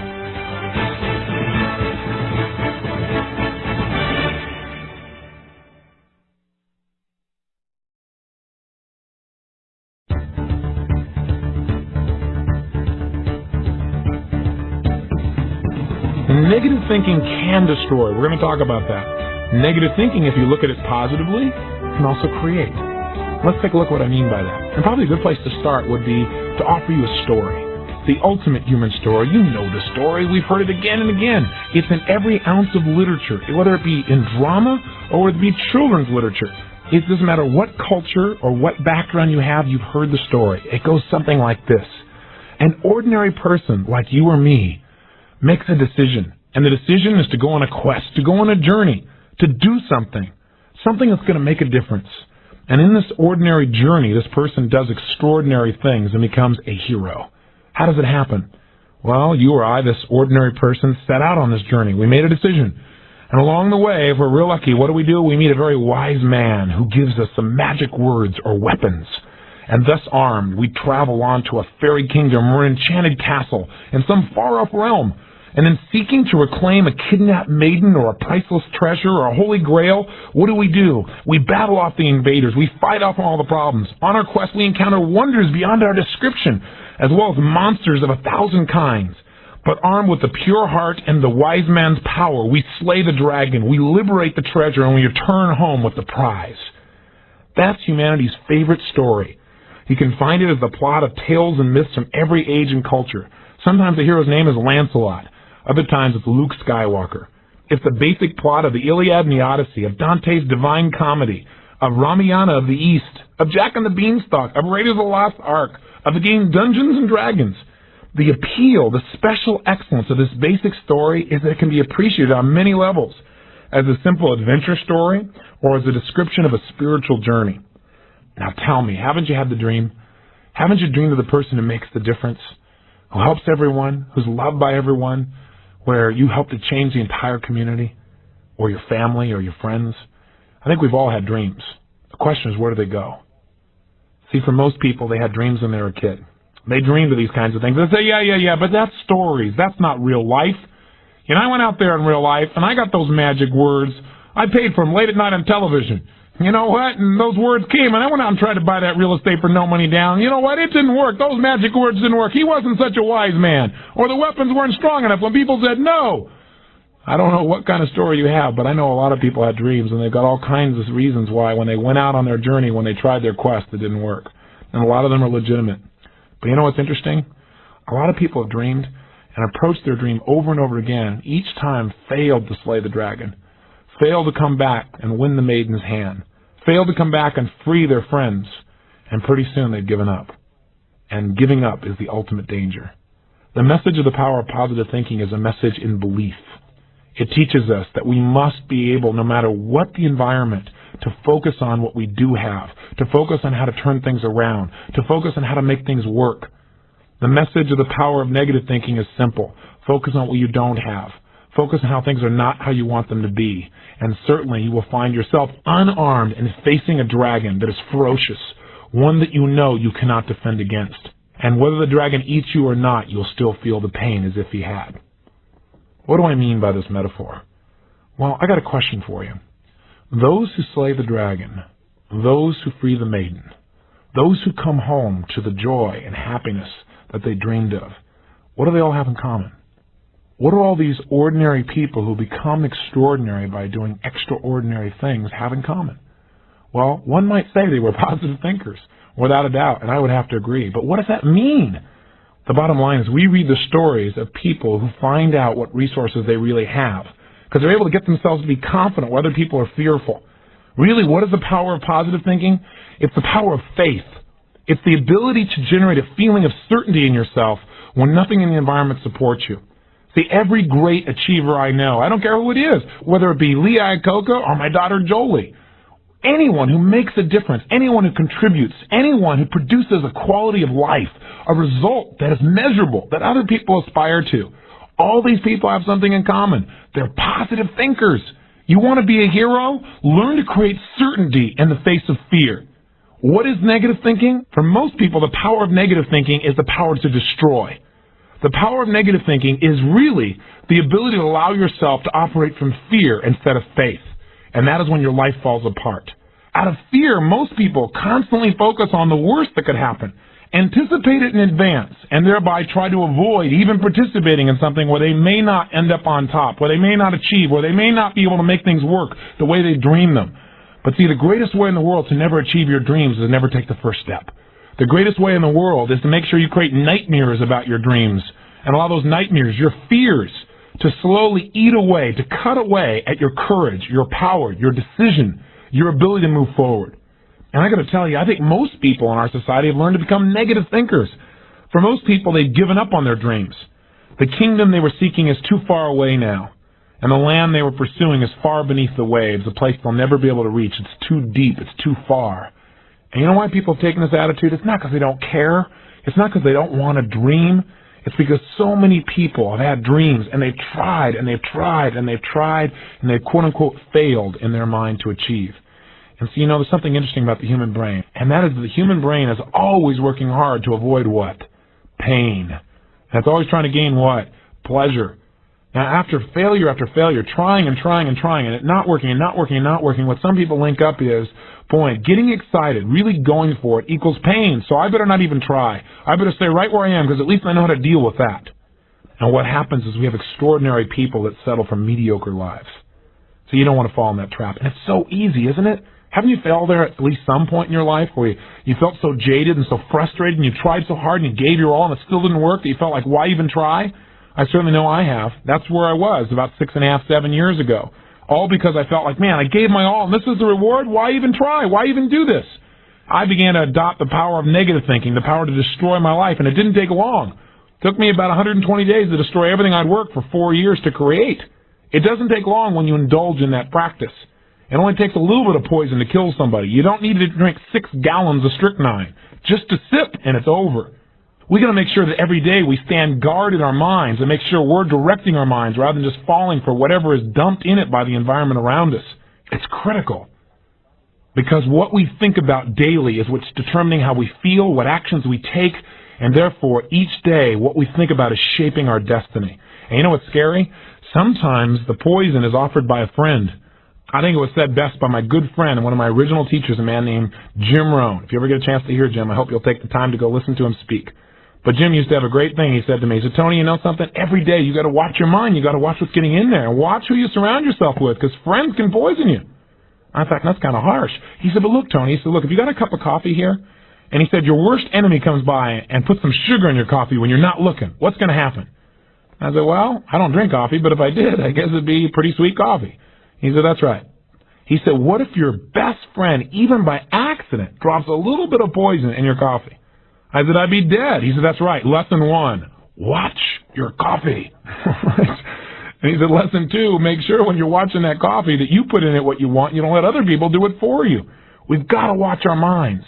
And I'll tell you what, if we don't, you got to realize that gravity is constant. If you don't every single day try to put something positive in your mind, something that's going to build, something that's going to help you to construct a greater quality of life, if you don't do that consciously, what will the news provide for you?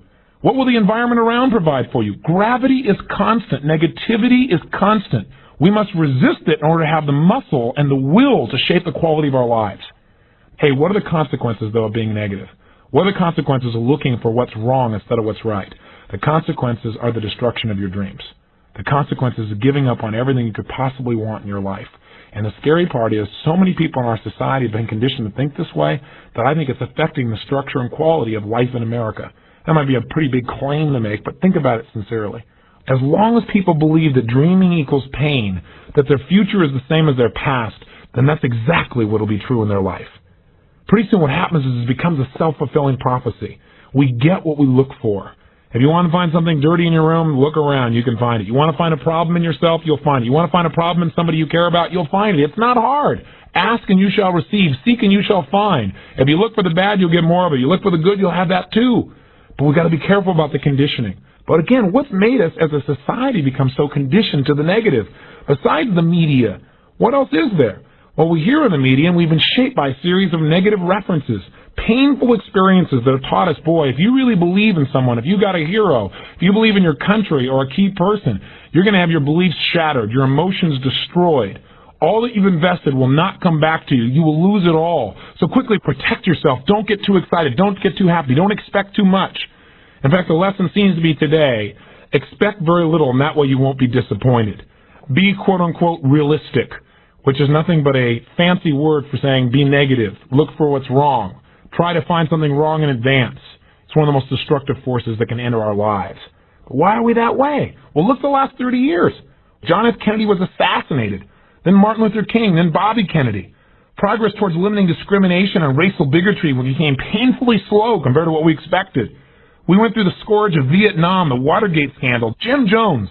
Then in the 70s, the hostages were taken in Iran. We had double-digit inflation, growing unemployment, and then we got to sit down in an oil crisis where we sat for miles waiting to get gasoline.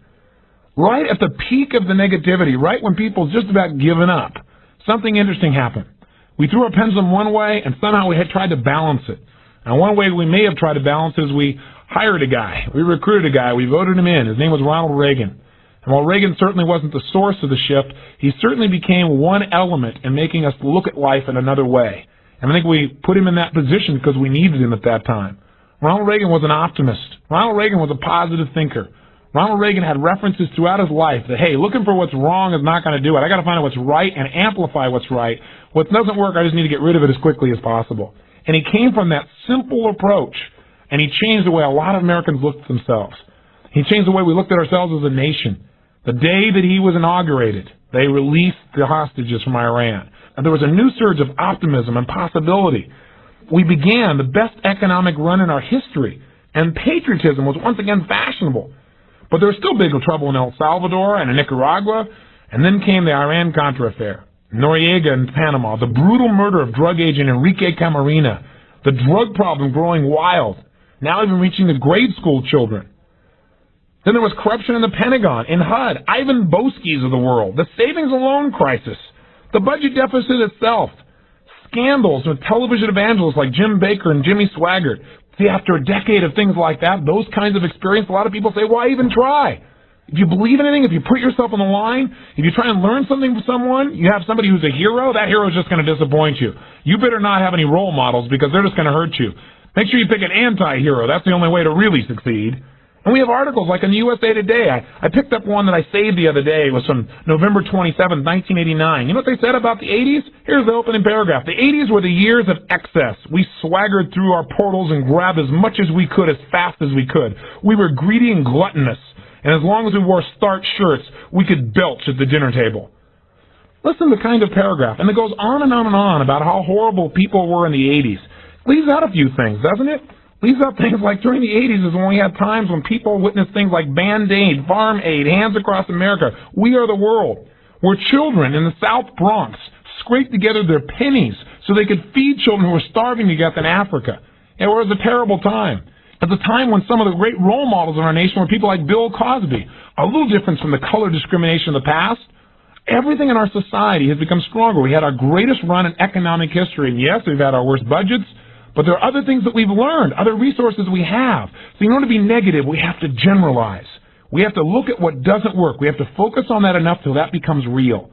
What is the truth about the 80s? The truth about the 80s is simple. It's whatever you focus on. The reality is you can walk into a room with a camera and a party, and if you focus on the corner of the room where people are fighting, where things are horrible, where people are mean, boy, that was one mean party. But if you go in that exact same room and you look through that camera, but you focus the camera on the opposite end of the room where everybody's having a great time, people are loving and contributing, you're going to say, what a wonderful party. The same is true of your life. The same is true of the nation as a whole. Do I say we should become naive and just trust blindly? No. What I suggest is we have balance, that we use the power of positive thinking and the power of negative thinking. You say, you keep alluding to that, Tony. What does that mean? Here's what I mean.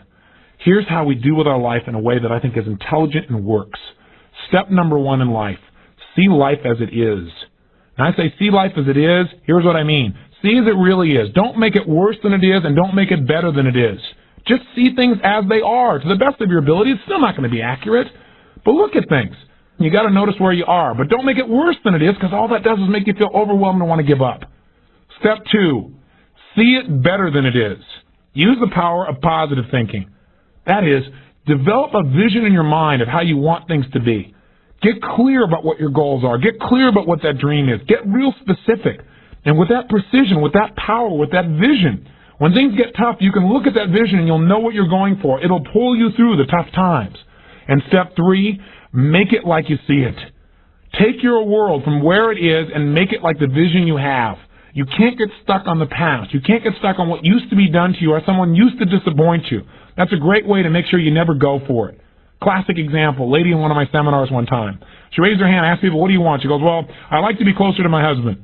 I used the precision model. I said to her, well, what prevents you from being more close to him? She goes, well, I don't know. I said, well, if you did know, what would you say? She said, well, I'd like to be closer to him, but, he just never seems to be close to me. I said, ma'am, what would you need to do to be closer to him? She goes, well, I don't know. I guess I'd have to just treat him better. I said, well, why don't you do that? She goes, well, I don't know, because if I treat him better, he may not treat me better. If I'm really loving to him and I give my all, he may not give his all. I said, so great, ma'am. If you never give 100% to your husband, 1,000% of your commitment, of your love, why should he ever give 1,000% to you? She goes, well, I'll meet him halfway.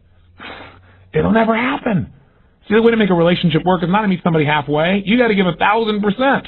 If you give 1,000%, you're creating the place for them to have 1,000%. Out of her fear that he may reject her, or that she may give her all and he may leave her anyway, she doesn't give him enough to make him want to stay. And the relationship will end. Our fears, whatever we focus on, we get. We got to break out of that. See it as it is. See it better than it is. Make it the way you want it. So let me give you 5 steps to really utilizing the power of positive thinking, even though I said this is about negative thinking. And then let me show you how to use negative thinking in an assignment. How to make negative thinking something that's useful for you. So step number 1, decide to develop the habit right now, the habit of focusing on what's right in your world instead of what's wrong. The habit of focusing on what you do have instead of what you don't have in a situation. And as basic as that is, and as well as you know it, you've got to make it a habit. Because those habits form the chain of your ultimate character, of who you become and how you end up living your life. We've got to condition ourselves, because if we don't, we'll go back to the automatic state that most people live in today's society. The way to develop the habit is to go on a mental diet. I did this several years ago. As positive as I was, and I was going through unbelievable pain at the time. I'd had some major disappointments, some frustrations. I felt like I'd given it all. But what turned me around is one day I picked up this book called The 7-Day Mental Diet. It was a little tiny little booklet. And all the booklet really did was, for about 12 of the 14 pages, it challenged me to really see if I could really truly, for 7 days, live my life without one negative thought. And it kept saying throughout the book, now don't just say, yeah, I can do it, and don't just say, I'm going to do it. Think for a while before you commit to this. Don't actually commit unless you're really going to do it for 7 straight days no matter what. It doesn't mean you don't have a negative thought. It just means that if you have a negative thought, you don't speak it. You set it aside. You forget about it. Or you replace it. If you say something negative, you go erase. What I really mean is this. Or you say, that's not what I mean. Here's what I mean is this. And you immediately focus on something good. It's not that nothing negative ever comes out. It's that you immediately do not allow yourself to hold a negative feeling, a negative thought for 7 straight days, day and night, even when it gets tough, even when somebody disappoints you, even when you get frustrated, even when you give your all and it still turns up lousy. Listen, if all I did was rant and rave on this tape and you didn't listen to anything else I said, but you took on this 7-day challenge, you can't believe what it'll do to your life. Now, I got to tell you, when I first read the book, I thought, wait a second. Being positive isn't going to change my life. I got to deal with the real problems around me, those real challenges that are out there. I don't want to just be positive. Somebody says, how's it going? I go, I'm doing great. And they go, why? You go, I don't know, but I just feel good. I don't want to be that way. I want to be real. I want to be on top of things. But you know what? I thought, wait a second. I can be positive about solutions.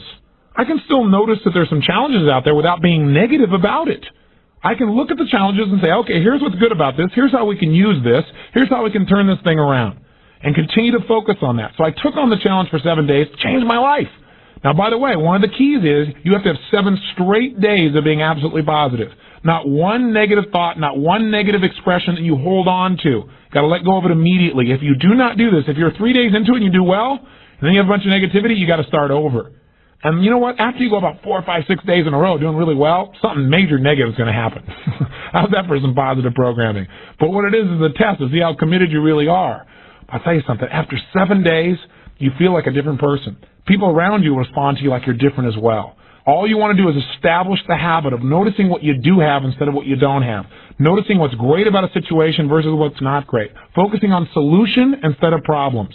That's what changes your life. Here's key number 2. Instead of judging yourself and others, decide, remember these are decisions, decide right now to become curious instead of judgmental.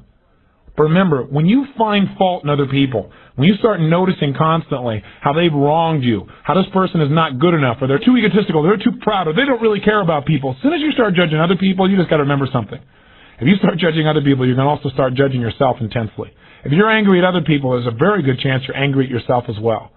Maybe you perceive more and judge less. Maybe instead of finding fault with other people, without really thinking about what they've gone through to be where they are this day, maybe we can get really curious about what's making this person be in the state they're in, or what's the motivation behind this person's anger. For example, a lot of times we think somebody's being negative or angry or we're frustrated with them, but we never bother to find out what's really going on. I know myself, I was at a party recently, and I fell prey to this. There was a woman who came to the party. Everybody behind her back was saying how unbelievably egotistical this woman is, how negative she was. But you know what? I sat next to her at dinner time, and I got a chance to really find out who she was. I got curious about her. And I began to find out about all the pain she'd been through in her life. When I realized was this woman was just barely hanging on to her life. She just needed to know that people cared, but she was so afraid of being rejected that she put out this ego because she didn't want someone to reject her, so she figured she'd reject them first. And I got a chance to really know her, and she was a wonderful person. I'll tell you something else we've got to be careful of that ties in with this, of our being judgmental.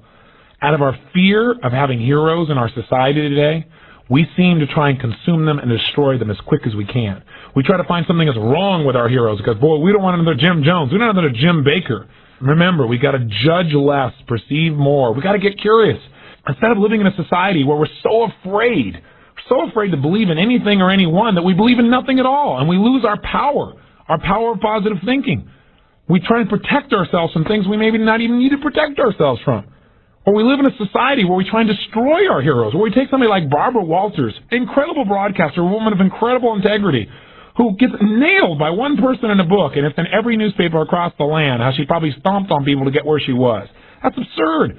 Or Martin Luther King, after he's passed on, somebody comes back and stomps all over his career and his reputation. Is that the society we want to live in? Any person who takes glee in watching another person's pain will experience plenty of pain themselves. Remember the quote, "He who was without sin, let him cast the first stone." The bottom line is, if you go looking for brown, you're going to find it anywhere you look for it, in others or yourself. Free yourself from the disease of making others wrong, and you'll free yourself from the disease of making yourself wrong. You have a lot more energy to create solution instead of problems. It's part of the power of positive thinking instead of falling for the destructive power of negative thinking. If you want to get curious, just ask yourself, what do I like about this person? Wonder what's going on with this person that would make them feel this way. How could I help this person? As you ask these kinds of questions, you may learn something about how human beings operate, about their motivations, maybe even some things about how to support yourself as you try to support others.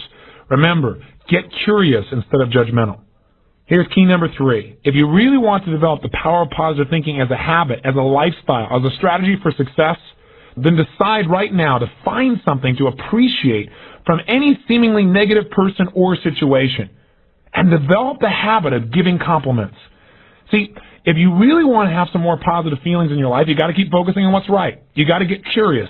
And most importantly, you got to find something to appreciate even in the tough times. Because in reality, as we've talked about so often before, the toughest times in your life sometimes provide you with the real resources to change your life. So what we've got to do is find something to appreciate. Not someday when things work out. We've got to appreciate where we are right now. And this is something I talked to my daughter Jolie about today. Because she's in an experience today where I thought, well, gosh, she's not being very positive. And I'm going to talk about positive thinking. Because she came in to see me and she's feeling really sad. She's feeling really down, feeling really frustrated. And you know what her problem is? Her problem is she tried out and won the right to be amongst 3 girls who dance in the Electric Light Parade at Disneyland. And that was about 3 or 4 months ago. She's been going there after school every day, driving from San Diego up to Anaheim, burning herself into the ground, getting up and going to school to be a straight-A student still, and trying to visit with her family and her boyfriend. And she found herself maxing out. Now think about her problem. Her problem is that she gets to be at Disneyland and fulfill a childhood fantasy. Her problem is that she loves her family and wants to be with them as well. Her problem is she loves to be at school and really do that. Her problem is she has so much abundance that she has to figure out how to get it all in one day, and she can't do it. And she's physically burning out. That's her problem. And you know what? She says, gosh, I want to be home. I want to be with you guys and all these things. I don't want to miss out on all this great time we have together. I want to be with you guys. I said, well, honey, look what you're doing. She goes, yeah, I don't want to miss out on Disneyland either. I don't want to miss out on my career and what I'm doing and what's going on. What's the problem? The problem is she's finding out what's negative in both situations. She's focusing on what she doesn't have instead of what she does have. Now, I could be negative about that and say, gosh, be more positive. But you know what? In reality, I realized being negative in this situation may not be bad. What do I mean? I don't mean being negative. I mean being intelligent. I mean being critical in your thinking. Seeing what you don't have is sometimes useful too. This is what I promised you in terms of the power of negative thinking. Here's how negative thinking can be useful. I sat down with her and I said, honey, let's look at the advantages and disadvantages of both. Let's not just be positive. Let's look at it. The whole thing is positive. Let's know that no matter what you choose, you've won. You have what most people dream about. But for a moment, let's be a little bit critical. What do you love about Disneyland? What's great about it? What is it giving you? And let's ask the question that maybe we don't ask very times when we're just being purely positive. What isn't it giving you? What are you afraid about? What are you missing by being there? What's great about being at home more? What's great about those things? What's not great about that? Be honest. If you were there, what might happen that's not good? What might you miss out on? And you know what? By getting her to use both positive and negative thinking, or to be more accurate, positive thinking and some critical thinking, looking at what isn't there for the moment, what she is missing out on, and allowing that pain to motivate her, she was able to clarify what's most important in her life and what's the best way to do that. And she came up with a plan that totally empowered her. After a couple hours of conversation and fun, she looks better than she has in about 6 months because she's finally resolved what's most important. And sometimes just being positive and keeping a stiff upper lip isn't enough. Sometimes you got to stop and say, I am positive. I'm going to approach this from a positive way. I'm going to stay in a positive state. But I'm going to ask some questions some people may think of as negative, which is, what isn't working? Because if you're not willing to look at what isn't working, you can get yourself in trouble.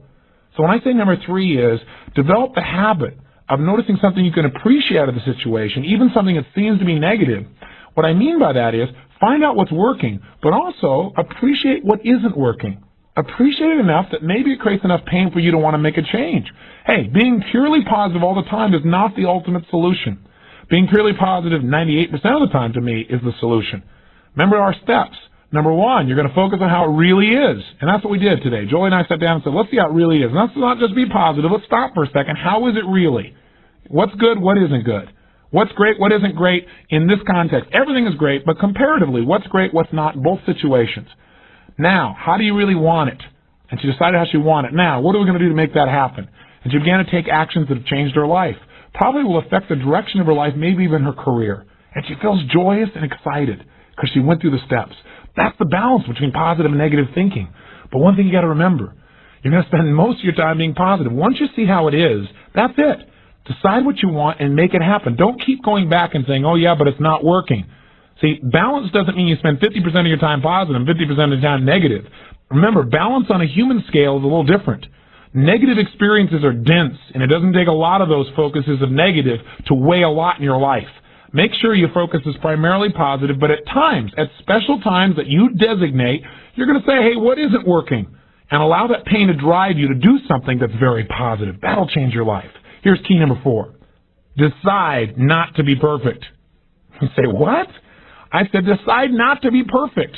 One way to make sure you're negative is always trying to be perfect. Because you know what? You're always going to notice you're not. Because you're this thing called a human being. When I talk to my daughter Jolie, this girl works so hard to be perfect. Everybody seems to love her. She's a straight-A student. She wants to be the very best at school. She wants to be the very best at home. She wants to be the very best at business. She wants to be the best at everything. And I'm trying to be the best constantly. In the past, she always noticed what wasn't perfect, and that created pain. So you can't do that. You're going to screw up. You're going to be negative. Things are going to happen where you don't follow through on what you know. You're going to make poor decisions. You're going to say things you shouldn't say, do things you shouldn't do, mess up like you shouldn't mess up. But you know what? When that happens, instead of being negative and beating yourself up and saying, boy, here's another example of me sabotaging myself, decide what you do want. And say, you know, I'm not perfect, but I am good. And what makes me good and what makes me great and what can make me excellent is as soon as I notice I'm not on track, I correct it. And I get better. Your goal each day is to get better, not to be perfect. And that's all anyone can ask of you. If every day you really try and contribute more, be more, and do more than you were slightly the day before, that's all anybody can ask. And if you know you're going to screw up and you don't make it a catastrophe, it's easier to bounce right back up. See, the only way you fail is if you quit. But if you learn something and you expand from it and you make some new decisions that enhance your life and the people you care about, then there is no failure. Don't try to be perfect because you'll never succeed. And here's the final one, key number 5. Decide to develop the habit of using the F word, faith. Make sure that you're in the position of utilizing the tool that really positive thinking is about. Positive thinking, I've said it over and over again, really is just the power to believe. And as you believe, so is it done unto you. As you believe, so it's created. You need to make certain that you create that certainty inside yourself. And you know what? You and I both know there are going to be times when it looks grim. And the only power you really have is that power to have faith. To step forth and say, I'm going to put myself on the line. I'm going to have the courage to overcome my fears and to take action, even though it may not work out. Even though I may put out my love and it may not be reciprocated, I'm still going to put myself on the line. Because if I don't, that's the only way I can fail. See, without faith, nothing exists. And remember one more thing. No matter how bad it seems, this too will pass. That you've made it this far. You've been through tough times. Times you didn't think you could pull it off. And you've made it. If you've made it through all the challenges of your past and your life still works, you still seem to be somewhat happy, you're still standing, as they say, then gosh darn it, you're successful. And you can make it through this too. It's the thing that'll pull you through. Faith is still the power. It's your ultimate power.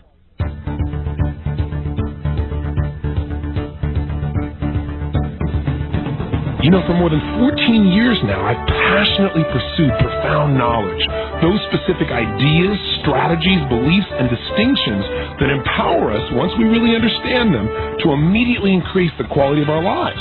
And in following this path, I've had the privilege to meet, to interview, and many times become very good friends with some of the most successful people in our modern culture.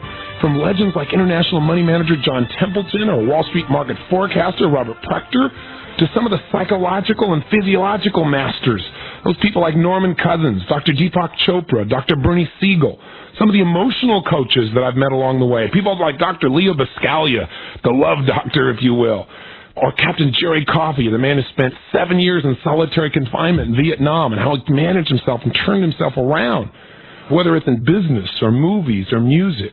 People like Peter Guber, these people never cease to amaze me with their ability to take a vision and make it real in spite of a lack of support from virtually everybody around them.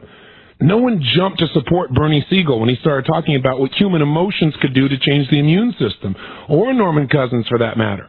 When Robert Prechter first started talking in the 1970s about a Dow that would be at 3,000, everybody thought he was crazy.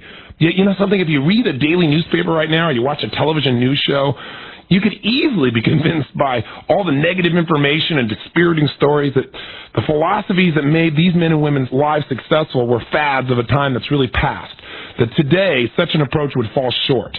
After all, today with budget deficits, the imbalance of trade, the Japanese dominance overseas, one of the longest recessions in recent memory, the consumer's lack of confidence, the worst it's been in years, you know, most people are right now really preparing themselves for long-term bad times. I mean, with cover stories on Newsweek like The Lost American Dream and The Curse of Self-Esteem, and with daily talk shows covering such profound subjects as women who don't let their men leave the house or being jealous of your mother, it'd be easy to buy into the philosophy and actually fall into the trap of feeling certain that the good times have really passed and the future is indeed bleak. Why would people begin to believe this? Because, hey, our experience of reality can be depicted in a simple formula I wrote down the other day in my journal. I times F equals PR. Information times your focus equals your personal reality. Whatever information you're feeding your mind on a daily basis and you focus upon consistently, you're going to experience as being what life is really about. I look at some of these shows and I ask myself, where do they get these people? But for some people, that's their experience of life. That's their experience of reality.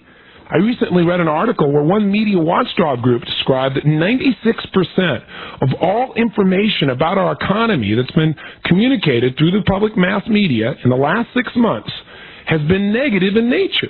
They said even when the statistics are positive, the anecdotes the media uses are negative, i.e., unemployment went down today, but that's not going to help John Smith, who can't find a job and never will.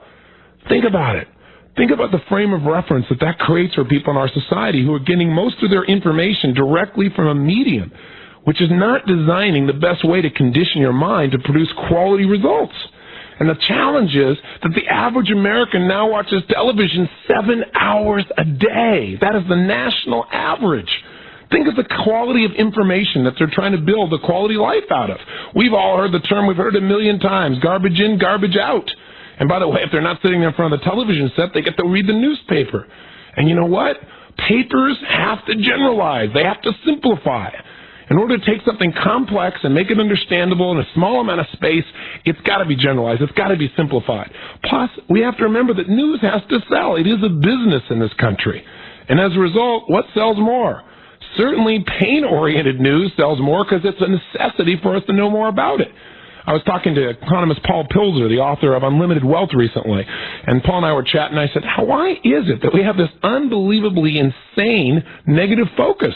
And he said, well, there's a lot of possibilities, and we both talked about some of Robert Prechter's work, about how moods in our country and around the world go through cycles like seasons.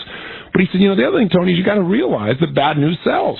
I said, well, I've heard people say that before, but how do you explain that to people? I mean, I have a tough time with it. He said, well, the reality is simple. If you and I are walking down the street here and we look at a newspaper and at the top of it, it says, this weekend's beautiful and sunny.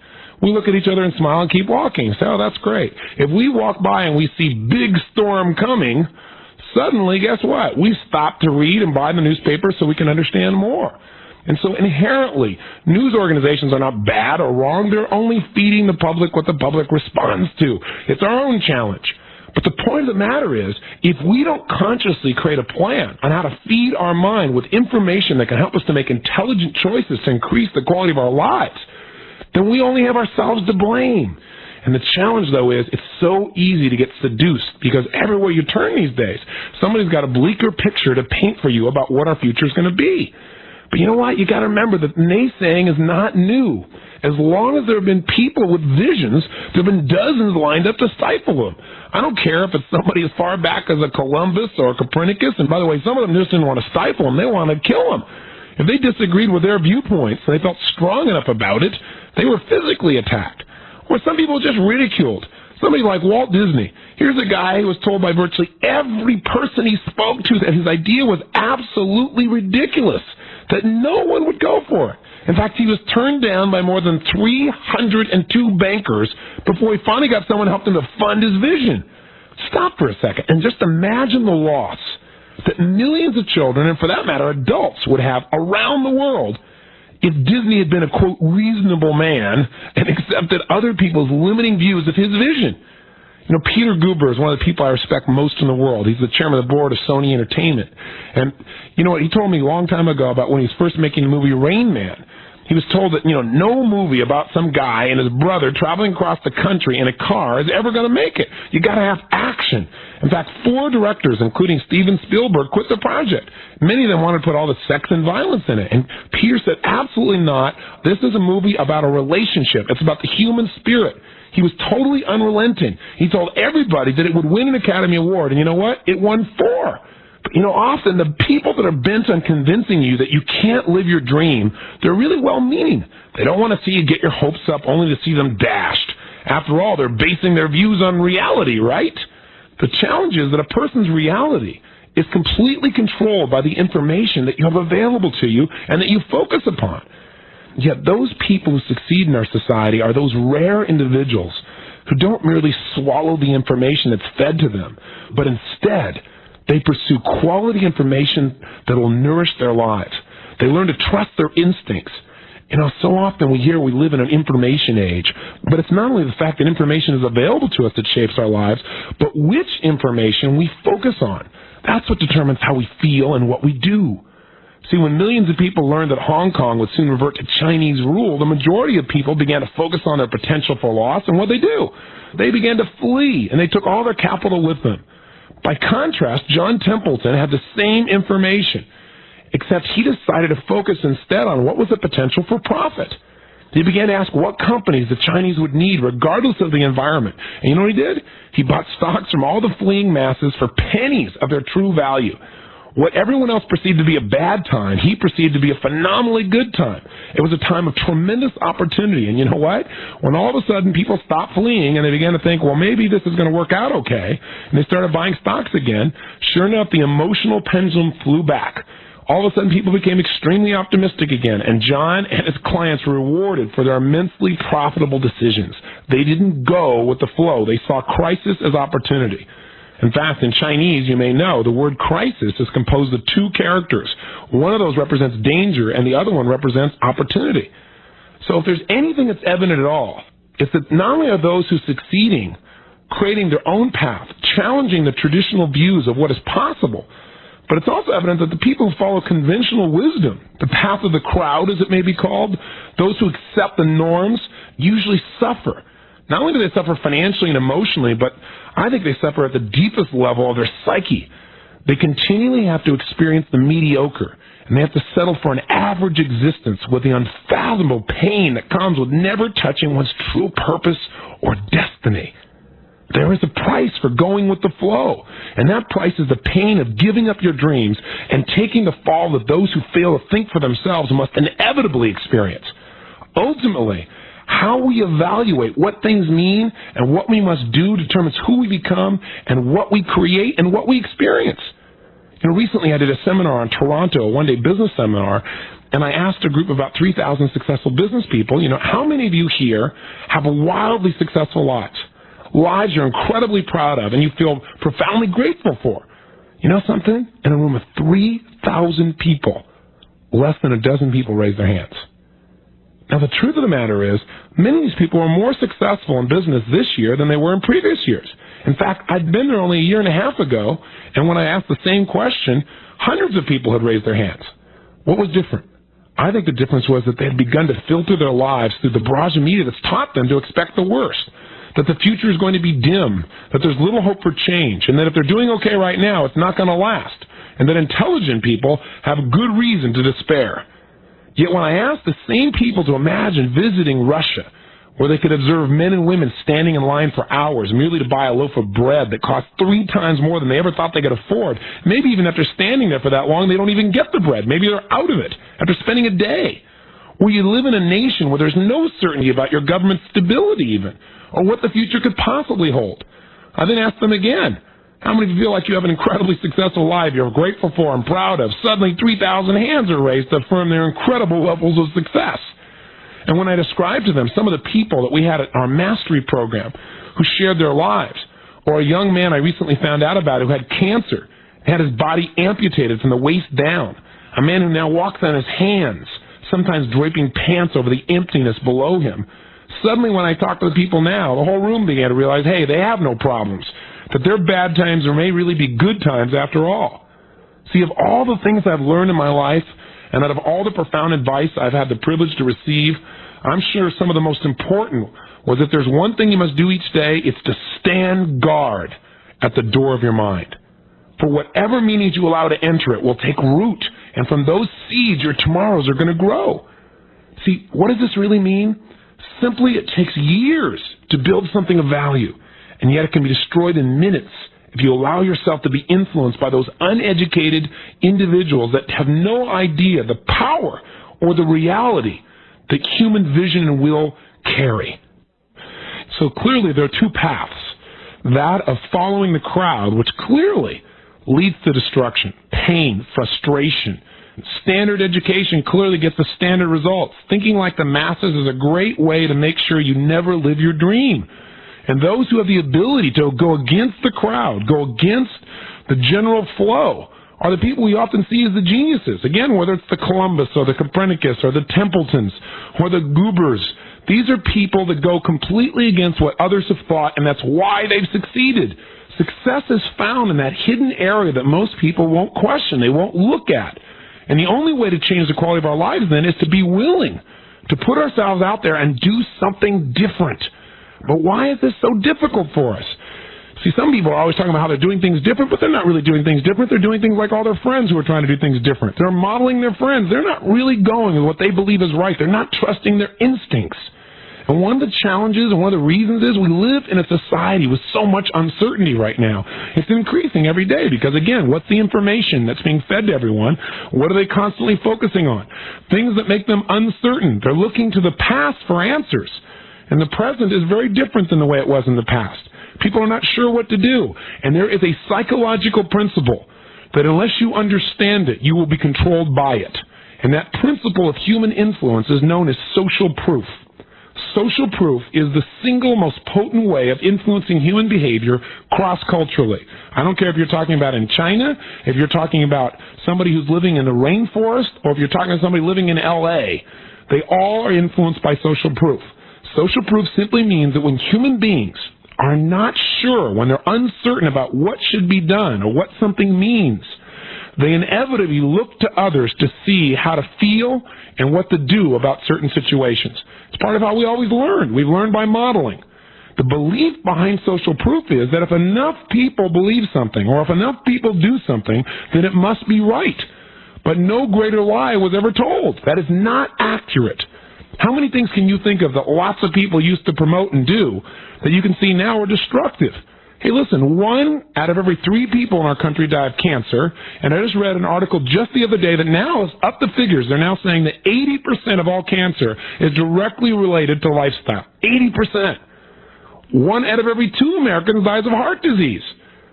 Certainly what the masses are doing in terms of how they're eating and how they're thinking and how they're approaching health does not work. And those are just the top 2 diseases. 4,000 people dying a day of those 2 diseases alone. Just imagine that. When you were growing up, did people tell you, what is it, social proof, that everybody smokes cigarettes to be cool? You know now how stupid it is. But back then you did what the crowd did, or did you? Maybe you were unique. Maybe that's why you and I are listening to this tape together. Maybe we've always been this way. Or maybe you drank, or back in the 60s when everybody did drugs. The psychology of the crowd is one of fear.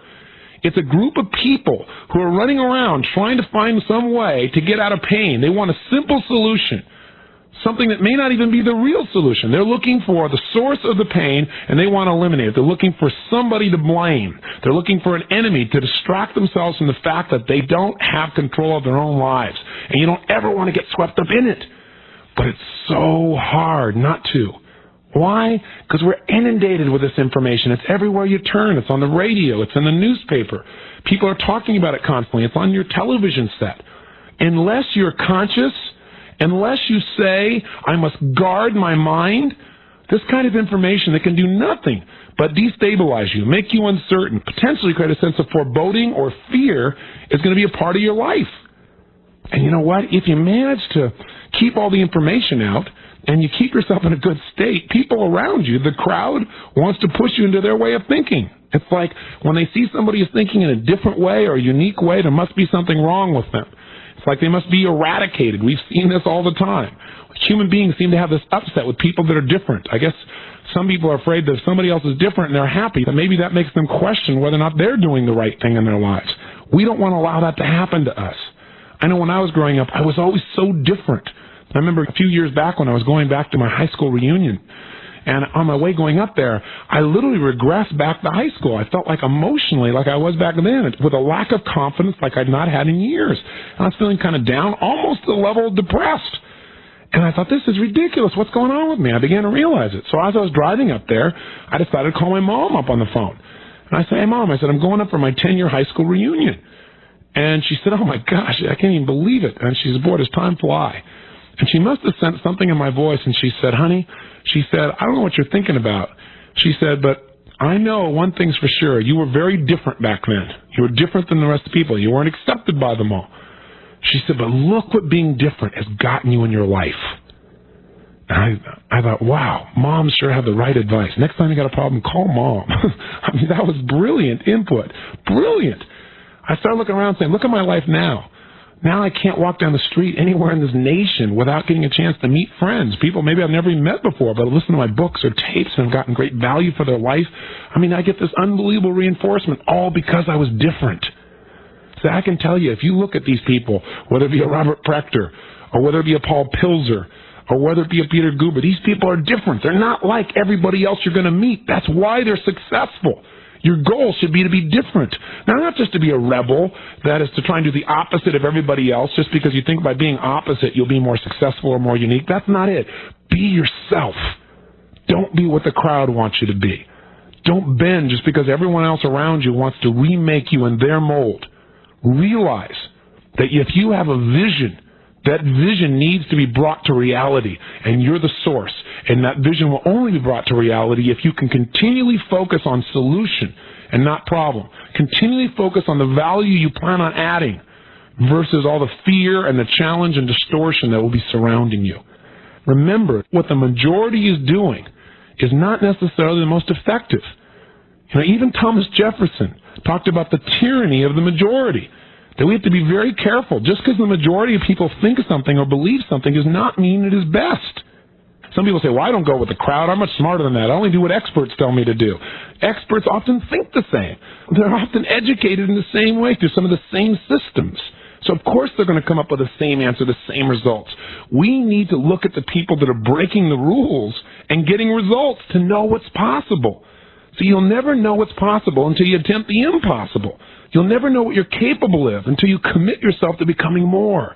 But you can't do that based on the environment, on the social proof. You've got to do it based upon your imagination.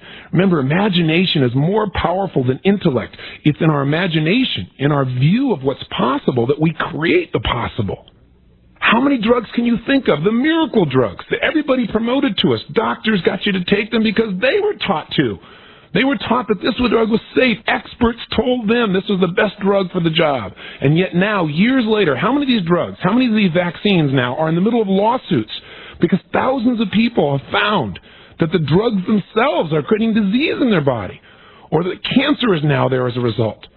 Look at those things that we've accepted. One of the most common drugs given to mothers, pregnant mothers, was Benedictine, designed to take care of the morning sickness. And yet the reality is children started turning up with physical abnormalities. Women started developing all kinds of physical challenges, and all of a sudden, after years of saying this was the ideal drug, it was pulled back. We cannot trust because an expert has told us something that it is right. We've got to make sure we do our best to do our own research, to see if something makes sense to us, to see what the upside or downside is, to get more information, rather than just knowing that because everybody else is doing it, it must be okay. This doesn't mean the expert is trying to mislead you or that they're not educated. It just means the more important your decision is, the more educated you should be, the more information you have to be able to make conscious decisions for yourself. This is critical. And by the way, this means any kind of expertise. If I tell you something, you need to say, does this make sense to me? Does this jive with the information I have? Can I use this? And let me see what kind of results I get from it. Judge by that. You've got to study what makes sense to you. Don't just go with the flow. There's a huge price for going with the flow, and the price is pain. The most dramatic examples that we could probably list are those of somebody like a Jim Jones. Think about it. How did this man manage to get people to come up and murder themselves, commit suicide, and help their children to die by drinking Kool-Aid that was laced with poison? They knew what they were doing. How did they do it? He took them out of their normal environment. He took them down to Guyana, where there was no one to study or to notice how to respond except each other. And they were uncertain in a jungle they didn't know how to deal with. And they had a very dominant leader who was telling them what to think and how to think and what to do. And you know what? He influenced them. All he needed to do was get a few of his most intense followers to come forward first and drink the cups of Kool-Aid and to show them giving up their children. When others saw enough of them do it, they fell right in line. And to all but a very few who escaped, willfully, purposely, consciously killed themselves. This has got to be one of the most devastating examples, but unfortunately it's not the only one. Throughout human history, when people are not sure what to do, they look to somebody who seems to be certain. But because they're certain doesn't mean they're right. People can be certain and be wrong. They can be sincerely wrong.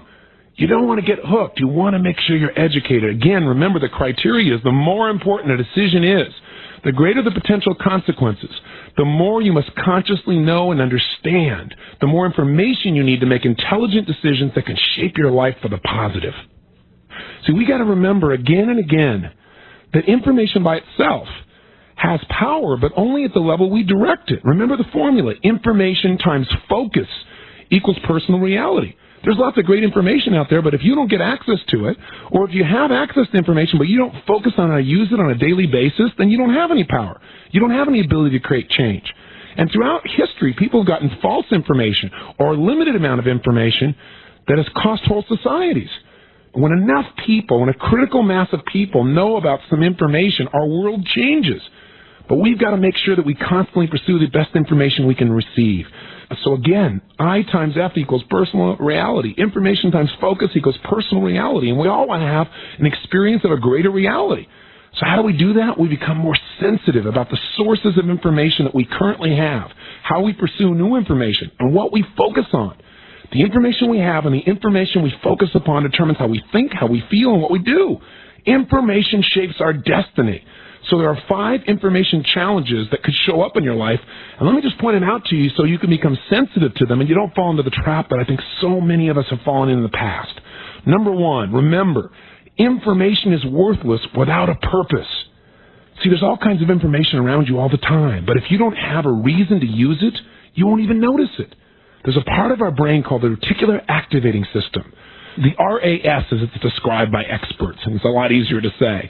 That part of your brain, the RAS, is constantly determining what information that you're receiving from the world is significant enough for you to notice and to evaluate. In other words, right now while you're listening to my voice, you might be in your car. How many things could you be noticing inside the car, inside your body? Your heart beating really fast, the blood rushing from one section to another, certain pressure on different parts of your body. You could also be noticing things outside, like the person in front of you, which I hope a part of you is paying attention to right now. If you're at home, you could be looking at different things. You could be hearing different things. You could be smelling different things. There's so much information available. But your RAS, your reticular activating system, determines what is significant enough for you to evaluate. If suddenly in your car someone started coming from the other side of the road over, your brain says that's significant, and you'd have to figure a way to respond quickly. The problem is if your RIS isn't sensitized to notice certain things, it just goes by because your brain can only focus on so many things consciously at a time. Whenever you make it clear to your brain that something is important, it's significant, it has a purpose in your life, then you start noticing it everywhere. A classic example that I've given so many times is when you suddenly buy a new car or you buy a new outfit, and then all of a sudden what happens? Everywhere you turn, you see this car all of a sudden. Everywhere you turn, you see an outfit like this outfit. What happened? Those cars were always around you. Those outfits were always around you. But by letting your brain know this is significant, now anytime that information is nearby, your brain becomes consciously aware of it. That's what happens when you set a goal. When you tell your brain, this is what's really important to me, you start noticing anything that can get you to that goal more quickly. Well, the whole key here then is to know what your purpose is when you're studying, when you're pursuing information. If you know why information is important to you, then suddenly little things that didn't matter will show up, little ideas, little distinctions, and one simple idea could change your whole life. So if we want to maximize our ability to utilize information to expand the quality of our lives, we've got to constantly know what the purpose of our life is, what the purpose of a conversation is. What do you want to accomplish in your business, in your life, in your relationships? If you get real clear about what you value most, about what your goals are, suddenly information you weren't noticing at all, information that could immediately empower you, just jumps out at you. That's how I read books. When I go into a book, I ask myself, what do I want from this book? What is this book about? What are the potential answers from this book? What's my purpose in reading it? And I screen through it, and ideas jump out at me, and then I'm able to use those and share them with other people. So remember, you're not going to use your information unless you're clear on your purpose. Information without a purpose is worthless. Get clear on the purposes of your life physically, emotionally, socially, spiritually, in relationships, in finance, and business. Know what's most important. The information will show up. The second challenge that we experience in an information age is that with all the information around you, you could still have an information deficit. That is, you could be in a situation where you don't know enough. Now, a lot of people are so frustrated with the massive amount of information that comes across their desk or into their mailbox or into their life that they've given up. A lot of people have rationalized it by saying, ignorance is bliss. Ignorance is not bliss. Ignorance is pain. Ignorance is poverty. Ignorance means frustration. I don't care whether it be in the financial world or in the relationship world or in the parenting world or in business. What you don't know will hurt you. You've got to make sure that you get the information you need in order to be effective. It's not enough just to be confident. You got to be competent. And that means having a strategic plan on how to get a hold of any information you might need to be effective in a given situation. Just this one piece of information could totally increase the quality of your life. The lack of one piece of information could cost you a lot. I know in my businesses, having 9 companies with all the people that we have involved, I've had times where 1 or 2 decisions by an individual who wasn't completely informed have cost us tens of thousands, in some cases hundreds of thousands of dollars. We've got to make sure that when we go into something that is important, that is significant, that we make certain that we have all the primary information we need to make intelligent decisions. And by the way, this information deficit can show up in a way that screws up personal relationships. Have you ever found yourself forming an opinion or maybe even getting mad about something, and then later on you find out you didn't even have all the information and you felt stupid about it, you felt bad about getting upset in the first place? I know I've done it. The bottom line is you're operating out of an information deficit. Sometimes it's not a deficit of information, but a deficit of quality information or a deficit of relevant information. Sometimes we've got so much information we don't know what to do. Once again, the more clear you are about what you're trying to accomplish, what your purpose or what your goal is, the better you can define what information you need. And don't assume you have all the information you need because you've done something successfully in the past. We're living in a time where change is happening so rapidly. The strategy used in the past may not work today. Make sure you're up to date. And of course, the best way to do this, the best way to make sure you don't have an information deficit is find someone who's getting the results you want. Sit down with them. Tell them what you know and ask them what you don't know that you need to know. If I'm going to go take a trip and I'm going to go down some river and I know that there are rocky rapids along the way, I want to take an experienced person with me to point the way, or I at least want to get them to draw me a map. See, to have them tell me, hey, you've been through this before. What is it I don't know that if I knew, my trip would be a lot smoother and I could probably get there quicker, or I could enjoy the ride a lot more? Third major challenge with information I call information pollution. What I mean by that is, well, let me give you a classic example. A few weeks ago, I don't know if you heard on the news or read it in the paper, but in several different newspapers and magazines, there was this article about how this new study had been done that said, hooray, guess what? Eating chocolate can actually reduce cavities. And by the way, this was not in the National Enquirer, and people were like getting excited about the possibility of it. Well, a few days later in the Wall Street Journal, they came out and described who had sponsored the study. And it was one of the largest chocolate manufacturers in our country. See, the bottom line is that company said, oh, they weren't just trying to support the organization, the study. They weren't trying to influence it. But it's not too hard to figure out that there might be a little influence there. So information pollution, by my definition, it occurs anytime someone is giving you information that clearly has secondary gain. If you've got a limited amount of information or information that's slanted or inaccurate, you've got to remember that it's still going to shape your reality. You're still going to make decisions based upon the information you have as long as you think it's accurate. Make sure you don't allow yourself to be polluted. It's the same conversation when it comes to our health. You know, right now there are all these articles coming out about the drug DES. But here's a drug that was administered for 20 years. And now there are women that are infertile because of it. And they're suing like crazy. But you know, suing doesn't get back somebody's body parts. It doesn't get back their future. It doesn't get back the ability to have a child. And you know what? As early as 1955, some of these companies knew that the drug was ineffective. Think about it. If someone tells you something, make sure you ask yourself the question, do they have a potential secondary gain? That doesn't mean they're trying to mislead you, but do you think their own need could color the way they're describing things, even in their own mind? You don't have to put yourself in a state of distrusting.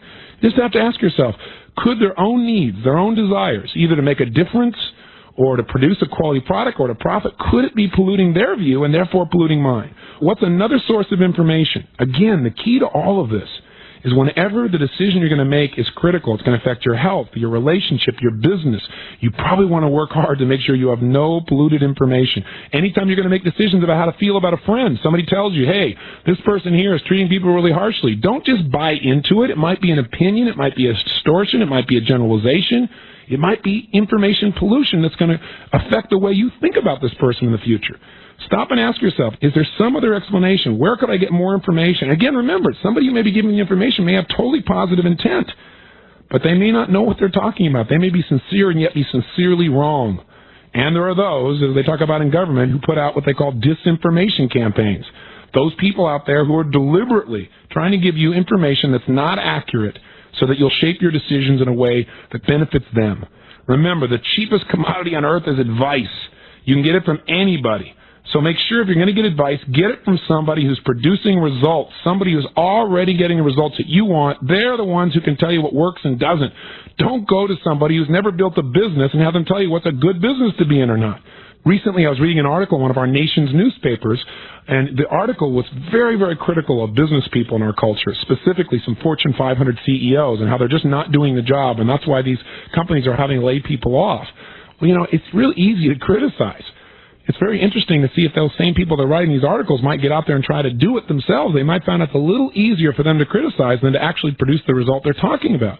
I've even seen some articles where some business deans were criticizing some CEOs of Fortune 500 companies.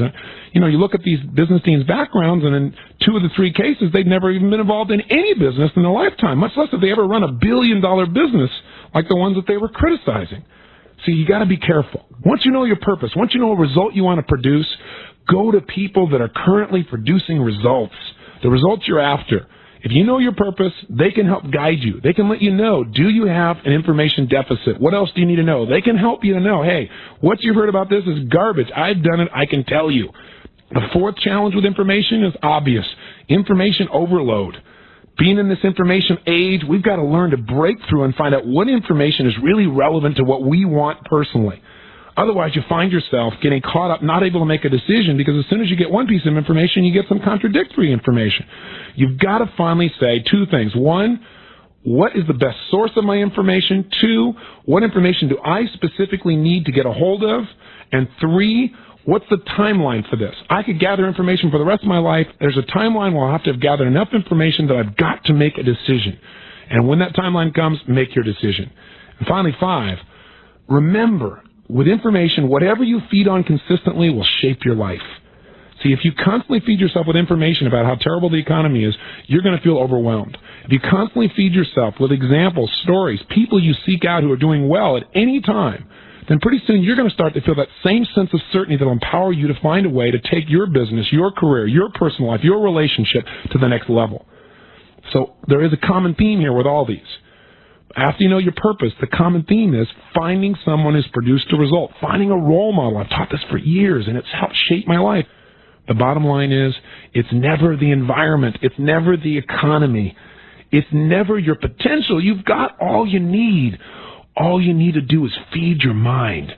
You've got to seek out those role models, those people that have done it, who can give you the quality information that can both inspire you and instruct you to take your life to the next level, where you know that the human spirit is stronger than the environment, where you remember what you know inside about your capability and you make that capability into reality. So what's the essence of the entire talk today, this entire conversation you and I are having?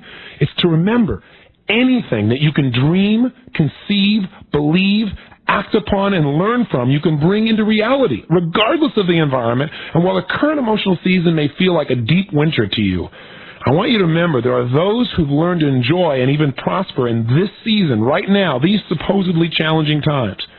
And two, it's good to remember that throughout human history, men and women have come up against much tougher situations than we're currently experiencing.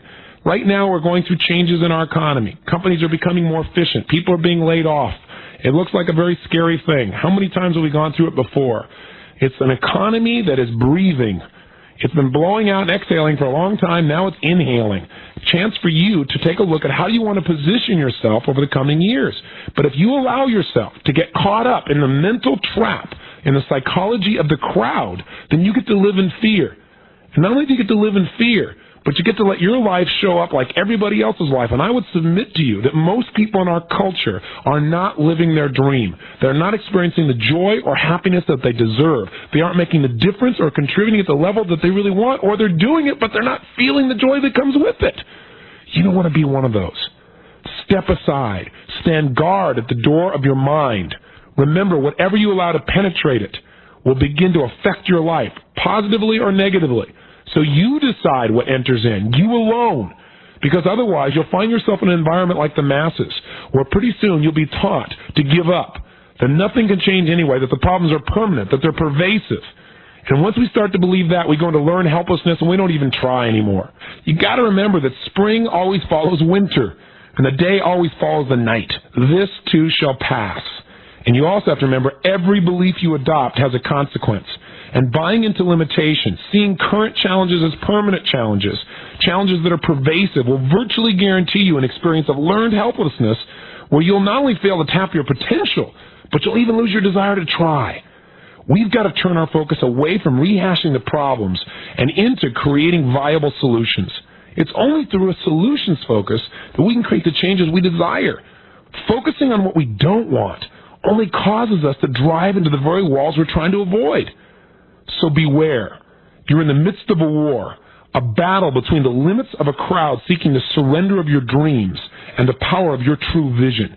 It's a fight between those who will tell you what you cannot do and that source inside of you that knows and has always known that man is more than his environment, and that a dream backed up by an unrelenting will to attain it is truly a reality with an eminent bearing. So in the coming weeks, as you inevitably hear the rumblings of the crowd promoting all the gloom and doom, whether it's about the economy or the future or your dreams, remember the importance of standing guard at the magical door of your mind. Decide today on a plan to consistently feed your mind with quality information that can assist you in making intelligent decisions outside the realm of fear. Seek out and surround yourself with people who are producing results rather than making excuses.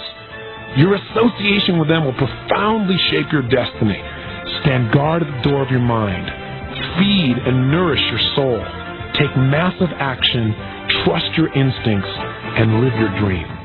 If you do, then I get the privilege of welcoming you to that select fellowship of achievers who direct their minds and their lives and who lead by example.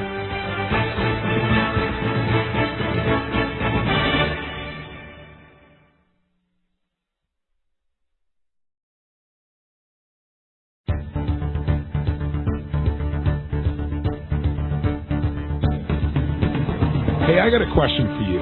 Is there something you really want to change in your life, but you haven't been able to get yourself to do it, no matter how hard you tried or how much willpower you tried to apply? Well, if that's true, you're going to enjoy this tape, because what I want to talk with you about is what I call the master system for creating change. The 6 fundamental and simple steps that anyone can take to immediately increase the quality of their life by changing anything you need to change and doing it now, not someday. Does that sound like a big promise? Well, it really isn't a big promise at all. After all, you've been changing things your whole life. The problem is most of us are making change without being conscious about how we're pulling it off. We don't notice what the difference is between when we make a change effectively and when we continue to struggle. I'd like to share with you in this tape those fundamentals. Now, first of all, before we even talk about making a change or how to do it, let's identify a couple of things. Number one, what kind of changes do you really want to make? And I would submit to you there are really only 2 changes you're ever really seeking in your life. You're either trying to change the way you feel about something, or you're trying to change a behavior. Now, what does that mean? Well, what are the things you want to change how you feel about? Maybe you want to change the way you feel about yourself. Literally redefining yourself, expanding your view of who you are and what you're capable of. That's a change in how you feel. That's a change in your sense of certainty. Maybe you want to change the way you feel about something happened a long time ago in your life. Or maybe you want to change how you feel about the present, or maybe even your future. Maybe you need to change the way you feel about a loved one or the loss of someone. All of these are simply changes in emotion. And they're things that we can do literally in a moment, but most of us don't. We feel imprisoned by patterns of our past, where we feel chained to living and thinking in a way that we've done traditionally, even if it disempowers us. On the other side, many of us want to change our behaviors. Sure, we want to change. We want to stop overeating or drinking or smoking. We want to stop losing and getting angry at the drop of the hat. We want to stop being in a position where we feel like we have to operate in reaction, but instead be in control and be directing our own destinies.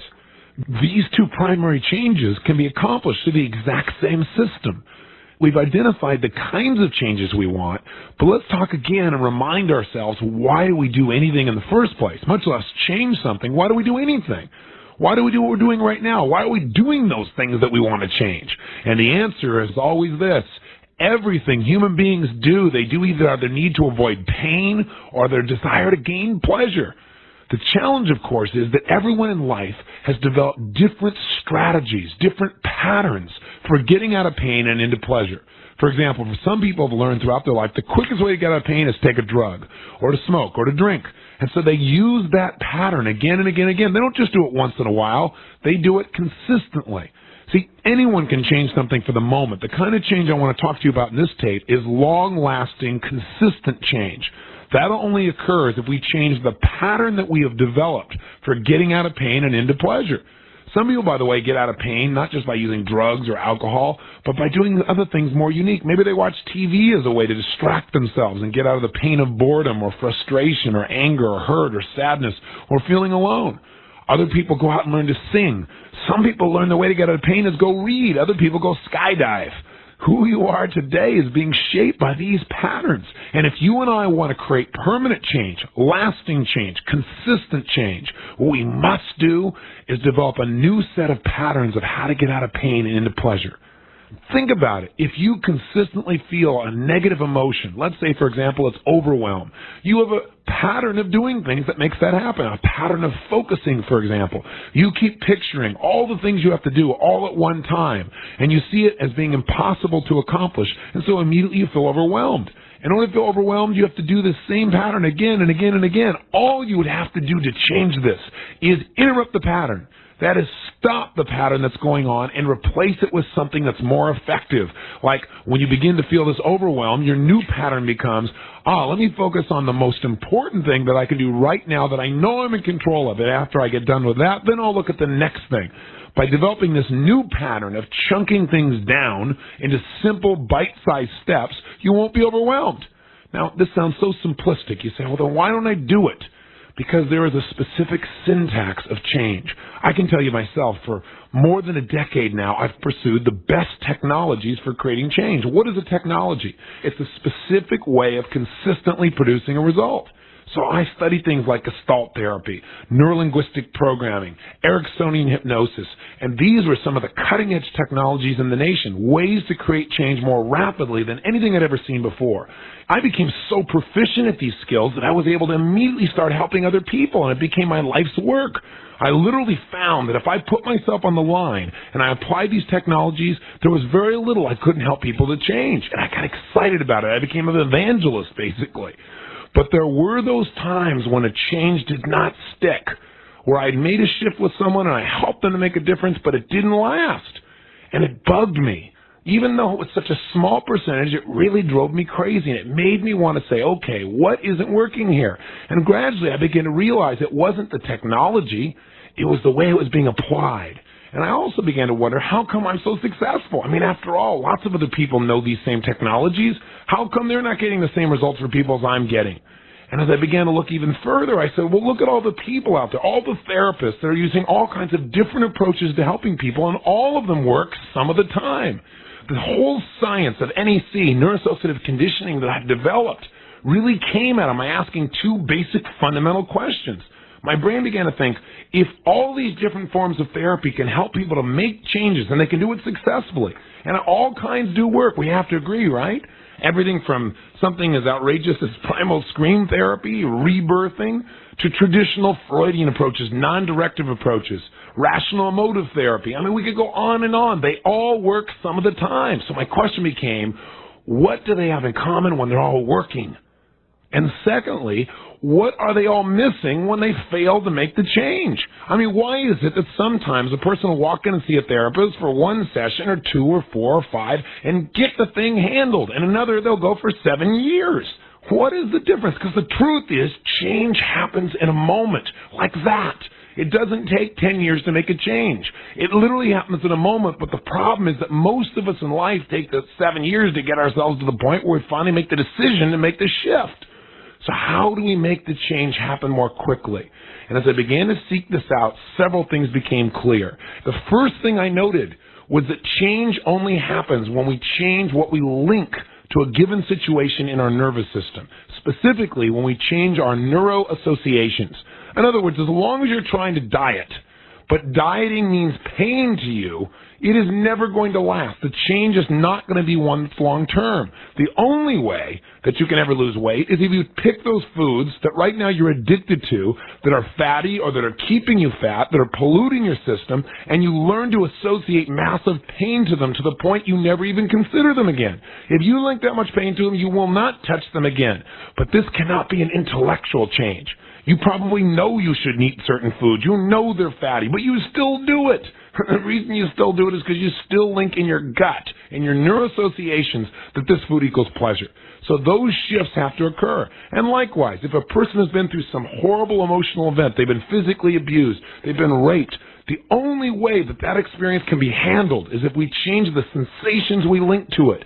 That is, if that person was raped, as long as they feel helpless, as long as they feel tarnished by the experience, as long as they feel like the problem is permanent, and as long as the meaning is that their world is over, then they're going to be in pain. The only way to help this person to change is to change the meaning, change the sensations linked to it, so that now that situation becomes nothing but a powerful commitment that never again will this happen to this woman or this man or anybody else who they can have a chance to influence in a positive way. It becomes a drive. It becomes a positive set of sensations, even though it was a negative experience. This is the change that has to occur in human behavior, a change in what we link pain and pleasure to. So if it's really this simple, why don't we just change? Why don't we just do it right now? Good question. Maybe it's time we started considering how we could do it.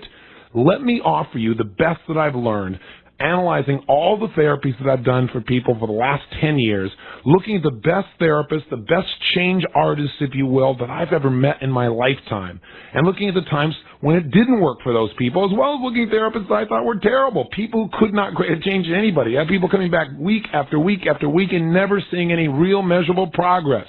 Out of it all, I've synthesized what I believe are the 6 master steps to creating any form of change. And let me clarify. These are the 6 giant steps you'll take, and you can use any form of technology. You can use something great like neurolinguistic programming. You can use Gestalt therapy. You can use Primal Scream. You can use anything you want. Once you understand these 6 steps, you can put them within the 6 steps. In fact, as I start to go through these 6, think right now, before we even begin, what is a change that you're committed to making happen once and for all? Something you've been putting off, something you haven't followed through on. And I'd say go through the 6 steps, take some notes. And if you're in the car, take them in your head and listen to this tape again and write down the notes and make sure these 6 steps are written in front of you somewhere and you begin to apply them in a very real and measured way. Here is step number 1 to changing anything in your life, whether it's an emotional pattern you want to shift or a behavior. And I have to warn you, it is so simple, it's a joke, but most people never do it. And it is the first step to change, and that is simply this. Decide what do you want and what's preventing you from getting it. Again, decide what is it that you really want and what's preventing you from getting it right now. Now, again, this sounds so 3rd grade, doesn't it? But I can tell you, having worked with literally hundreds of thousands of people, that the first thing people focus on when they come to see you and they want you to make a change, whether it be in a seminar, one-on-one, or any venue, they almost always come up and tell me what they don't want, not what they do want. I don't want to smoke anymore. I don't want to feel like hell anymore. I don't want to feel depressed. I want to change this. But rarely do they know exactly what they want to change to. When I say, what do you want to change to? They say, well, I don't know, I just want to feel better. That's too general. You and I have to remember our brain is the ultimate computer. If we give it precise instructions, it'll follow through for us. But we've got to know exactly what we want, and that requires making a decision. Now, once again, most people in life have not used their decision muscles in so long that they got wimpy muscles. They have a hard time deciding what they're going to order for dinner, much less making a change. But you must start here. If you are not making progress, and you're not achieving what you want, I can guarantee you there's an area you can enhance, and that is the clarity you have as to what it is you truly want. And are you clear on what's stopping you? And the answer, you might say, well, I don't know what's stopping me. That's the problem. Yes, you do know. That false belief that you don't know what's holding you back is a belief system that keeps you from changing. From this day forward, I want to challenge you to operate from a brand new belief system, and that is you always know what's holding you back, and the minute you become aware of it, you can change it. And I can tell you in advance what it is. What's always holding you back is you're linking more pain at some level of your consciousness to changing than staying the way you are. At some level, you fear the change. Why? Because we human beings have this desperate need for certainty. Because when we're uncertain, which is making a change tends to make us very uncertain, we get very fearful. Because the uncertainty means you might experience even more pain. See, that's a big challenge. And the only way that we're going to get ourselves to the point of really being able to accomplish what we want in our lives then is to develop such a clear idea of what we want that it's compelling, that it'll drive us, that we'll have a new sense that if we make a change, we're going to have incredible pleasure in our lives. See, we don't want to change just to avoid the pain. We want to change so that we get more juice in our lives. So what is the change you want in your life? And then once you decide what the change is, decide this. What do you want to change to? What do you really want? And, again, what's preventing you from getting it? It's either a belief or a negative feeling or association or a fear about what that change might bring, a sense of uncertainty. Think right now of something you want to change in your life, something that's very important to change, and get very clear on what do you want to change to. Instead of saying, I want to stop smoking, what do you want to do instead? Who do you want to be instead? How do you want to live instead? Define it very clearly. And then jot down what up until now, in fact, this might be a good way of wording this from now on, up until now, what has prevented you from taking the action necessary to make this change? Answer that question right now, stop the tape, and do step 1. I assume that you went and did the exercise. I'm sure you're not continuing to listen to this without taking the time to do this, are you? Please take the time. Don't just listen passively. Otherwise, you'll be doing what you've always done in the past. Decide. Make a decision of how you want it to be. Now, for those of you who did the exercise, ignore the preceding announcement. After you've gotten absolutely clear about what it is you really want, you know it's prevented you, now we go to step number 2. And step number 2 is the number one reason why most people who try to help people to change fail or take years to make a change. Because again, change happens in a moment. The key is getting ourselves to make that moment happen now. And the way we do that is through step number 2, and that is get leverage on yourself. What do I mean by this? I mean you and I have to shift that basic pattern that keeps us from being able to change our lives. And that basic pattern is simply this. If you aren't changing anything, it's simply because you link more pain to changing than staying the way you are. Or you don't link enough pleasure to the idea of changing. It's not compelling enough. So we must gear up and accelerate the amount of pain we link to our present behavior or emotion, the one we want to change. We got to make it so painful that change becomes an absolute must. Not a should, not a could, not an ought to, an absolute must. Invariably, when I talk to people, they say things like, well, I really should lose weight. I really should, not be so abusive to my children verbally. I really should go out and try and start a new business. But see, you can sit there and should all over yourself and nothing's ever going to change. You've got to make it a must. Now, how do you do that? Well, the first step is realizing, having the awareness that the only thing stopping you from changing is the fact that you honestly have mixed emotions about the whole idea. After all, you might think in your head, well, what if I go out there and I try to stop smoking and I actually quit and go through all the pain it would take to stop smoking and then I die of cancer anyway? Gosh, I might go through all the pain and still have pain. Or what if I go out there and I really go on a diet and I still don't lose the weight? Or I gain it back? Why even try? It's too painful. Why even begin the process? These mixed emotions, these mixed neuroassociations are what keep us from changing. We have to remember that the ability to change is not even a question. Your capability to change, there's no doubt right now you could stop smoking. What do you got to do? Just not put that thing up to your lips. It's not like something that attacks you. You do it. If you're overweight, you're doing it to yourself. If you're getting angry all the time, you're doing it to yourself. If you're out of control in any area of your life, you're doing it to yourself, and you could change it right now, this moment, if you just decided to and cut off any other possibility. But most of us don't. And we don't because we don't realize that change is not a matter of capability. It's merely a matter of motivation. See, if I put a gun to your head and said, you better get out of that depressed state and start smiling and laughing right now and convince me that you got a lot to live for, I'd be willing to bet that you probably would be able to respond and get yourself in a good state. Why? Because I'd have what you call massive leverage, where all of a sudden your brain would think, not changing is too painful. I got to change quickly. We can always change. What we're missing is the leverage. If you go to see a therapist, and you see them again and again and again and again on the same exact issue, why? Why? Why would you not make the change? Because you don't have enough leverage. Maybe you've even actually learned to appreciate the therapist and they're your friend. That's wonderful. But now what may be happening is you may have leverage to stay the way you are because, after all, you want to continue to have this wonderful friend. We call this secondary gain, where all of a sudden somebody may get injured, for example. In the beginning, getting well is really important. But when they got injured, something else happened. People around them really started expressing their love for them on a regular basis. They started doing things for them that they never did before. And all of a sudden, this person was receiving all this extra attention and this caring. Consciously, they want to get well, but unconsciously, their brain's saying, this is a pretty good deal. And so they have mixed emotions, and then the doctor can't figure out what's the matter with them. Why doesn't the body heal? Or it is healed, but they still seem to have the symptoms. Why? Because a lack of change always comes back to mixed neuroassociations. How do we change this? The answer is obvious.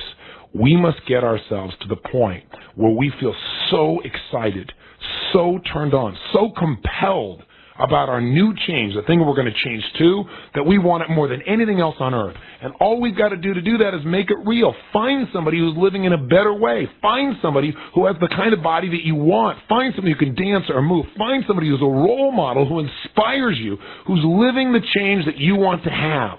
That's the first element. And secondly, get yourself to link so much pain to not changing that you have to change right now. And you can do that by asking pain-associating questions. Questions like, what am I missing out on right now in my life because I haven't made this change? What have I already missed out on? And then as you begin to get associated to those feelings, when you begin to get yourself to a point where your brain says, I've had it, never again, it's in that moment that your life changes. And that is your step 2. Let's do it right now. That very same change you want to make. And the thing that was preventing you, you've got a link now. Stop and think about the pain, what you've missed out on, what you've ripped yourself off of by not following through, the pain you'll have in the future if you don't change, the pain you have presently. You've got to make it urgent to change, not someday, but right now, and make it real. And then when you're done with that, you've got to think about, if you change, what will you get instead? What will be the pleasure? And make that real. Visualize it. Imagine it. Make it so compelling. Take a moment. Do it with pencil and paper if you can right now, and then begin to focus in your mind until you clearly know that change is a must. Again, I hope you're doing this exercise right now. You're not just playing the tape. Okay, welcome back. So we've done step 1. What is it? We're absolutely clear on what we really want. Not just what we want to change, but what do we really want in our lives, and what's prevented us up until now to make that change. 2, we now have massive leverage. We know that we can't go another day. We've hit emotional threshold. Not one more day living this way, not one more day with this behavior, not one more day of feeling depressed, not one more day of whatever it is you want to change. And we know how compelling and exciting it's going to be to live life with the new change. Well, let me tell you something. I hope you remember this the rest of your life. 80% of making a change is having a strong enough why. 20% is knowing how to do it. How is easy. There's so many ways to change. It's a joke. But you've got to get enough reasons, compelling reasons. That's the leverage. Now, if we know what we want, if we got ourselves in a position where we got massive leverage, we still could have a problem. And the problem is there are a lot of people out there that know what they want, and they're driven.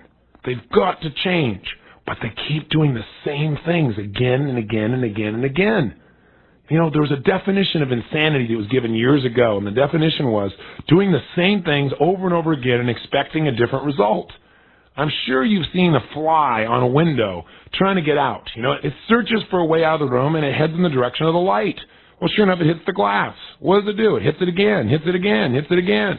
Some flies never figure it out. They just keep doing the same things, and they end up dying in the room. The only way you can change, even with all your motivation and drive, is you must do step number 3. You must interrupt your old pattern. You must interrupt the pattern that is holding you back, whatever it is.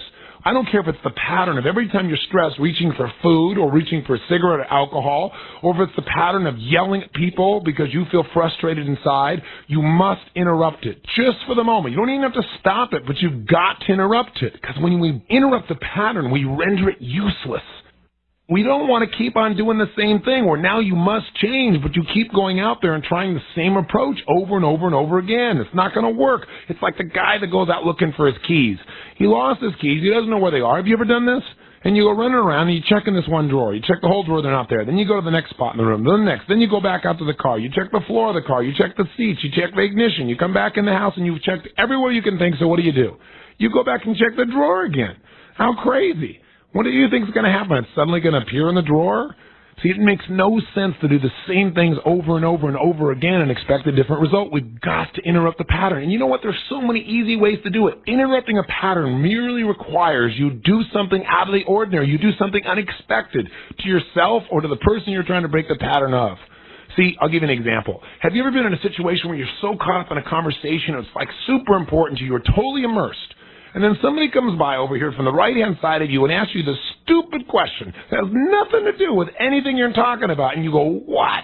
What are you talking about? And you have to think for a minute to answer their question because it makes no sense to you. And you finally answer the question. You get it all settled. You come back to your conversation. And what happened? You can't even remember what you were talking about, even though it was important to you. See, that's a classic example of having your pattern interrupted. And you know what? The same thing happens with our emotions. We can be in a really lousy state, maybe be in a fight with somebody, but have them all of a sudden do something that cracks us up. Have you ever had that experience? Now, I know it doesn't happen all the time because you're usually so caught up in your pattern. But if something weird, outrageous, or funny enough happens, have you ever been caught up in an argument and then all of a sudden you guys say something to each other and one of you starts to crack up? It destroys the whole thing. You can't stay mad. Same thing happens with depression. Same thing happens with virtually every area of our lives. The problem is that very rarely do these things happen because we are not deliberate in our approach to breaking patterns.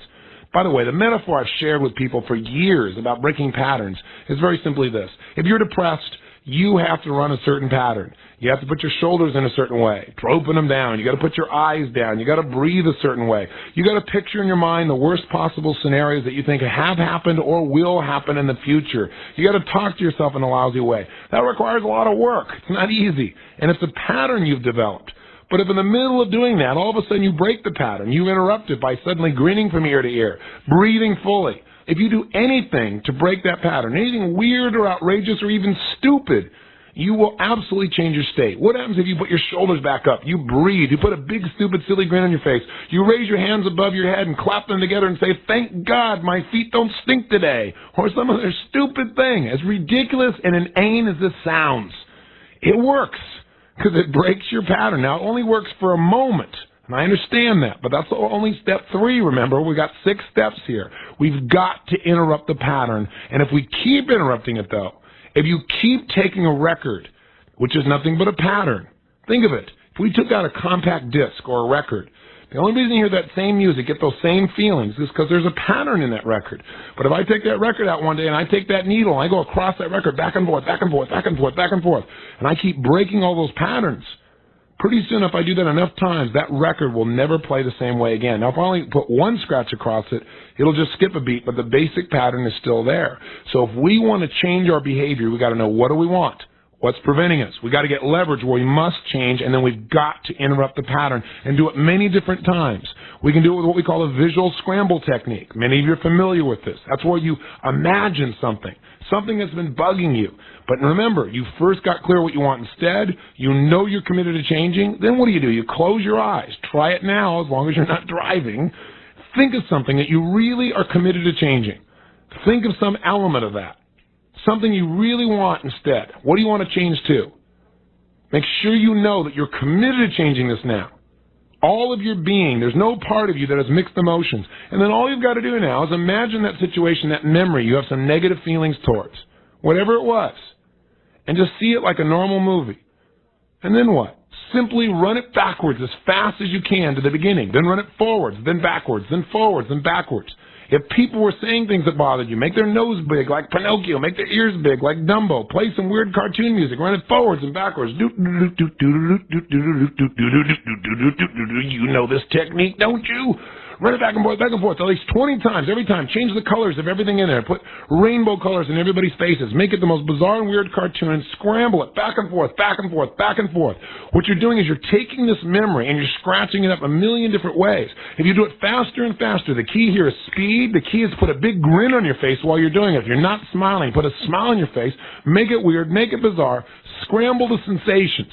Again, 20, 25 times of this, you will not feel the same way again. You will not get back in that angry state. You will not get back in that depressed state if you do it strongly enough.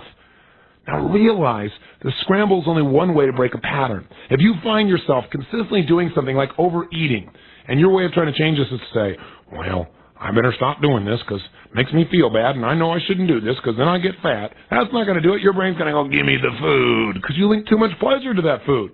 You want to do it, you got to do something outrageous. You got to break the pattern. Next time you find yourself overeating and you're in a public restaurant, jump up out of your seat, point down at your own chair and scream, "Pig!" And I promise you, if you do that 2 or 3 times in a public place, you'll never do it again. You won't overeat. I say this only with a little bit of tongue-in-cheek. The point is, the more outrageous your pattern up, the more effective it will be. But we've got to break the pattern. So now that we've gone through step 3, you've got to interrupt your pattern. The question is, how? And remember, the best way to interrupt a pattern is to be outrageous, to do something a person does not expect, to do something that really radically changes your own state. So what I want you to do is stop the tape and write down a bunch of bizarre ideas. Come up with at least 10 brainstorm ideas on how to break the pattern of feeling depressed that you had, or being angry, or feeling overwhelmed. What could you picture when you start to feel overwhelmed that would crack you up? What could you say to yourself? What could you do with your body? What could you do if you're in a position of overeating or drinking or smoking to interrupt the pattern in a humorous way, a funny way, something that would jar you out of that pattern and maybe even make you smile or make you laugh? Turn off the tape right now. I know you don't know all the answers, but write down the best ones you can come up with right now. Great. Welcome back.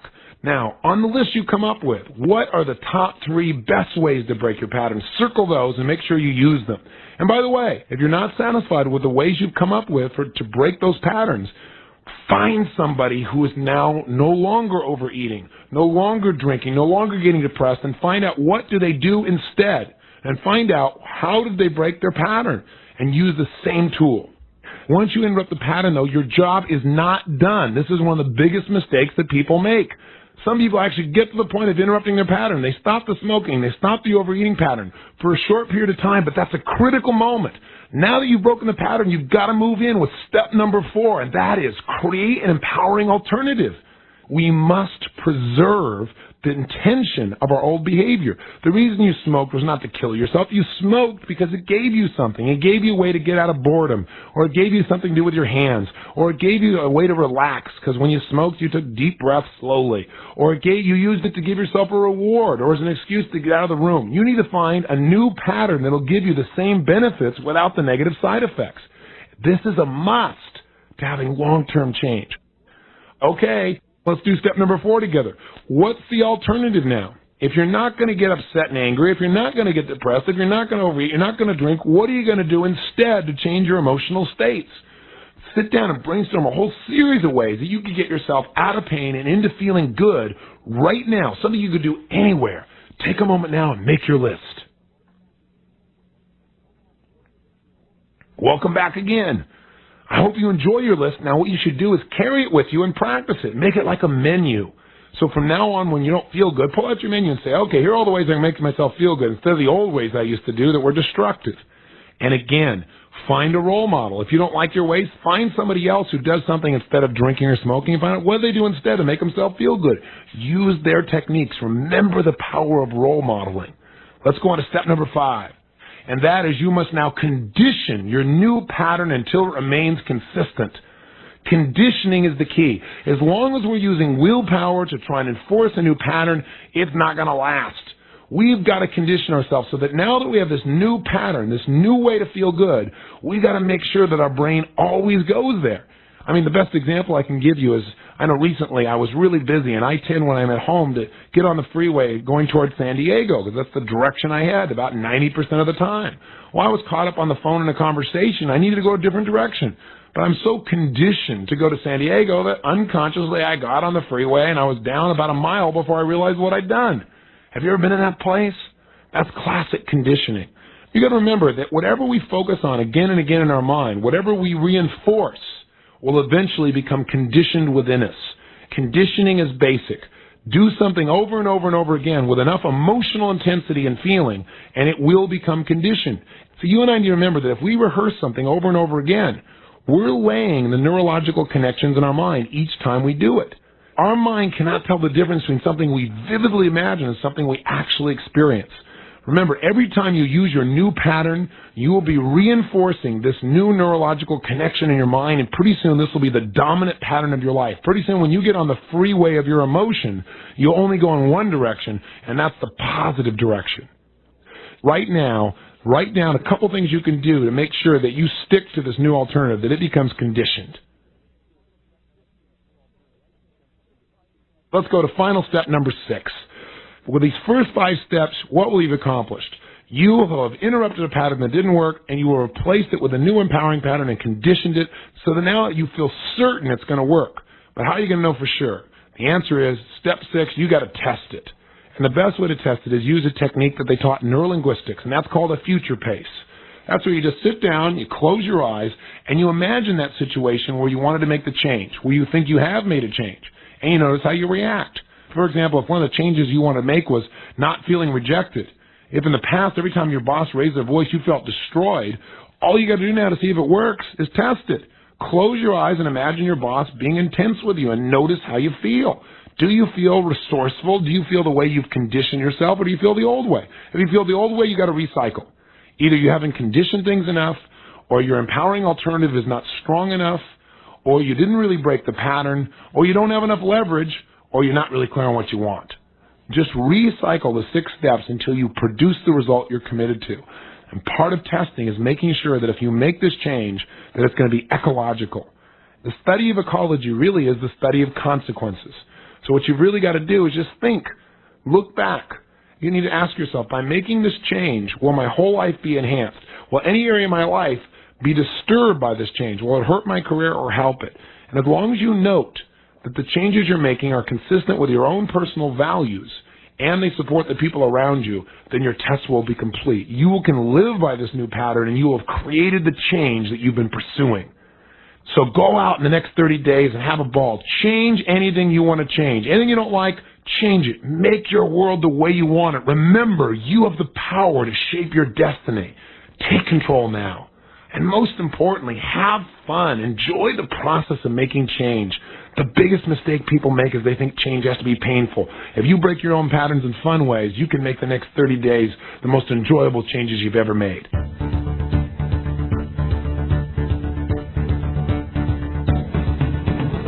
Right now, there's a pattern of change that's occurring throughout the industrialized world that doesn't get much press. We're just starting to see it in our newspapers and our magazines. But it's a pattern. It's a distinction. It's a change that's going to affect every aspect of your personal and professional life. And if we fail to anticipate this change, we're going to experience pain. And if we do anticipate it, we can take advantage. We can have an edge. We can create a greater quality of life than we ever have before. This pattern of change, you wonder what it is. Well, I'm not going to tell you just yet. You got to think as usual and stay with me a little bit here. I will tell you this, though. This simple pattern of change that's happening throughout the industrialized world, and I want to talk with you about, there is a danger that when I talk with you about it, that you'll see it as something that's happening to someone else, that you'll see it as being something that has nothing to do with your personal life, because, after all, nothing like this has ever happened to you in the past. If there's one thing that you and I have to know about the 21st century, it's that it will be nothing like the 20th century, that what has been is not what will be. That the process of change, as we know it, has changed radically. We've always had change. But what we're well aware of now, and it's almost a cliche to even say it, is that what's different about change today is it's happening more rapidly than ever before, but also changes are happening in a discontinuous fashion. Meaning, we used to have continuous change.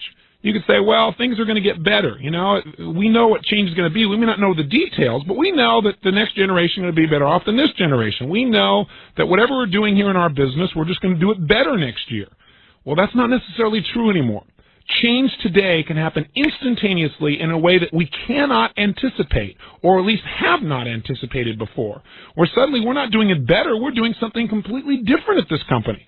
Overnight, when you have something like the Soviet Union disappear, when a wall comes down in Germany, when suddenly corporations like IBM will come out and say, we're going to lay off 150,000 workers in less than 2 years, a company that always promised permanent employment and has been known as the international company of example, when all these things happen that rapidly, literally overnight, these are not continuous change. These are not changes we would anticipate. These are discontinuous change. So what I'm trying to say to you is, before I talk to you about this simple pattern, this affects you personally. This is going to affect you. If it isn't affecting you now, it's going to affect you in the near future. It'll affect you whether you own your own company, whether you're an executive for a corporation, whether you're just entering the workforce, or if you're never even planning on working and you're a homemaker, because it's going to affect the structure of how your family even functions.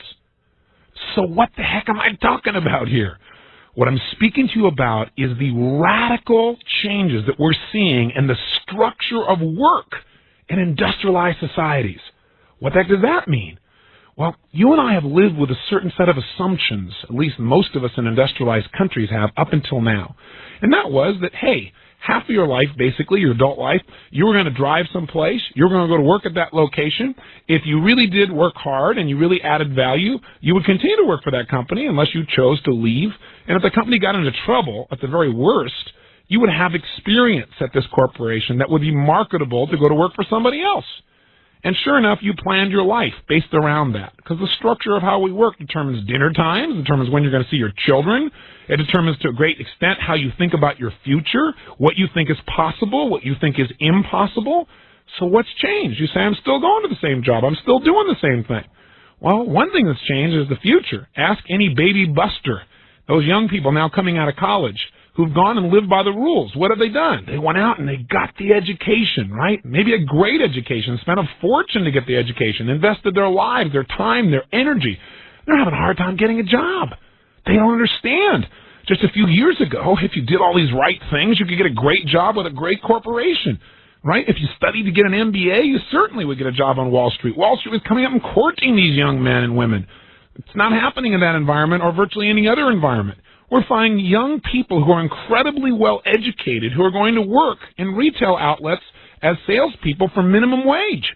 It's an amazing environment. I'm sure you're seeing it around where you are. You might say, well, I don't care. I'm not a baby buster. Well, you should care because they're a major part of our society. Many of them are getting there 28, 29, almost 30 years old, and they still haven't found, many of them, what their career is, what their compelling future is, where they can invest themselves, their resources, their imagination, their creativity that would enhance our society. Instead, many are getting frustrated and overwhelmed. Not all, but many. And by the way, it's no different for you if you are a baby boomer. The only difference is you were around earlier when there was a boom going on. You were around when our society was a bit different, and you got probably a great job, a great career. But you may have a bit of concern about this thing called downsizing, or right-sizing as they now call it. Why aren't these jobs available? Because in the last 10 years, the latest statistics show we've lost almost 4 million jobs in less than 10 years. What's happening is these companies, in an effort to try and compete, are changing the structure of corporations and therefore the number of jobs and the types of jobs that are available. This has changed the way people think about their future. It even changes the way some people look at their present. You say, well, but this is a temporary thing. Things are tight right now. No, they're not. They're booming. Things are booming right now. Corporations, many of them are growing and expanding. New industries are starting up. Some people say, well, when is it going to return to normal? No. This is normal. This is the new status quo, continuous change with corporations and organizations trying to reorganize so they can compete more intensely in a world market. And the impact of their decision-making is changing the structure of work. You say, what do you mean about the structure of work? So far, you just talked about unemployment. Well, here's what's really changing. Companies are beginning to realize that the structure of a company, and if you're an executive, you certainly know this and are probably already addressing it, that you want to have a company that is flexible, that can change quickly and radically to meet the changing desires, modes, and needs of today's consumer, and a company that's competing on a world scale. In order to do that, they're trying to make sure they have the smallest amount of cost, and they started something called outsourcing. What's outsourcing? They're saying, why should we do our own accounting? Let's have an outside firm do that. Why should we employ somebody to stock all of our materials? Let's have the company that's selling us this stuff keep things in stock and manage it. And as a result, you're seeing these big corporations shrinking, and lots of small businesses are starting up. Many small businesses. In fact, during the 1980s, we saw a huge shrinkage in Fortune 500 America. But what we saw grow faster than anything in history is women-owned businesses, small entrepreneurship started by women. Now, what does that mean? Why is this happening, and what is the impact upon your life? Well, the first thing it does, it destabilizes the one area of your life most people take for granted. We have all these assumptions. Well, I know what work is, and I know how I'm going to work, and I know how it's going to happen, and I'm going to have this one employer. No, you're going to have multiple employers, most people. In fact, for most countries, it now appears if the momentum continues in the direction it's going, and there's no reason for it not to, as you'll see in a moment as I explain to you what the force is that's causing this change. But if it continues to move in this direction, approximately half of our population will be living outside what we currently call the norm of employment, called full-time employment. Half the people will be part of outsourcing. Half the people have part-time employment or multiple employers. That's an amazing change. Think about what that will do to your family life. Think about what that does to your time. Think about what that does to your sense of certainty about the future. Think about what that demands from you in terms of your ability to create quality so you can continue to have the same customer as an employer. Pretty soon your employer becomes your customer if you work for someone else in any way, shape, or form. And if you have your own business, it means you're looking at running your business differently, where you're more flexible, where you can hire somebody for the short term and then let them go as you make a change in the way you run your business without upsetting anyone, without creating a bunch of economic challenges, giving you the flexibility and power to meet the marketplace. Now, what is causing this change? Why are so many people now part-time employed? Is it because there just aren't the jobs? No, that's not the reason. The reason is we're running into 3 or 4 new factors that are part of our world society that are causing businesses to make changes. The first one is technology. Recall we already said that change has always occurred, but it's happening more rapidly now than ever before, and a major source of the speed of change is technology. Because number one, it's changing the way companies operate, because corporations are finding that through new machines, new technology, new innovations, they can now get the same job done or a better job done with no human beings. They can eliminate dozens or sometimes hundreds of jobs. This has happened for major corporations and their accounting departments. Just imagine a bank that had multiple outlets and the hundreds of accountants they used to have versus the dozens that they now have to get the same job done, where any executive can get the information they need at their fingertips at almost the speed of light. This has also happened in industries as simple as farming. We used to have 30 million farmers in this country who helped us to feed 100 million people. That was at the turn of the century. Today, we have 1% of those farmers. We have 300,000 farmers in the entire nation, and they feed 300 million people because of technology. Not only everybody in this nation, but we feed people overseas as well. So technology is changing the pace of change, and it's making businesses have to change more rapidly. Because if your competition begins to get this kind of technology, he or she can leave you in the dust. So all of a sudden, you can't be like Henry Ford, where he made one product, and the life cycle of that product was a generation. The Model T was sold to a generation. Today, the product life cycle of any product has shrunk down to as little as 6 months to a year and a half. Many companies create products now knowing that it's only going to last in the marketplace for as little as 6 to 9 months. Can you imagine? Now, if that's true of a product, you can imagine what that means to jobs. If we're only going to make that product for that period of time, unless the person in the job has multiple skills, we're going to have to find somebody else to do what we're going to make now, or what we're going to sell now, or what we're going to market now. This technology is changing the way businesses operate. And the other factor is technology is changing the way we work because we no longer have to go to one central place to work. Technology now allows people to live virtually wherever they want and do much of their business. Because much of the business of the information society is manipulating ideas or words or sounds or images on computers or other forms of systems, or it's negotiations, it's communication through telephones. We're in a situation today between computers and faxes and modems. We're in a position where many people can choose to live virtually anywhere, and it totally changes their idea of the workplace, the work environment, where they can do business, how many countries they can do business in, which brings up the next major factor that's affecting the pace of change and therefore your work life, and that is competition.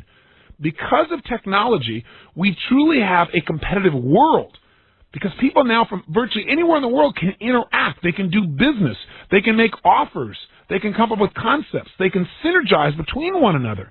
This is creating a world where there are so many people participating and producing products and services that there's been a huge change in the balance between supply and demand. I mean, think about it. This generation has learned a different lesson than previous generations about buying products and services, and they're affecting the workplace.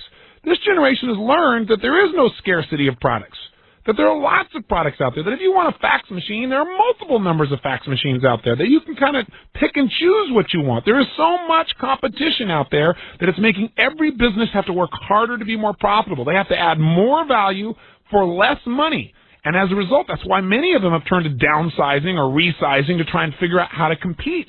But downsizing and resizing is not the answer, as we're going to find out here. The third factor that's going to shape the way businesses are conducted and therefore the structure of your future work is demographics and psychographics. What the heck does that mean?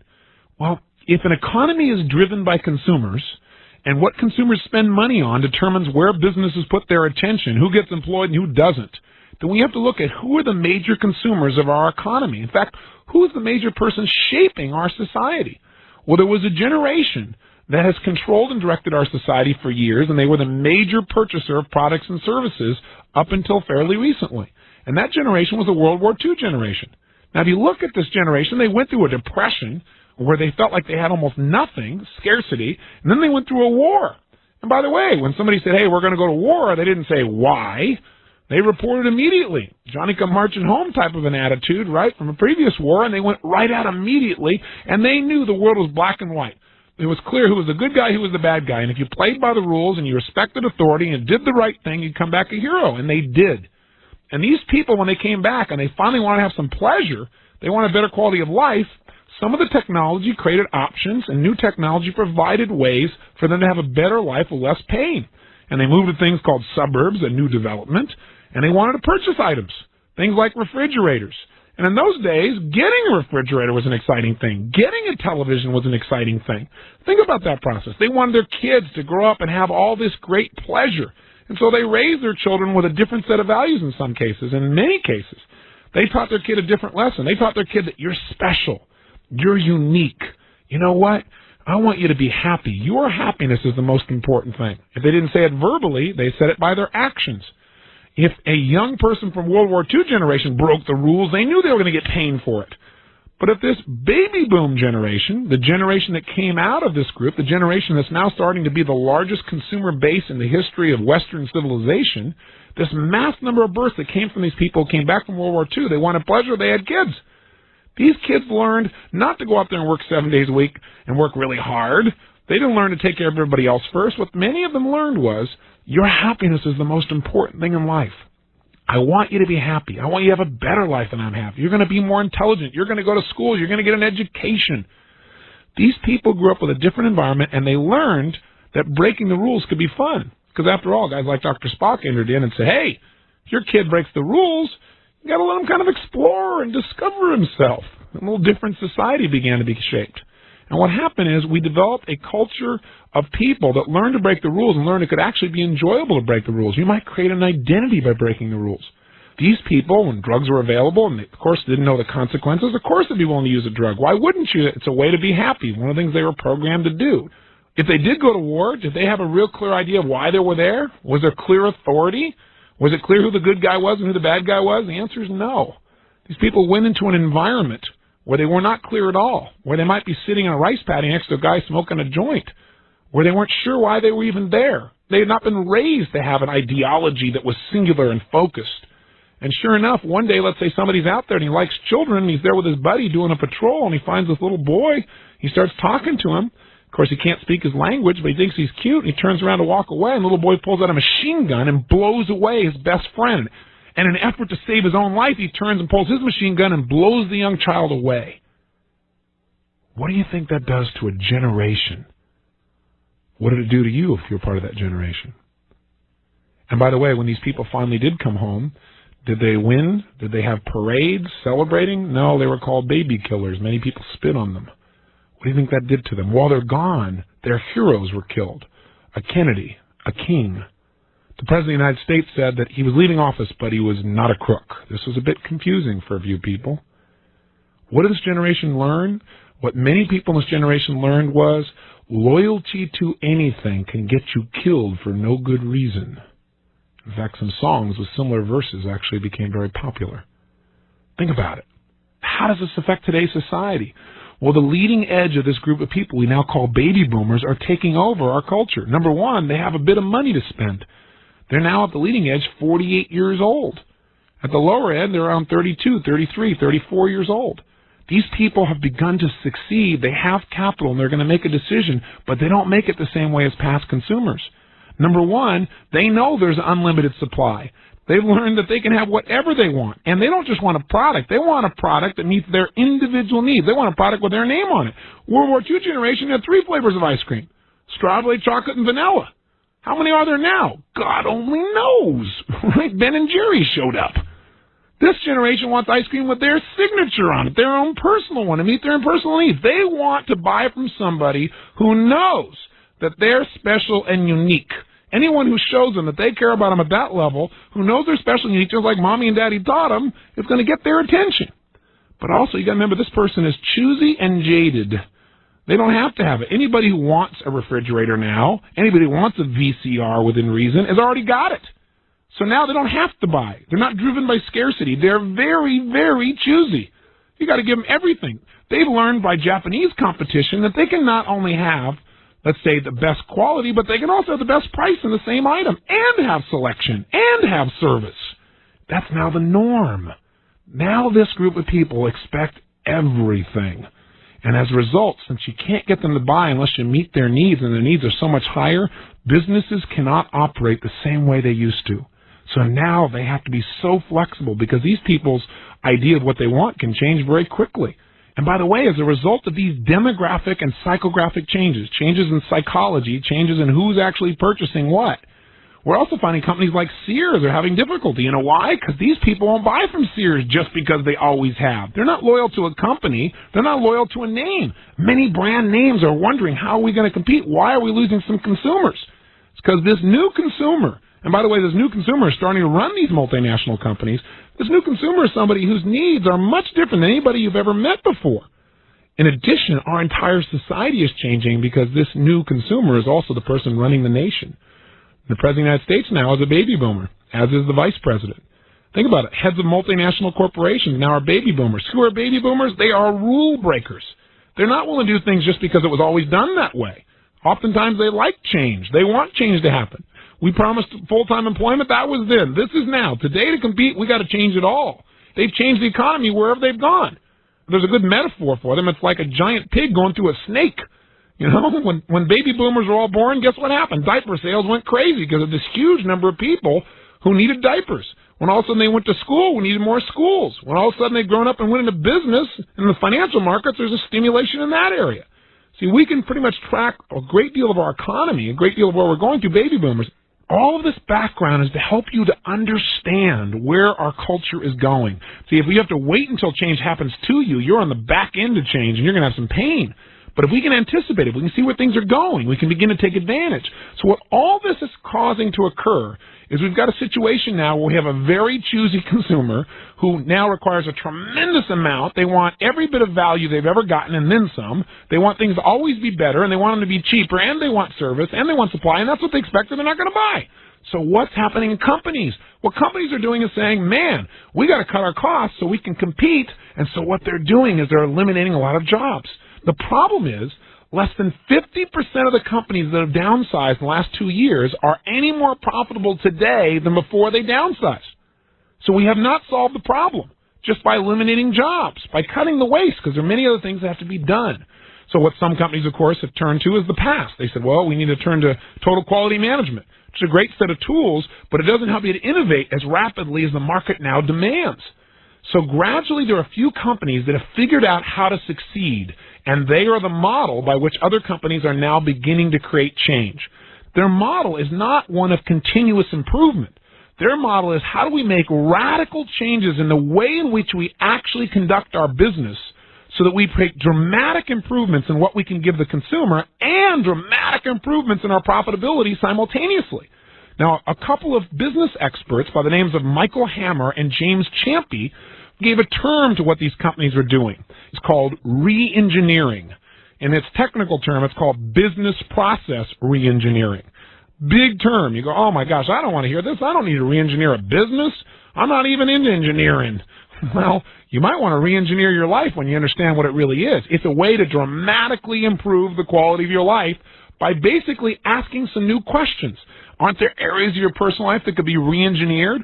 Aren't there areas where you're doing things that really don't make total sense? Or maybe it makes total sense based on the past.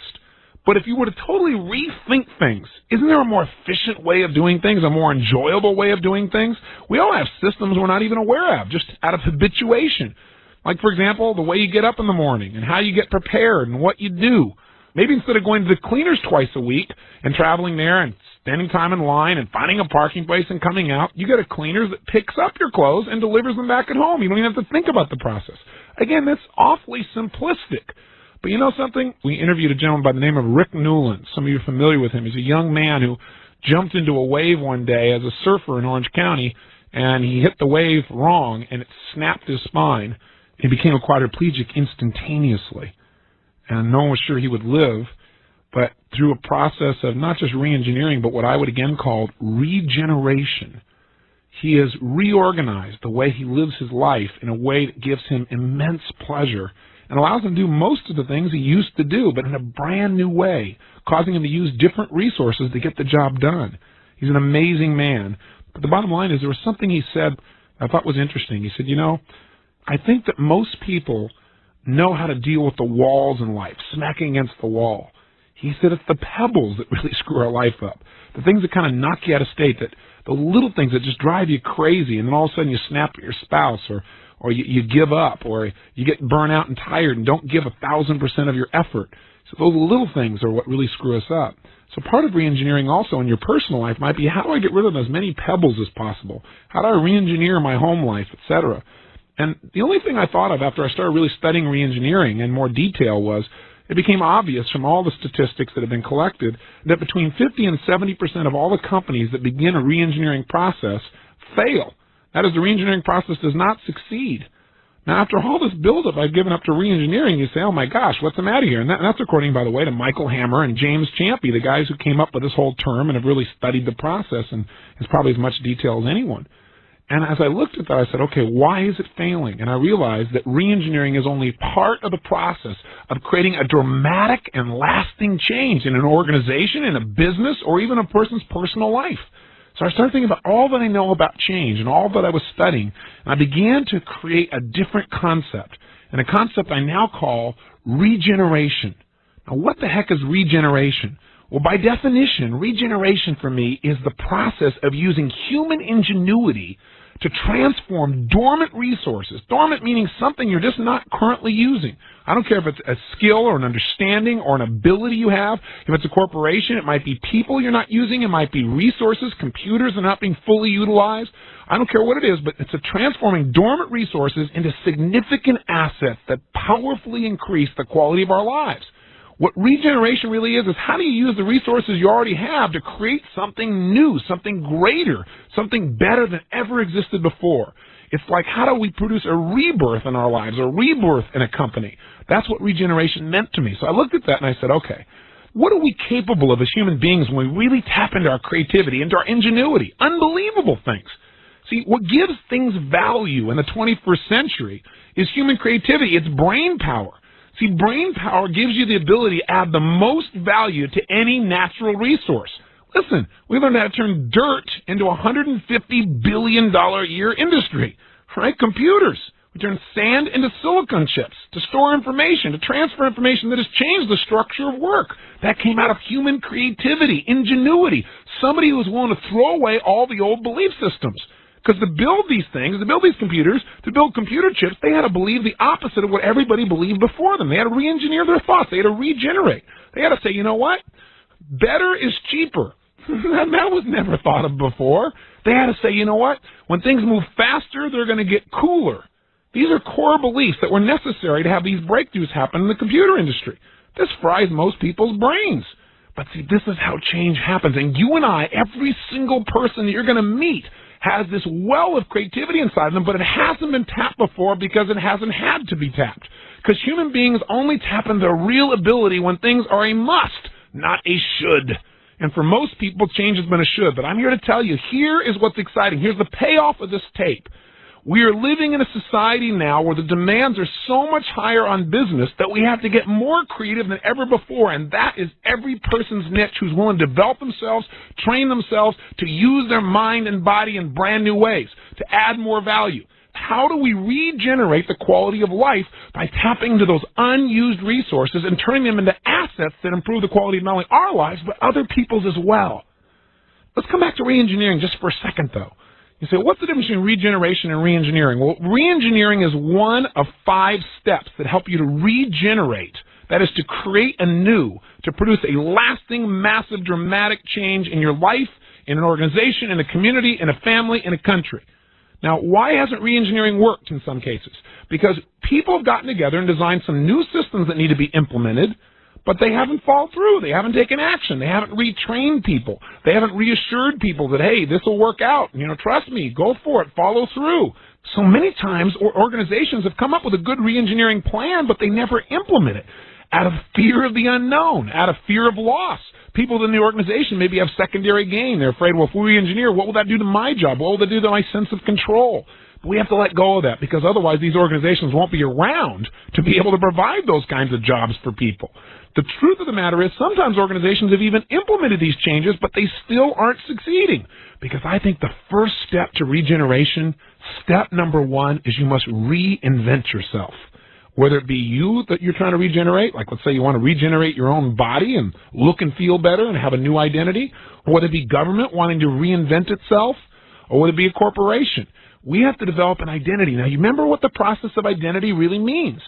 It means that if I think you're a great guy and you're my best friend and you treat me really vicious, I may get upset about that.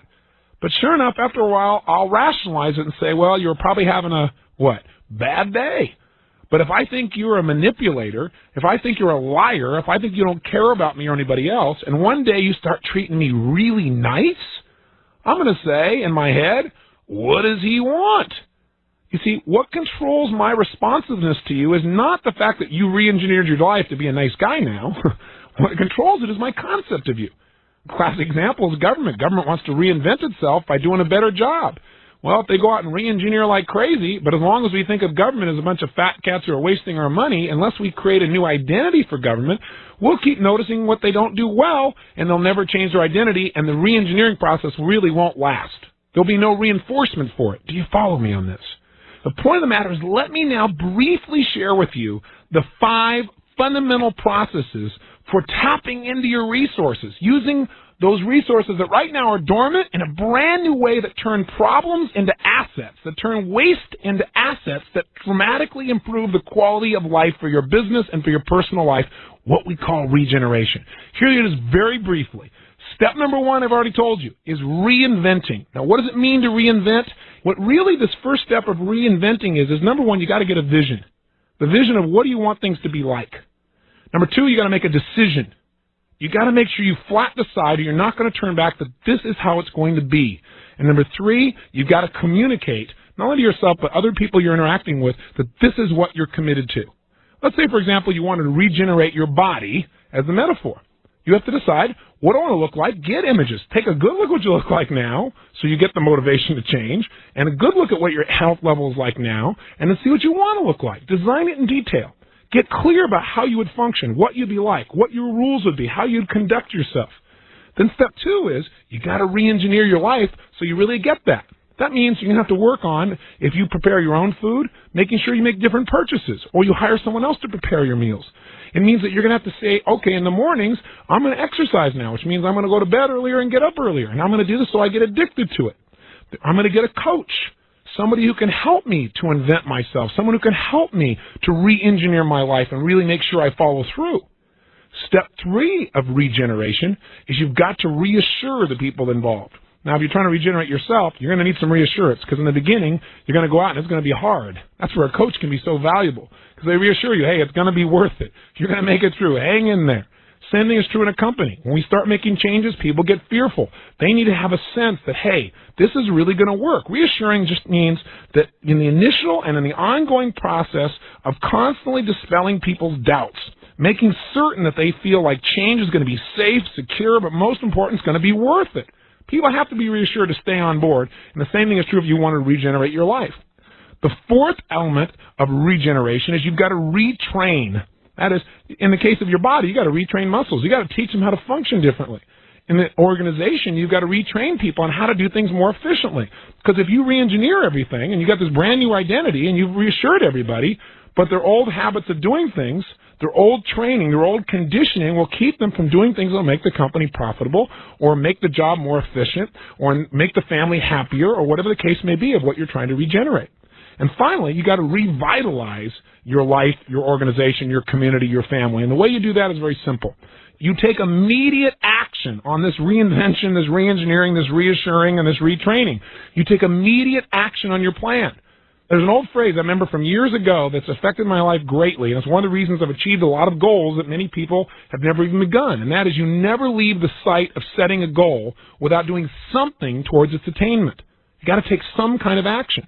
Revitalization occurs in an organization when people see it's not just the newest fad, that these things are actually happening. Changes are occurring. The secret is you've got to notice, promote, and publicize the small successes so they can stack upon one another and create momentum.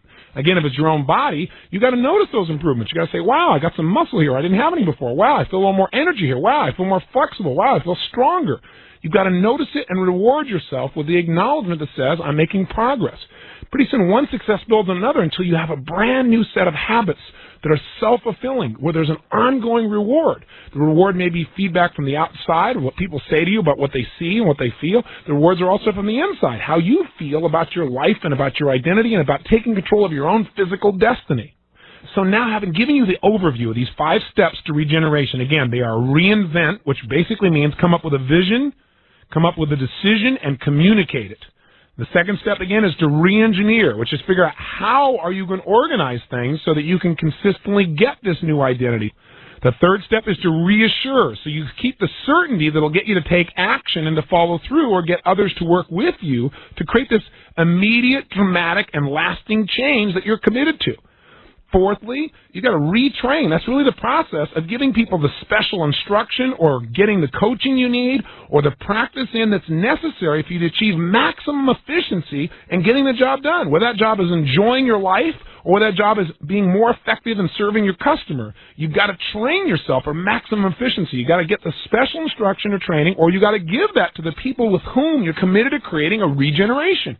And then revitalizing, which is really to give a new vigor, a compelling future, something that really gets people excited and makes them implement this revitalization that you're so committed to. And that's created by giving them a compelling future, something people get excited about, and again, noticing the wins along the way and reinforcing them. And you know what? No matter how successful your life is, no matter how much you've accomplished, if you're not experiencing all the joy and passion that you want, then maybe it's time to do some regeneration. Maybe it's time to make some decisions about what you want your life to be like again.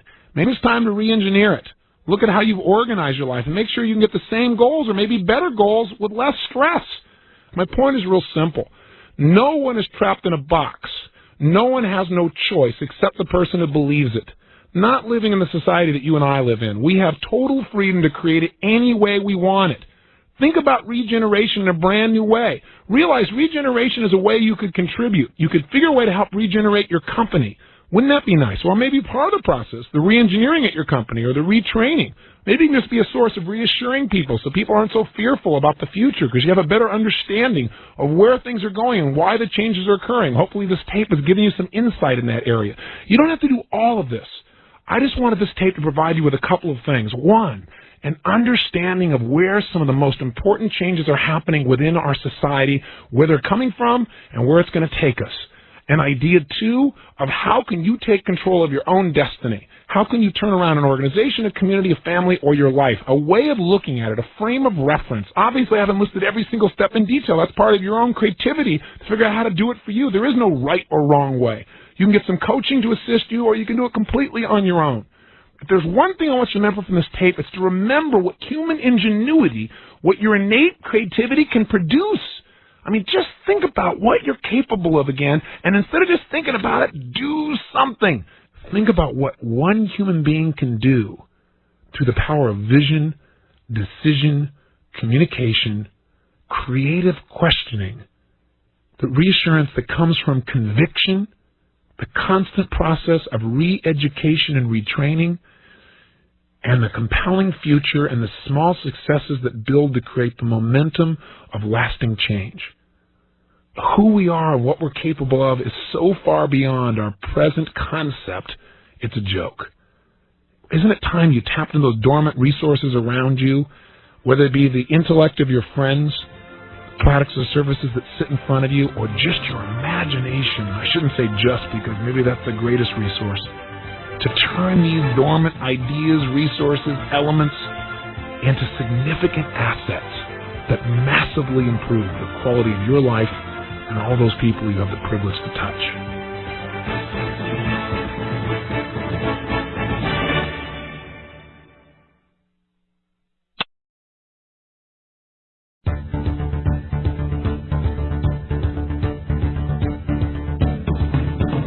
It doesn't take a genius to see that we're living in turbulent times. Economically turbulent, socially turbulent. Our future is really unclear for so many people. And as a result, a lot of us experience pain in our lives. And a few of us experience tremendous pleasure, the pleasure that comes from being on the cutting edge, the pleasure that comes from being in control instead of in reaction, the pleasure that comes from predicting instead of reacting. What am I specifically talking about? I'm talking about the fact that all of us are always looking for the edge in life. We're looking for something that's going to help us to win, to go to the next level, to grow, to expand, to have a competitive advantage in business, to really direct our lives. And you know what? Whenever I meet people that are extremely successful, I'm always asking that question. What is the difference in this person? What makes them so much more effective than other people? And as you can guess, there isn't any one skill that makes people more effective. Certainly there is a consistent commitment in these people to constantly and never-endingly improve their life.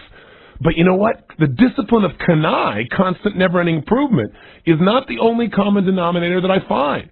There is another consistent factor or skill Every one of these winners seems to share in common, whether this person be a peak performer in business, the best at what they do, or somebody who really knows how to make their relationship be passionate consistently, or someone who's a great parent, or whether it's a company on the cutting edge.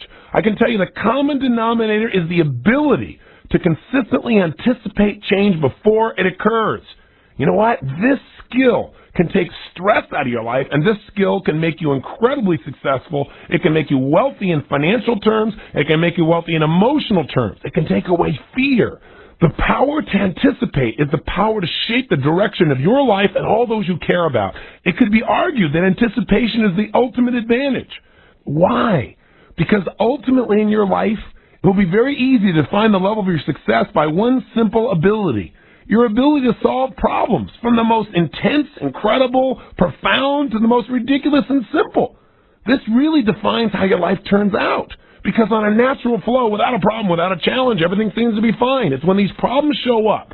Your level of success is how quickly, how easily, how elegantly can you solve these problems, these challenges, these things that get in the way of your being able to do what you want the moment you want to do it.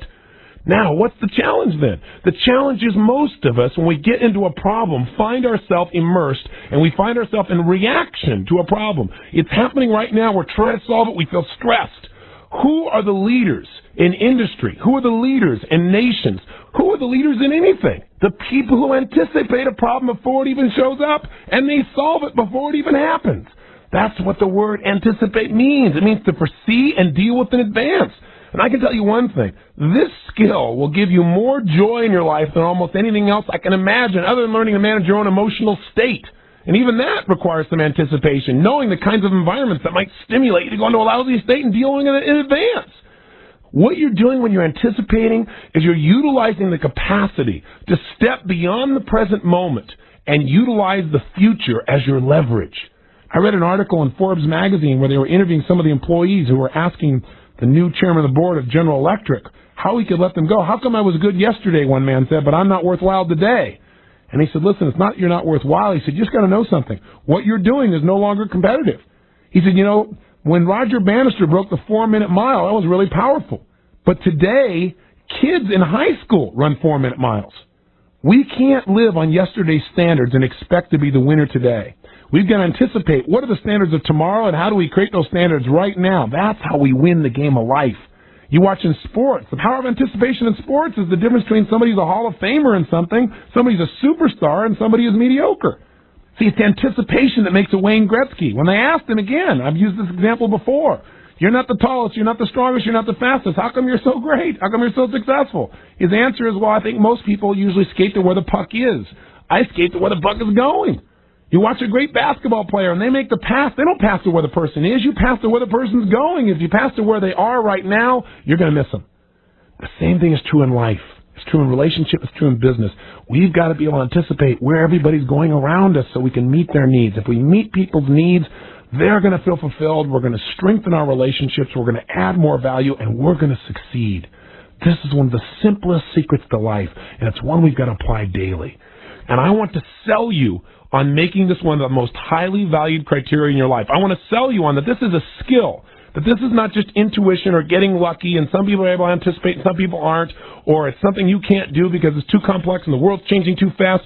Garbage. I want to demystify this process for you because it is a process. Anticipating is a process, and not anticipating is the result of your own conditioning.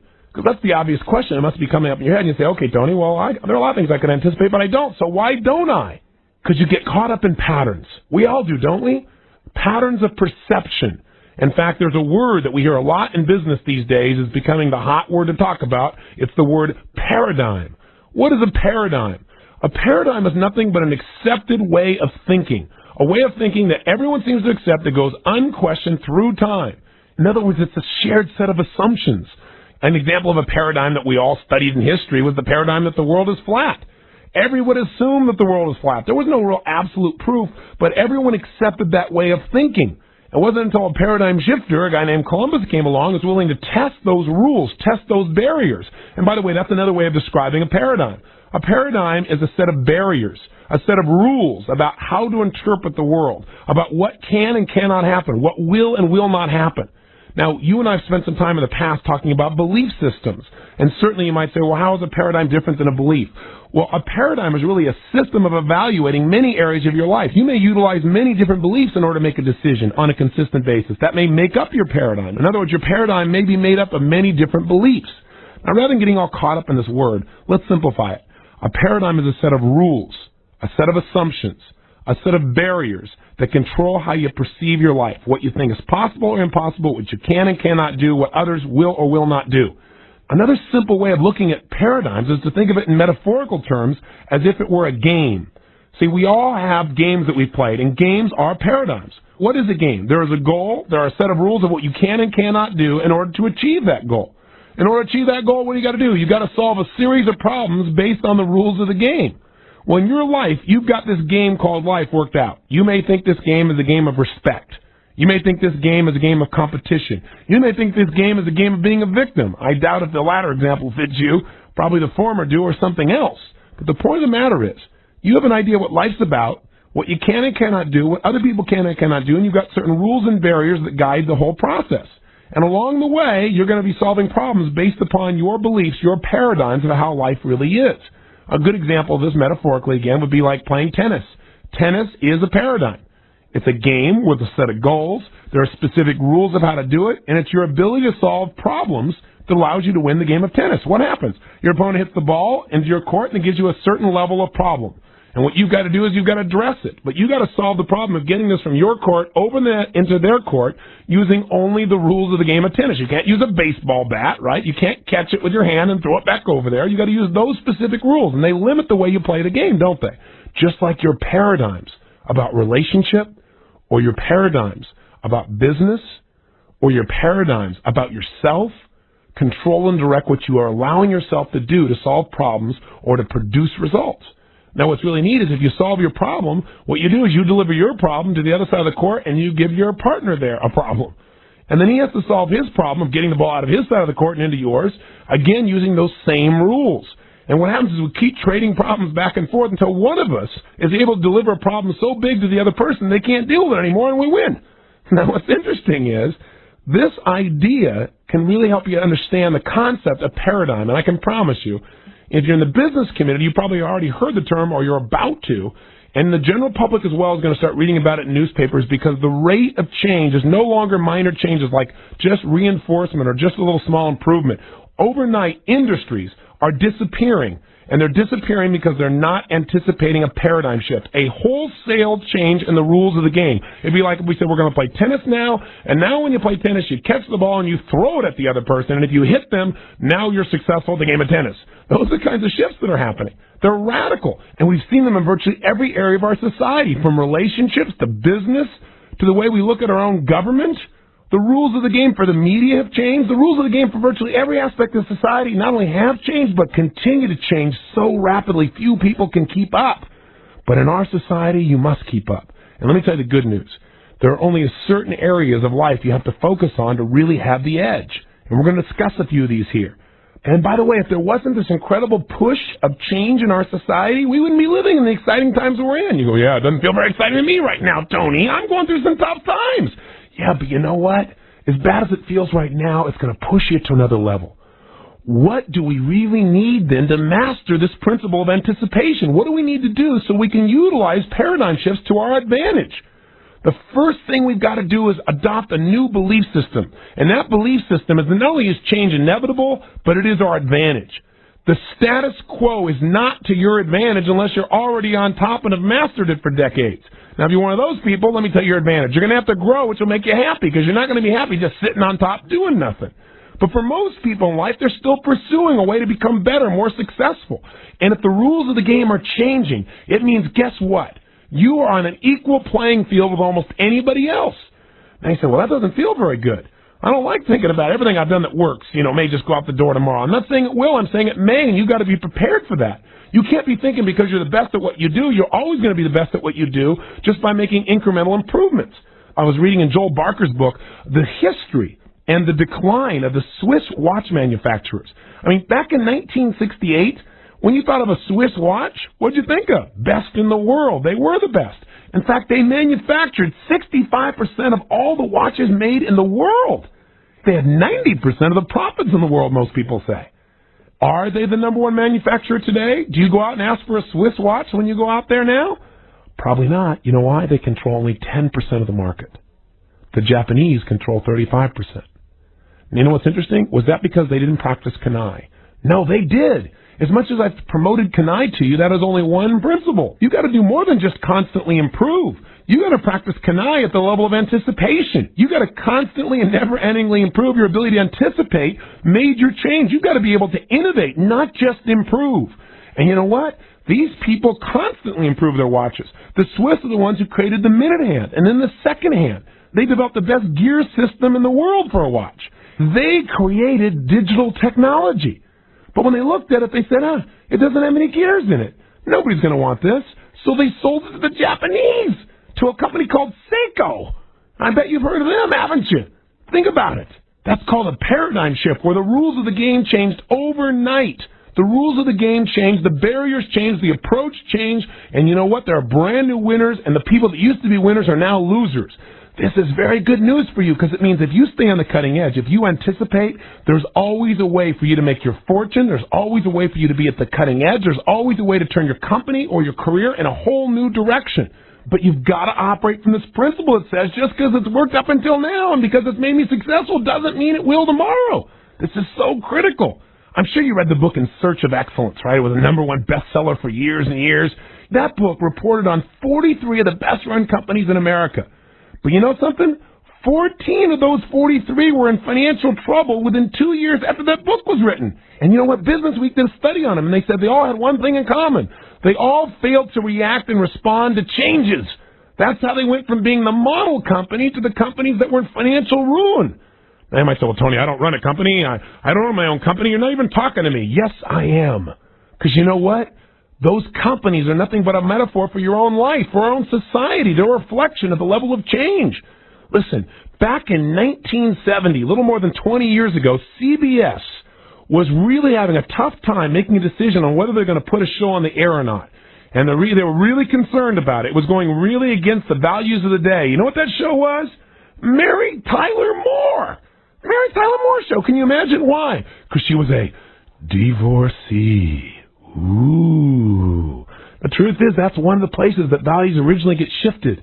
When mass number of people see a rule change on television and they grow to like that character, they very often will adopt similar changes in their rules. I'm not saying it was right. I'm not saying it's wrong. I'm just saying we have to look at the consequences and know that they're there. 20 years ago, that was one of the changes that happened. And now look what we've got. Look at the changes in the paradigm of what can be said on the radio, what's said on television, the type and quality of language, the type and quality of images. Are those changing the rules of our society? You better believe it. Are they changing the rules of what's acceptable and unacceptable? You better believe it. Are those rule changes taking us in the direction we want to go? I guess that's everyone's individual decision to make. But you got to know that they're changing. And you got to know that those changes that we're seeing happening in society are affecting your personal life. They're affecting the person you're sitting across the table with for dinner, who you're hoping to go out with, and how they're going to look at a relationship with you. They're going to determine the kind of relationship you're going to have with this person 20 years from now, because I can virtually guarantee you it's not going to be the same as it is today, because the roles and the rules are going to continue to change and expand. This two-income household that we've adopted, right, wrong, or indifferent, that rule change, that was a paradigm shift. What has it done? It's changed the expectations of both parties. It's added tremendous stress on both parties, right, wrong, or indifferent. It's changed the structure of how our children are raised, and this is changing the direction of society as a whole. Paradigm shifts are things you must study. You must be aware of. You cannot afford to say ignorance is bliss. No, ignorance is poverty. Ignorance equals unemployment. See, a lot of people are unemployed because they couldn't see their own industry coming to the end because they're so busy just making a living instead of designing a life. We've got to anticipate. So I keep saying this to you again and again and again. So Robbins, you go, stop it. How do I anticipate? Good question. Let me give you 5 simplistic approaches to help you avoid the trap of being caught up in your own paradigm. Then let me offer you the psychology of how human behavior becomes patterned. That is how we create trends, because we all know if we can anticipate certain trends, not just follow a trend, but anticipate it, we can avoid certain pains in our lives because we're prepared for it. And we can also experience pleasure because we can anticipate it and take advantage of the situation. Now, here's the first thing that can help you avoid the trap of being caught up in your own paradigm. Beware the unquestioned conviction. What do I mean by that? Well, a belief is nothing but a feeling of certainty about what something means.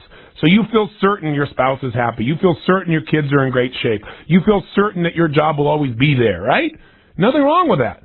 But when you get a conviction, it means you feel so certain about something and you're so invested in believing in something that you're not willing to take any new input. You're not willing to question, even for a moment, hey, is there any possibility that your current job may not be here 5 years from now because a radical new technology or a radical new change in the marketplace's desires could wipe it out? If you're not willing to look at the possibility that your children may not be as good off as you think for the moment, your ego gets in the way, or your conviction that they're perfect gets in the way, then you can't create the changes you're committed to. You can't improve anything. We've got to be aware of these. Whenever you start saying this is the only way, you may be right. But stop and say, what if there was another way? What would it be? Or when you start saying something is impossible, I'd be real careful on that one.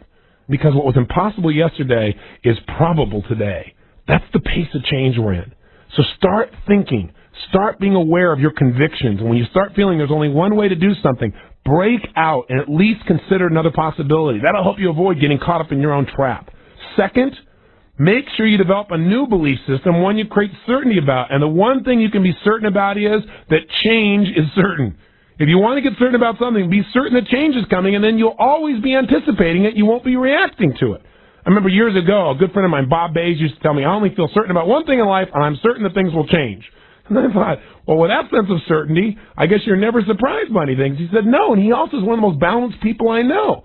Change doesn't bother him like it bothers other people. For most people, it's not the change that bothers them so much, it's the fact that they're not ready for the change. They're not anticipating the change. It's like a giant pattern erupt. It smacks them, and they're not prepared for it. They don't know how to deal with it. The third key is this: break your pattern of thinking in a linear fashion.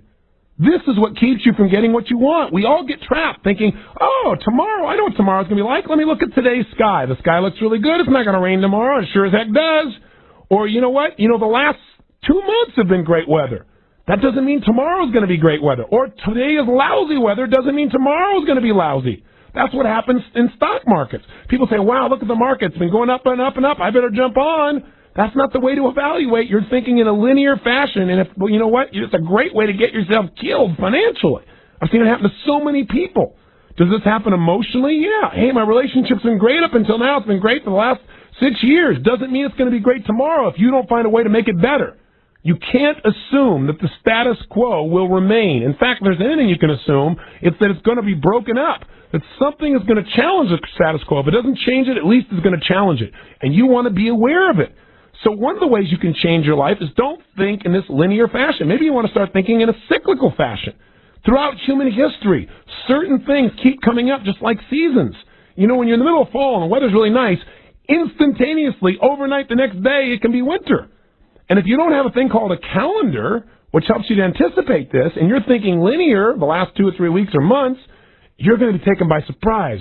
And you're either going to be uncomfortable or you're going to freeze to death. But on the other hand, if you thought in a cyclical fashion, you'd say, hey, things are going really great right now in my business. Things are going really great in my relationship right now. Guess what? There will be challenging times. That's not being a negative thinker. Winters do come. Let me right now figure out what I'm going to do so when winter comes here, I can ski. When winter comes here, I can make it even better. So when the challenging times show up in my business, I'm prepared. This is the thing that most people don't do. Think cyclically versus linearly. Think as an innovator. Think the unthinkable thought. And how do you do that? Go to step 4. Ask questions no one else has the courage to ask. Ask questions no one else is asking about your industry. Ask yourself questions about yourself. It's so easy to get caught up and not want to look at yourself with a more critical eye. But if you were to raise your standards, if you were to raise standards for what your business needs to do for your customer, if you were to raise your standards for what do you need to do to make your husband or wife feel more loved than ever before, or your significant other, depending upon your current level of relationship, if you were to raise your standards for what you need to do to make sure your children are really getting the education they need, are really feeling loved the way they need to feel loved, are really getting the resources that they need to successfully compete in an ever-changing world, unless you're willing to ask those questions, you're not going to get new answers. The 5th key, become a student of possibility. Become a student of potentiality. Don't just allow yourself to get caught up in reading what everybody else in your industry reads or surround yourself with the same kind of people. You know something? One of my most valuable things that I do in my life that I love is the fact that Becky and I have such diverse friends.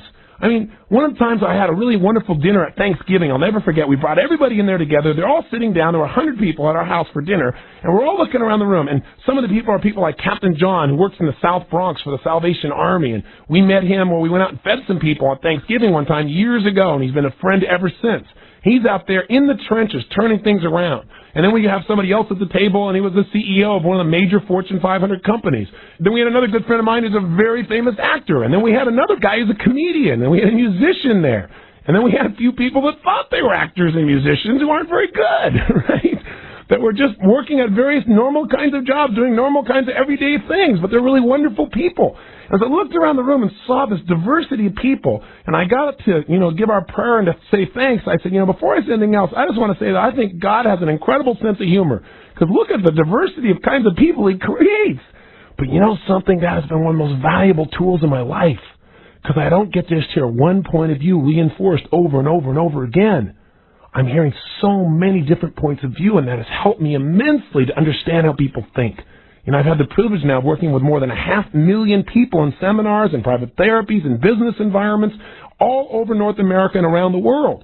That diversity is invaluable, and you must go get that diversity. The fastest way to get it is you can go get it by reading.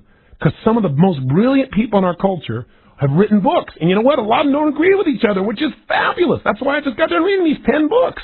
Some of them contradict each other, which is wonderful, because then I get to decide what I believe and what makes sense to me, what allows me to make my own decisions, allows me to fail if I'm going to fail by my own conviction, or allows me to succeed by my ability to synthesize new possibilities. You've got to be a student of possibility. You've got to study technology. There's huge technological change. It's going to change the way we educate ourselves. It's going to change the way we entertain ourselves. It's going to change the structure of how people experience reality.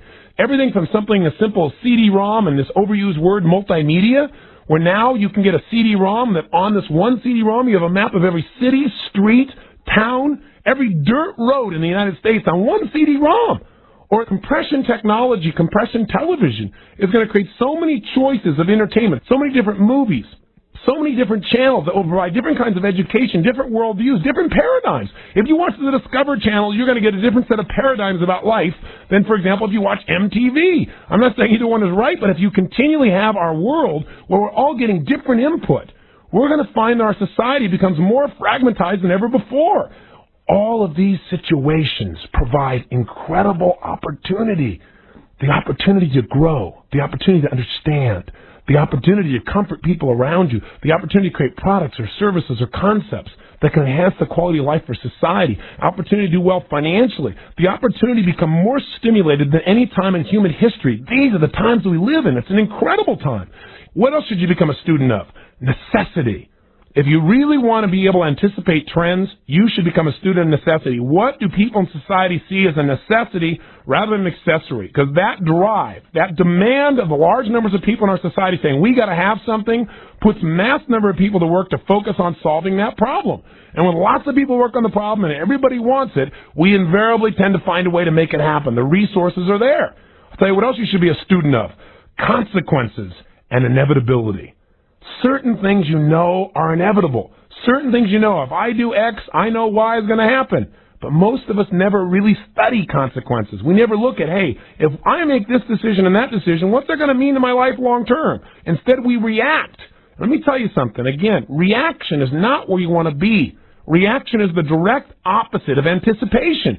Now, there's no doubt, and I still do this as well, there are going to be areas in your life where you react because you're not prepared. But you want to make those the exception instead of the rule. And I can tell you one of the ways to do that is really get sold on the limits of reaction. A lot of people say, well, I'll deal with it when it shows up. Well, let me give you a fun metaphor. One of the things we do at our mastery program is we teach people there a form of martial art where we show people how to be able to defend themselves against virtually any attacker. And the training we have, we bring in a master, and his number one organizing principle is, I don't teach any technique that someone can't master in 3 minutes. That's pretty intense.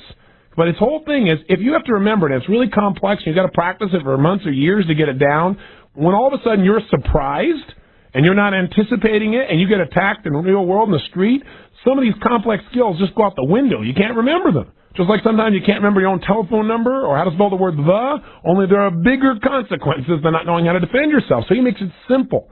And by the way, he developed this because he trains Navy SEAL teams, and he also trains many of the law enforcement members from across the United States, including the Secret Service. What he found was that there is a reactionary gap. What that means specifically is, how is it that an officer gets attacked and somebody's just got a knife and he's got a gun and they're, 10, 20 feet away and he's not able to defend himself in time? Because the person doing the attacking has the advantage of surprise. The officer was not anticipating them. And here are the physical facts. You might find this interesting. A grown man can travel 21 feet. Here they are, 21 feet away with a knife in their hand. They can travel at 21 feet in a second and a half to 2 seconds. Now think about that.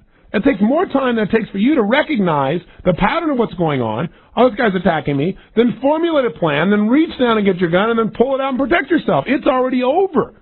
And you know what? That's a great metaphor for what happens in life. See, if you were anticipating, you could deal with so many things so much more easily. It's not that you don't have the tools. It's not that you don't have the gun. It's that you're not anticipating and things strike you. This is why you've got to become a student of consequence, a student of inevitability. You must also become a student of pain, cultural pain, pain in relationships, pain within businesses.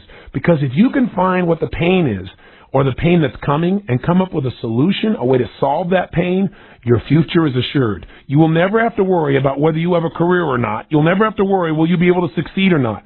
Those who can solve problems, those who can eliminate pain, are those who are the leaders of our culture as a whole. They're the people who have the least pain in their life because they know what to do to protect themselves, and they have the most pleasure because they find solutions. Become a student of value. See, if you want to anticipate what people are going to want more of, if you're going to want to anticipate how to do well financially, if you're going to anticipate how to make yourself more valuable to a company, if you're going to anticipate what a man or woman would want in a relationship, you got to know what people value. And the more you understand what people value, the more power you have to anticipate what not only any individual, but what mass number of individuals are going to want. Becoming a student of value virtually ensures, if you act upon your understandings, that you will succeed in financial terms, you'll succeed in business terms, and you'll succeed in your personal life as well. It's your ability to anticipate what people value most and to meet those values that gives you the capacity to enjoy your life and do what you want to do when you want to do it in a way that empowers other people in the process. Listen, this is exactly what John Templeton has done. This guy is the #1 money manager in the world since the 1950s. If you ask Sir John Templeton, what is the single most valuable skill that you developed in your lifetime? He says very simply this: what's made me successful is my ability to value what a company, product, or service is worth. That's it. He knows what it's really worth. So when everyone else gets emotional and they start buying something because everybody else is buying it and they get greedy, or they start selling it because everybody else is afraid, he looks at what it's really worth. You want to really anticipate? Become a student of value. There are major shifts going on in our society. What you've got to learn to do is be a leader by making your ability to anticipate one of your most valued assets. If you value it, if you constantly focus on it and improve on it, you will absolutely have the edge. And you'll have the edge in your company. You can have the edge in the quality of relationships. You can have the edge in how you raise your children, because you'll be able to anticipate problems before they occur and solve them before they come up. That's powerful. In fact, in business, a good manager is somebody who can solve problems consistently, and they're able to do it no matter what. But that's reaction. A leader is someone who envisions potential challenges in advance and solves them. Anticipating trends in human desire and human behavior will also then give you peace of mind, because you won't be one of those people who lives in fear. You'll be living in a state of certainty, knowing that whatever comes up, you're prepared for it, and that preparation gives you the edge. So really you have 3 choices. Either 1, just wait for things to happen and try to react to them and lose the edge and experience lots of pain. Or 2, anticipate changes and trends by noticing what's going on around you, becoming sensitive, making it a priority, and then, of course, utilize that information to improve the quality of your life. It is not enough just to anticipate. We're taking for granted one thing here. You realize you got to use your personal power. You got to utilize what you know to create some quality change. There is a 3rd option, and that is not just notice trends, but to become a trend creator. Become a paradigm shifter rather than someone who just studies them. Now, how do you become a paradigm shifter? Well, first of all, you don't have to do that to succeed. But if you're the kind of person that wants to help shape what's happening in our society, one, understand what's going on around you, and two, develop or define a vision that inspires not only you, but the people around you. This is how you can begin to create a paradigm shift. This is what Bill Gates did when he was just this young kid that most people thought were crazy. He built a core team around him who shared his vision. This is what Tom Watson did to create IBM. And by the way, IBM is only here today because Tom Watson Jr. challenged his father's vision completely. He told his father that the paradigm was changing and that they had to shift to computers. They fought about it continuously. There was major upset. But in the end, his father listened. They changed their paradigm, and as they did so, they ensured their ability to become one of the most successful and profitable companies internationally. And by the way, they're under attack right now. Why? Because they haven't made a paradigm shift they probably need to make organizationally. The same level of thinking that's made IBM as successful as it is now slowing up its capacity to change quickly. They need to develop a new vision, a new set of rules, a new paradigm. So step number one to becoming a paradigm shifter, get clear on what is your vision, something that inspires you and people around you. The second key to being a paradigm shifter, again, is ask questions no one is asking. That's how you get new answers. Joel Barker, in his book, Future Vision, offers a question for people to ask. He says, ask yourself, what's currently impossible in my industry that if it was possible, it would change all the rules of the game? Asking that question might get you to anticipate something no one else has anticipated. I'm saying to you, ask the same question in your personal life. What's impossible in your life right now? What's impossible for you to do currently with your wife? What's impossible for you to do with your kids? And if it was possible, how would you go about doing it? If it was possible, how would it change the entire experience you have with your family? What's impossible to do with your physical body right now? And if it was possible, how would that change your whole life? And how would you go about doing it if it was possible? Asking this what-if type of question helps you to break out of the paradigm and start to create new paradigms. Here's the third key to being a paradigm shifter, not just an observer or utilizer, but someone who makes it happen. Step 3, if it makes sense, then break the rules. If you see that your common sense says doing something completely different than anyone's ever tried it before might make sense, then by gosh, go do it. Break the rule. Make it happen. That's how most success happens in business. That's how most success happens in our world. When you start creating a path or a path never existed before, just remember this. Life rewards those who contribute on a massive scale. And you know what? If you are willing to challenge the paradigms that currently exist and bring an alternative that enhances the quality of life, and you're willing to stick with it till it comes to be, then all the pain will be worth it because you'll have the pride of knowing that what you did has truly made a difference.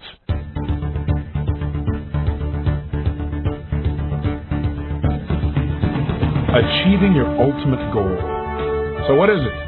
Have I gotten your curiosity? How could I possibly know what your ultimate goals are? How dare I even think this way?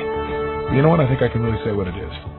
You might tell me that my ultimate goal is to make a huge difference in the world. My ultimate goal is to raise my children to be strong individuals and make a difference in their lives and people that they get to know and touch. You might say, no, my goal is to make $1 billion, $1 million, $100 million. No, my goal is just to be the best I am moment to moment. See, you might say my goal is to have a sailboat and go around the world. But the truth is, none of those are your ultimate goal. What are you doing it all for? Why are you working so hard to support your children and get them to be good people? Why are you really wanting to make a difference? Why do you want the sailboat? Why do you want the Jaguar or the Ferrari? Or why is it that you want to travel around the world? What's the sailboat for? What is all this stuff that's been driving you? What's really behind it all? And the answer, I believe, is there's only one goal you really have: to be happy. You really want, and you may word it differently than I'm using. You may not use the word happiness, but you want a consistent sense of pleasure within your being. And you know what? You deserve it. But there's a problem. The problem is that you and I have been conditioned. We've been conditioned in a variety of ways that keep us from really having the happiness that we pursue so heavily. It's right there within us right now. We don't have to do anything for it. And you and I know that intellectually, right? We go, yeah, I know I could be happy. So why aren't you? And you might say, well, I am happy. Are you happy all the time? I know I'm not, but I'm getting better because I'm beginning to learn how to take control of this thing between my ears. I'm learning how to direct and control my own mind. And the better I get at that, the happier I am. So I thought it might be nice for you and I to really talk about what the heck is this thing called happiness? How do we get it? Or maybe better yet, how do we experience it more consistently? What prevents us and what can allow us to experience it more? What is happiness? It's feeling good. And we've all learned different ways to do it. Some of us have learned that what we need to do is go to school for 14 years and then get out in the marketplace and be a doctor or be a lawyer so that we can begin to feel good about ourselves so other people feel good about us. We've all been taught what has to happen first to be happy. But you know what? It's the emperor's new clothes. It's all a lie. Why do so many people drink alcohol to excess? Why do people smoke cigarettes? Why is cocaine the #1 selling retail product in North America with over $100 billion in sales? These are all devices that people have learned to use to try and change the way they feel, to try and make themselves feel good, to feel happy. But the problem is none of them work long term. Even the highest high that a person can get from cocaine only lasts a short period of time. And the contrast when a person crashes to their normal state is intense. That's where the addiction comes from. And what we've got to learn to do is tap into the natural drug, if you will. Because it's not a drug. It's the natural source that's within every one of us at every moment of our life. We've got to stop buying into this false idea that something on the outside will ever make us happy, whether it be accomplishment or cocaine. Neither one's going to do it. Not long term. Plus, you cannot imagine the difference of joy that's inside of you if you just allow yourself to feel it. You can be happy right now. And if you doubt it, think about something. Have you ever seen a newborn baby? Have you ever seen them when they're not in physical pain? What are newborn babies like? They're happy about everything, aren't they? They're happy about the sky. They're happy about a smile. They're happy when they pass gas. When the people around them are happy, they go, isn't that cute? Look at this little baby. Oh, this is so cute. And we get happy about this stuff too. It's funny how human beings are. We think we're going to get the happiness on the outside. But where does it really come from? Yeah, you know. It's the inside. And nothing on the outside is ever going to give it long term. You say, yeah, but I made my $1 million and I felt happy. For how long? I did it too. It was kind of a neat feeling. But it wasn't what I thought it would be. And as soon as it was done, it was over. You know, you get a new relationship. You say, well, the relationship I'm in, that's not making me happy. I need a new relationship. And what happens? You're with this new person. Everything's great. You're so excited. You feel so close to them. You think about them constantly. You wake up thinking about them. You call them up in the line and say, gosh, you know what you're thinking of me? And I say, yes. And you feel so good. And how long does that last? Anywhere from 15 years to 15 minutes to 15 seconds. And all of a sudden it changes slightly. Because all the things that you're looking for on the outside only provide temporary feelings of joy. But you know what's exciting? Is inside of you at this moment as you listen to my voice. There's an unlimited sense of happiness and joy. It is your natural state. And it's the thing that you unleash, but you only unleash it when you meet the rules of your conditioning. What does it take for you to be happy? What really does it take for you to feel totally joyous inside? Will you be drunk with joy?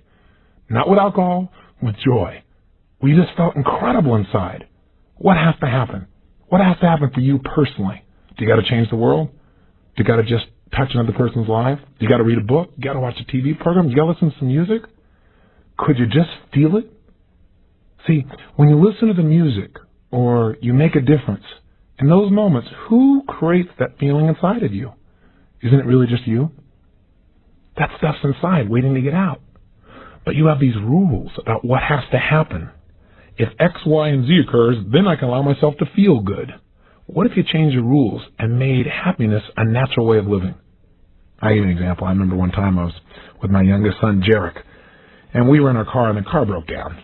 And it was a hot day, and we were out in the San Gabriel Valley, and it was smoggy, and it was tough, and we were waiting and waiting and waiting and waiting for a tow truck to come, and it didn't come. And so instead of being all angry and upset, I thought to myself, this is stupid. I'm with my son. I can have a wonderful time. And the experience transformed because I asked a better question. I said, what could I do right now that would create joy for Jarek and myself? And I began to focus on different things we could talk about, and it turned into this special moment that I won't forget for many, many years. And we had this incredible bond and love right there, just in that moment, sitting in this hot car on this smoggy day, waiting for things to happen. I could have focused on where we're waiting for it to happen and been upset, but instead I focused on what can we do right now to create more joy. And you know what? We get whatever we focus on. That's how powerful the human brain is. And what's interesting, though, is how my son interpreted it. I remember about a couple months later, we were talking about something else, and all of a sudden I knew he wanted some attention. He said, Dad, can we go sit in the car out in the sun? I thought, isn't that interesting?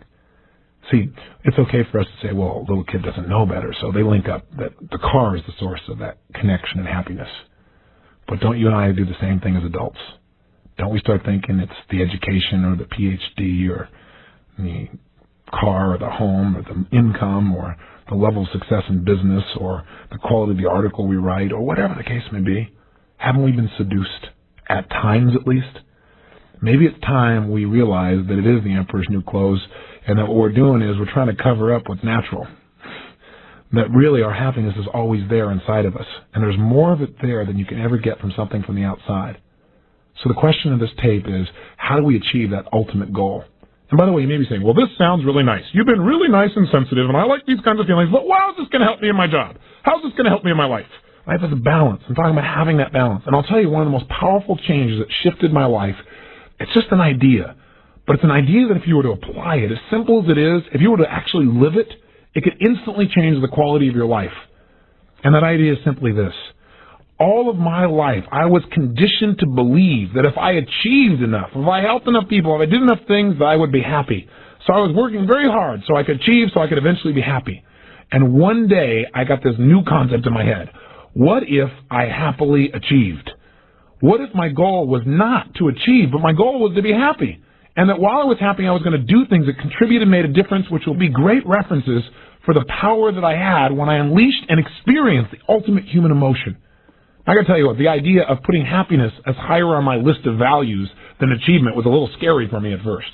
Because I thought, boy, if I feel happy, then I won't be driven to achieve. Maybe I won't want to work as hard. Maybe I won't help as many people. Maybe all these things that I identify with my life, maybe I won't have that same level of motivation. Maybe I got to keep achieving because that makes me, a person who contributes. And then eventually I can be happy. I don't want to take that away because I'll lose my drive. I was wrong. I was scared, but I was wrong. What happened was when I finally decided I was going to be happy along the way, that life was not an outcome, that it was a process, that I would achieve things and say, is this all there is? Unless along the way I enjoyed the process, that I was going to spend more of my time in life in the process than I was achieving. And if I wanted to be happy more of the time, I got to get committed to that idea. The minute I started living that way, my life changed, and I went to a whole new level. I thought I was successful before. I thought, boy, look, I got my act together. All I can tell you is I got a new level of depth. So how do we create this real balance? How can we take what we've talked about thus far in this tape and make it practical so you can really use it, so you can really experience more of this big promise I've been telling you about, of that joy inside of you that you know is there? Well, let me give you 8 points. Number 1, we've already talked about. The first key to unleashing your happiness is to remember it's already there. To remember it's your natural state. I said a zillion times in this tape, and it may sound redundant to you, but I'm a big believer that repetition is the mother of skill. We hear it enough, we may remember it. Just think about it. Think about what's inside of you. I think that most people's unhappiness, that really the root of all human misery is the ignorance of our true nature and power. That it's all inside of us, it's not on the outside. See, most of us have been conditioned to believe that being happy is difficult instead of what's always there. See, I believe to be unhappy, you got to pervert your reality. Now, I've managed to pull this off in my own life as many times as I'm sure you have, but the reality of our existence is joy. In order to be unhappy, you got to develop false beliefs about what life is.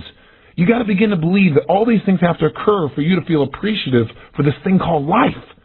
That's crazy. And we've been sold and we've bought into that insane game. In fact, we've developed all these rules about all these different things that specifically have to occur at specific times in specific ways before we get to have those great feelings that we want inside. We begin to think that events are the source of our happiness, or that another person is the source of our happiness, or our kids are the source of our happiness, or our career is the source of our happiness. We start thinking we need another person to think that we can feel love inside of us, that it's coming from him or her. That's their enchanting words or those beloved whispers in our ears. That's what makes us feel really good. That's what makes us feel loved. That's what makes us feel happy. But we seldom stop to really consider, what are those feelings of love or security or peace? Where are they coming from? When we feel them in that moment, where are they coming from? Are they like sneaking out of that person's lips or mouth and into our ear and into our body and make us feel good? Of course not. We're unleashing those within ourselves in that moment. But you know what happens is, we have a situation like this where we feel good for a moment because of something on the outside. We've met one of our rules, and we think that that's real happiness, when we've really got an infinite reservoir of joy that's deep inside of us, that goes beyond anything you've ever felt before. And when something outside of us triggers it, it's usually like a little tiny trickle of joy that flows out. And what do we think? We go, boy, I'm so lucky that I have that person in my life, which you probably are, but that's not the source of your happiness. Because if that's the source of your happiness, what if that person never goes away? A little scary, huh? Or what if they pass away? Or what if something separates you at some time? You see, the fear that most people have in their lives of not being happy is because they think it's coming from the outside. They experience the object of their senses, And when they taste it, they think, boy, that's joy is coming from that object, from that person, from that event. But in fact, we're only tasting our own inner feelings that are existing continuously. They're constant. And all that sweetness and all that love that you want so bad is flowing through your veins in your heart right now. There's a sea of real power inside of you. Everyone has this place inside of them, and all we've got to do is tap into it, touch it. But you can't do that as long as you believe happiness is on the outside. As long as you believe happiness is a reward. Happiness is not a reward. The reward is life itself. You've got the reward. Happiness is nothing but a state. Feeling good is a state of mind and emotion.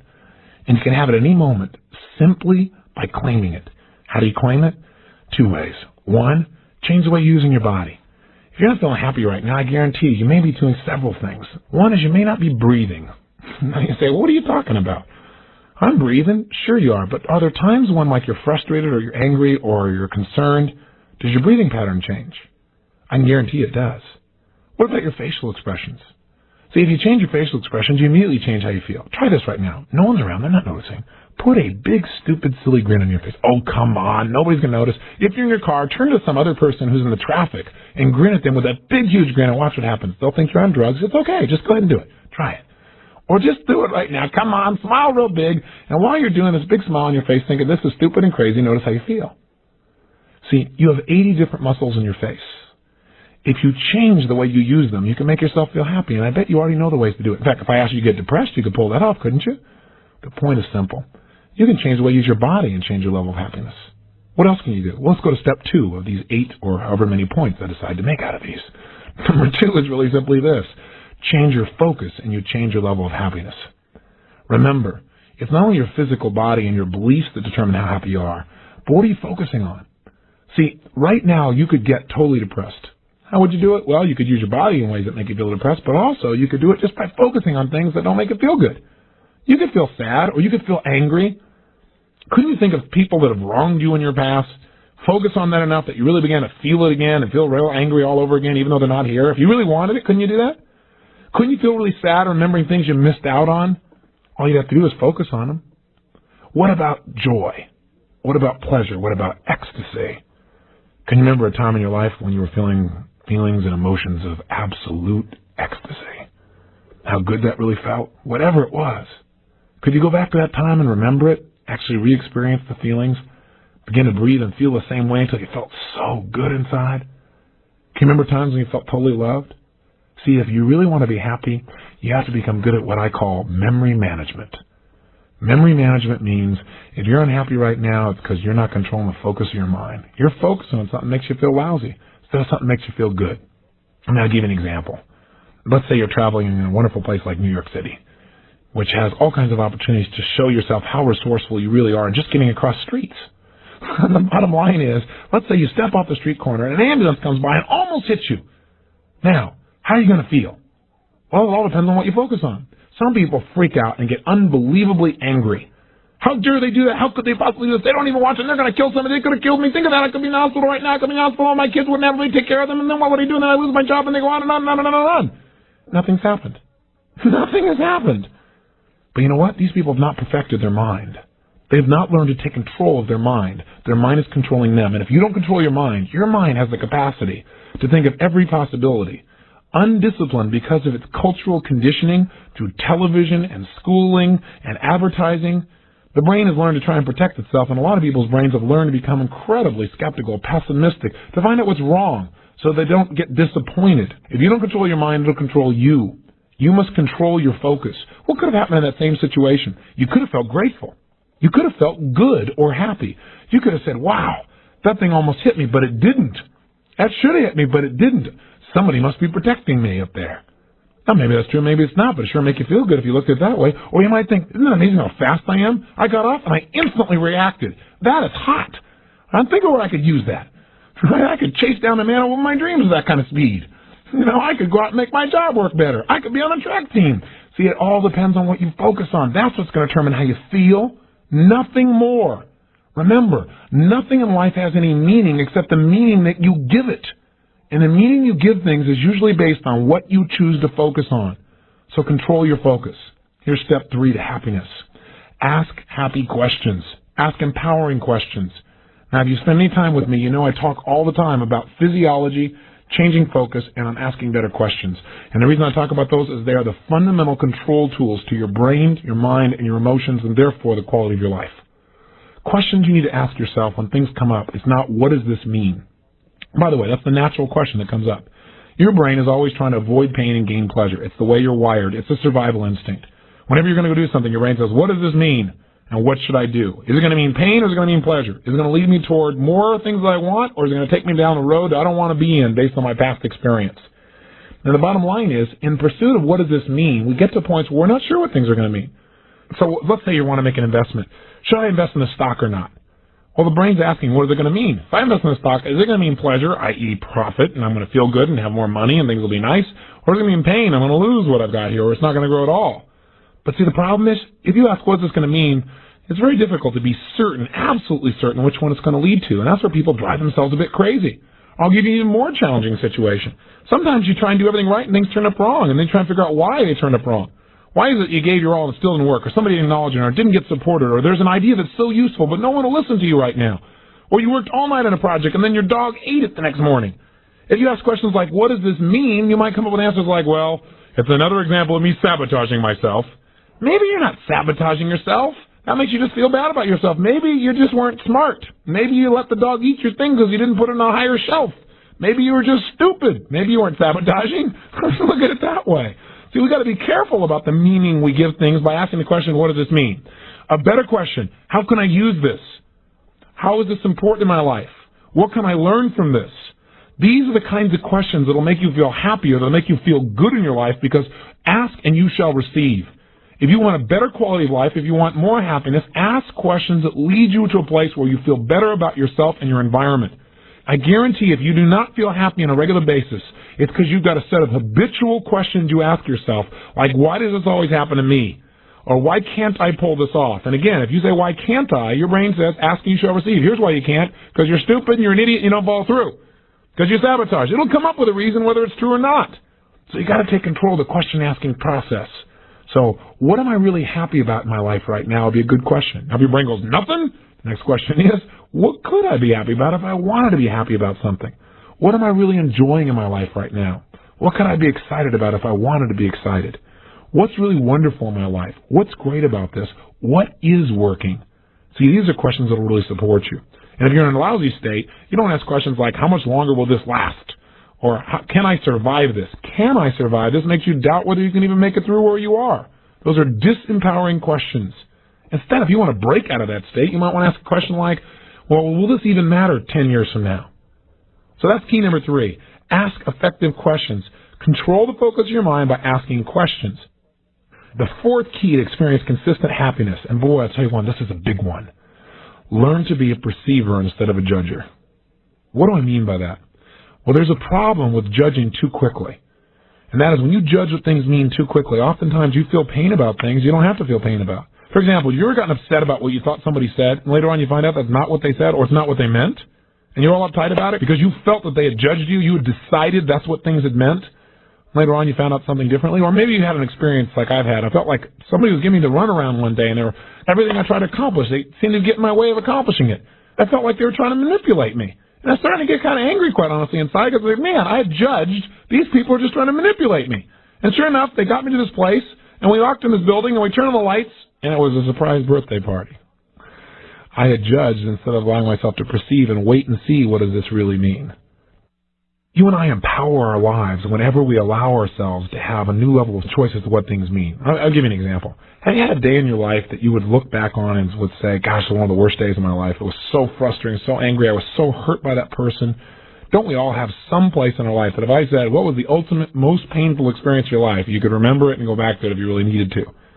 The question I have for you is, if you remembered a time like that, would it be fair to say that as you look back on it now, that the meaning is different than it was back then? That as you look back on it now, you may see, gosh, it was painful, but that pain kind of shaped a part of my life and has made me more sensitive to other people. Maybe you were abused as a child, and that sensitivity now makes you care more deeply for other people. It would make sure that you would never behave the way you were treated, as an example. Or maybe what happened is you had a painful experience in your life. At the end, you thought, man, that's the end. But as you look back on it now, it was really the beginning. That the reality is, if you look back on it now, it's so painful, it changed the direction of your life, and it's brought you to the place you are today.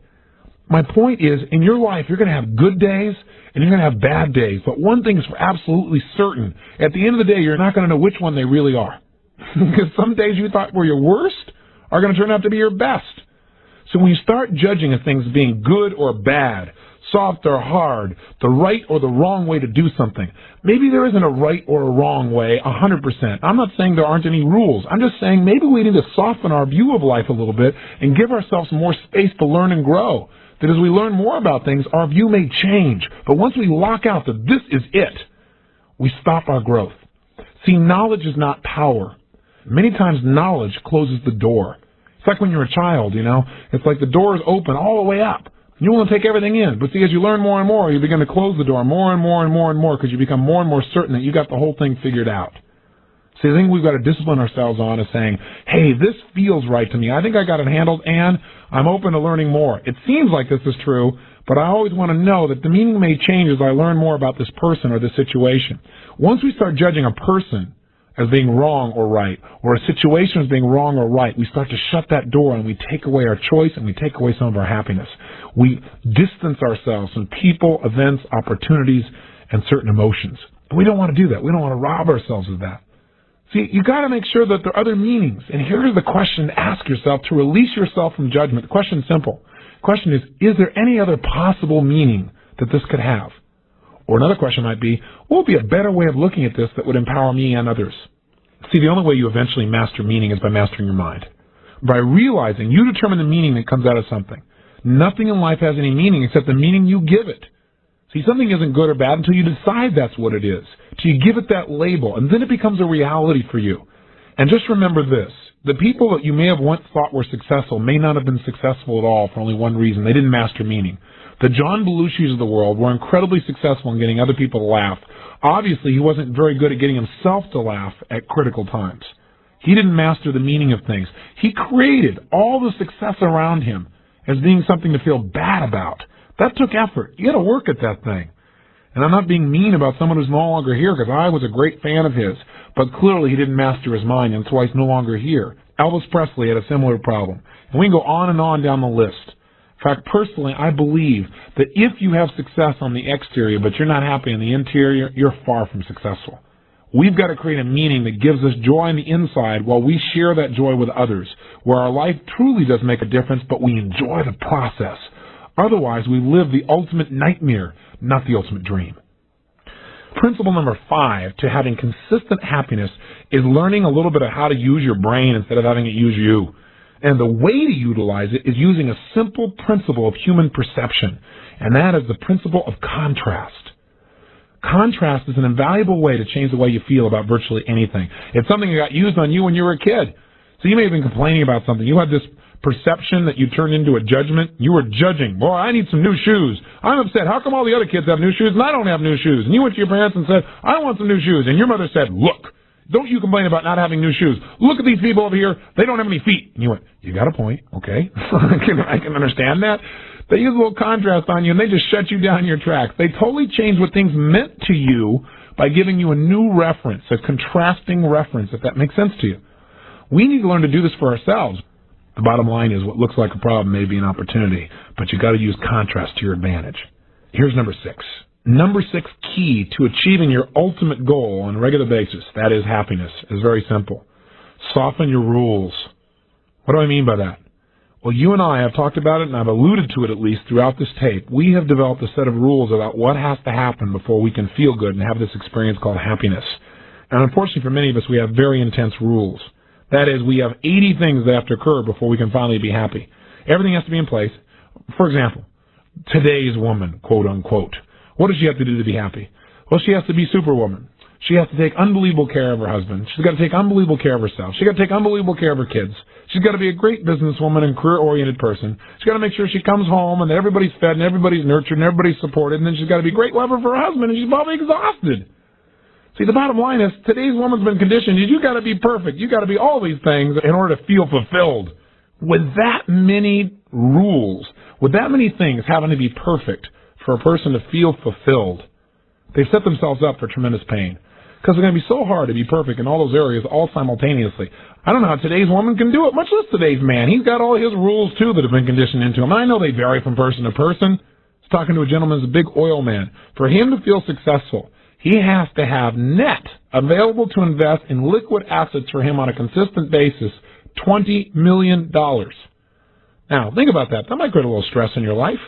You know, that might be a little difficult for you to meet, especially if the most you've ever had liquid was $10 million. It'd be even worse, I guess, if you only had 10,000. But the point is, most of us have set ourselves up for failure, and some of us have rules that are impossible to meet. I can tell you time and time again, when I talk to people that truly are happy, one of the major reasons is they got rules like, in order to be happy, I have to wake up. Or people say things like, every day above ground is a great day. How do I know if I'm happy or not? How do I know if I'm successful? If I wake up and look and I'm above ground, then I'm successful. See, what a lot of us have done is we set up where 50 things all have to be happening simultaneously for us to feel good and be happy. But if just one's out of alignment, boy, do we get upset. In fact, have you ever noticed how things can be really great in your life, and then just one thing can be out of alignment, and all of a sudden your whole focus goes there, and your mind goes crazy. You start getting all upset and everything else, when everything else in your life could be in great shape. We need to remind ourselves that if we got one thing going on well, things are going well. And the reality is, if you look at your life, how many things really are going well in your life if you were being honest with yourself? If you weren't judging by these unbelievable standards where everything has to be perfect simultaneously, where you were the ultimate man, the ultimate woman, the ultimate performer, the ultimate career person, how many things are really going well if you focused on them? But see, what we've got to do is we've got to make it so we have more ways to feel happy and less ways to feel unhappy. That's the bottom line. Point number 7. If you really want to be happy, use happy words to describe the way you're feeling on a consistent basis. Develop a habitual vocabulary that is filled with words that create pleasurable emotion within you. We have a lot more words that describe negative emotions than we do positive, and so we tend to use them more often sometimes. Anytime you're unhappy, I guarantee you're putting a word on your experience, a word that creates a judgment about it that is negative, that creates a negative emotion or feeling.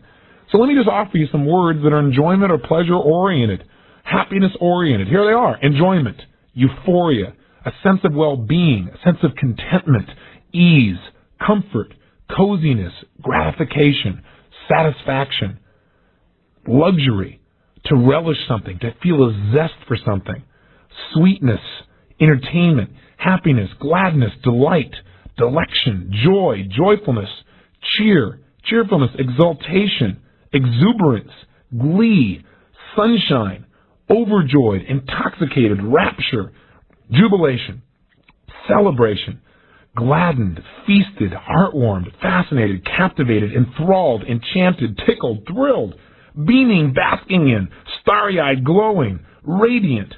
Those are just a few. What if when somebody said, "How's it going?" you said things different than "okay," "doing all right," "surviving," "hanging tough"? If you were to use those kinds of phrases to describe how you're feeling, what you do is you immediately denigrate your experience. You lower the level of enjoyment you have by the words that you're using. Amplify your emotion by using new labels. If you're going to judge instead of perceive, why not judge by putting labels on your experience that make you feel great instead of words that make you feel lousy? It's a very simple thing, and it may sound so simple you may not do it. So think about it. If when you felt pretty good you said, "I'm feeling excellent," "I'm feeling outrageous," "I'm feeling fabulous," if you kept saying that on a regular basis, would you not begin to feel that way, rather than if you said, "I'm doing okay," or "fair to middling"? See, think about it. When you begin to use those phrases, you have to change your emotional state. You may be feeling great, but you say, "I'm feeling okay" out of habit, and pretty soon you don't feel as good as you could have. Pay attention to the vocabulary you use consistently. You want to be happier?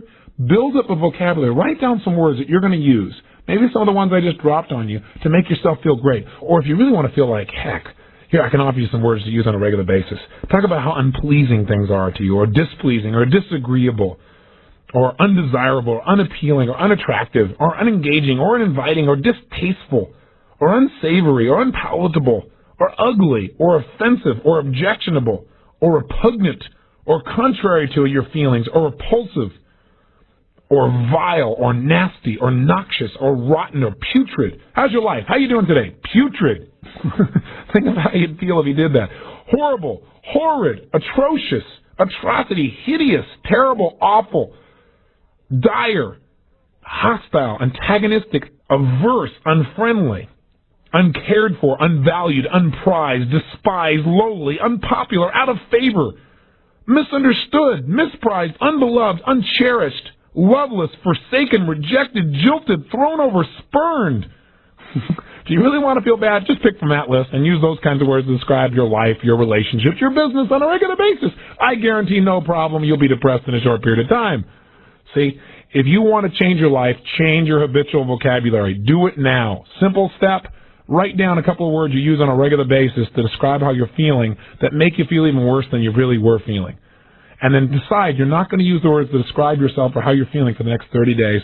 Sound like a deal? Just try it and see what happens. And in their place, write down the words that you want to use on a regular basis to describe how you're feeling and how you're doing in your life. And make sure they're words that amplify the positive emotion. That's point 7. Here's our final point. We'll wrap up. Point number 8 on how to achieve your ultimate goal, happiness on a consistent basis. It's very simple. Hold yourself to a new standard. So wait a second. I thought you said make my rules easier. You're right, I did, except there's got to be a new standard in your life. And your new standard is simply this. You adopt a belief that not to be happy is to be a failure. And for those of you who are motivated to succeed, this ought to really do it to you. What I mean is most people do not make happiness a big enough priority. If you decide right now that being happy is the only real success, then I suggest that you'll achieve it. Because we always get what we focus on, as we talked about earlier. We've got to make sure, though, that we must be happy. Not that we should be happy, not that we could be happy, that it's really a must. That's something that must happen, that you must do it. Not the outside environment, not your brother, your sister, your friends, your neighbors, your boss, but you, and that you can do it. If you really adopt that core belief and you measure on a regular basis saying, hey, I got to be happy. That's the way I got to live. Otherwise, I'm being abusive to life. Otherwise, I'm giving a slap in the face to my Creator. What if you really looked at life that way? That not to enjoy the gifts that have been given you would be the ultimate blasphemy. All I've tried to do in this tape is get you to think at a new level. Get you to focus on the possibility of swinging the pendulum where you spend a lot more time in the happiness mode and a lot less in the pain mode. And certainly you deserve that. You know what else is exciting about knowing that you can be happy at any moment? It also relieves you of the burden of trying to make everybody else happy. Now, I know you still do it because you care about people. I do too. But the reality is when you realize that you don't have to do anything for yourself to be happy in a moment, then you also begin to realize other people don't have to do anything either. They can be happy right now. You can stop trying to make everyone happy, which probably drives you crazy because you can never do it successfully. You might for the moment get someone to be happy. The only way they're going to be happy long term is when they claim their real power and when they stop buying into the lie that something outside them controls them. When they realize that the only reason they don't have the joy that they want is they've not claimed it. And I'm not saying in this tape program, by the way, that the whole purpose is just to go out and bliss out and be by yourself and feel good, because you and I live in a Western culture. And as I said many times, if you just sit in a Western culture and just bliss out and feel good, somebody will come and take your furniture. So you got to do more than that. And you do have to be active. But I'll tell you, my idea of success has changed throughout the years. Growing up poor, I thought it was money. Then I realized it certainly isn't money. It's contributing to other people. Then I contribute to other people, and I thought, gosh, that's not it either. I still don't feel fulfilled. I feel good about myself. I'm proud, but that doesn't make me feel totally fulfilled, because here I'm achieving, helping others, but I'm not feeling as happy as I could. I'm burning myself out. And what I've looked for in life is the balance. And I now have a new definition of success. And it's how I measure myself. And it's how I encourage others who ask me how to measure their own success. And the measure I have is a two-step process. Number one, how happy are you? And the bottom line is, if you're not happy with how happy you are, you can change that. You can do it in a moment. You can change the way you're breathing. You ask yourself a great question. You can focus on what's great in your life. You can use some contrast. There's so many tools you've got in this set of tapes. One of them alone could work. You don't have to use them all. You don't have to go through 8 steps to make it work. I said, but number 2 is, how happy are the people who are around you? See, because there was a time in my life when I had a standard only for my own happiness. And so I was happy, but nobody else knew it. They weren't happy being around me. So I made the distinction that I don't want to just be happy, I want to be cheerful. What cheerfulness really means to me is that you're so happy on the inside that you also express it on the outside so it affects the people around you. And so I guess my new definition of success is real simple. It's, am I living a life where I'm experiencing more and more pleasure and less pain?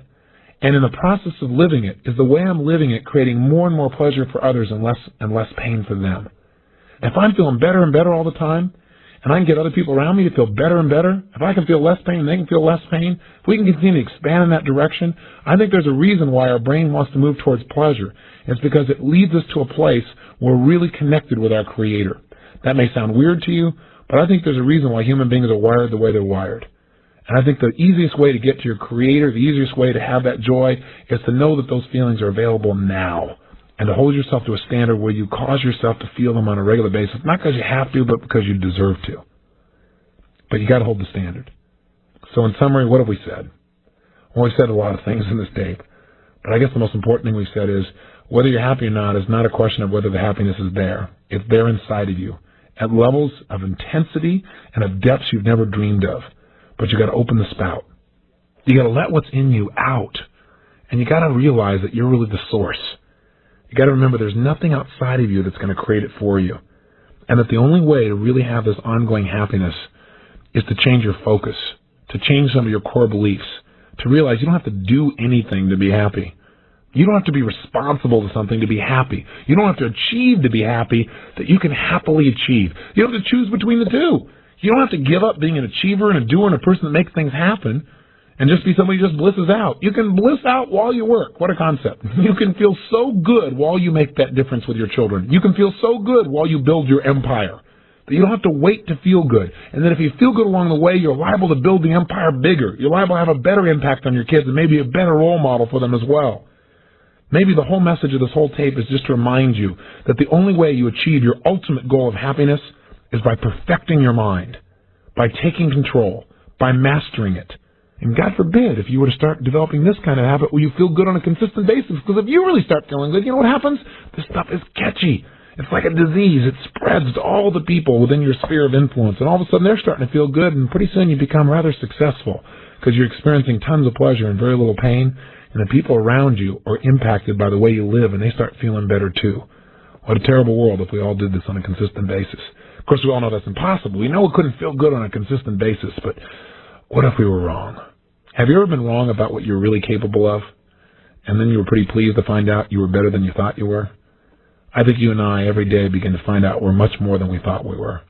We're much more than our physical body. We're much more than we ever dreamed was possible. Maybe just this physical body and this thing you call yourself is just a vehicle, and there's a flame burning inside, that spirit of who you really are, which is greater than anything you've dreamed of. But I think the only time you really get in touch with that part of you is when you're feeling happy, when you're feeling that base level of joy, and you can have it right now. So claim your real power and achieve your ultimate goal today, and then do it again tomorrow and the next day and the next day. Don't make it something you reach for. Make it something you experience. Make it the way you live. So my challenge to you until we meet again is to remember, the world is as you see it. It's your mind, not the world, that's the source of all your experience. If you don't like what you're experiencing, change what you're doing inside your head. Take control. And until I visit with you again, remember, live with passion.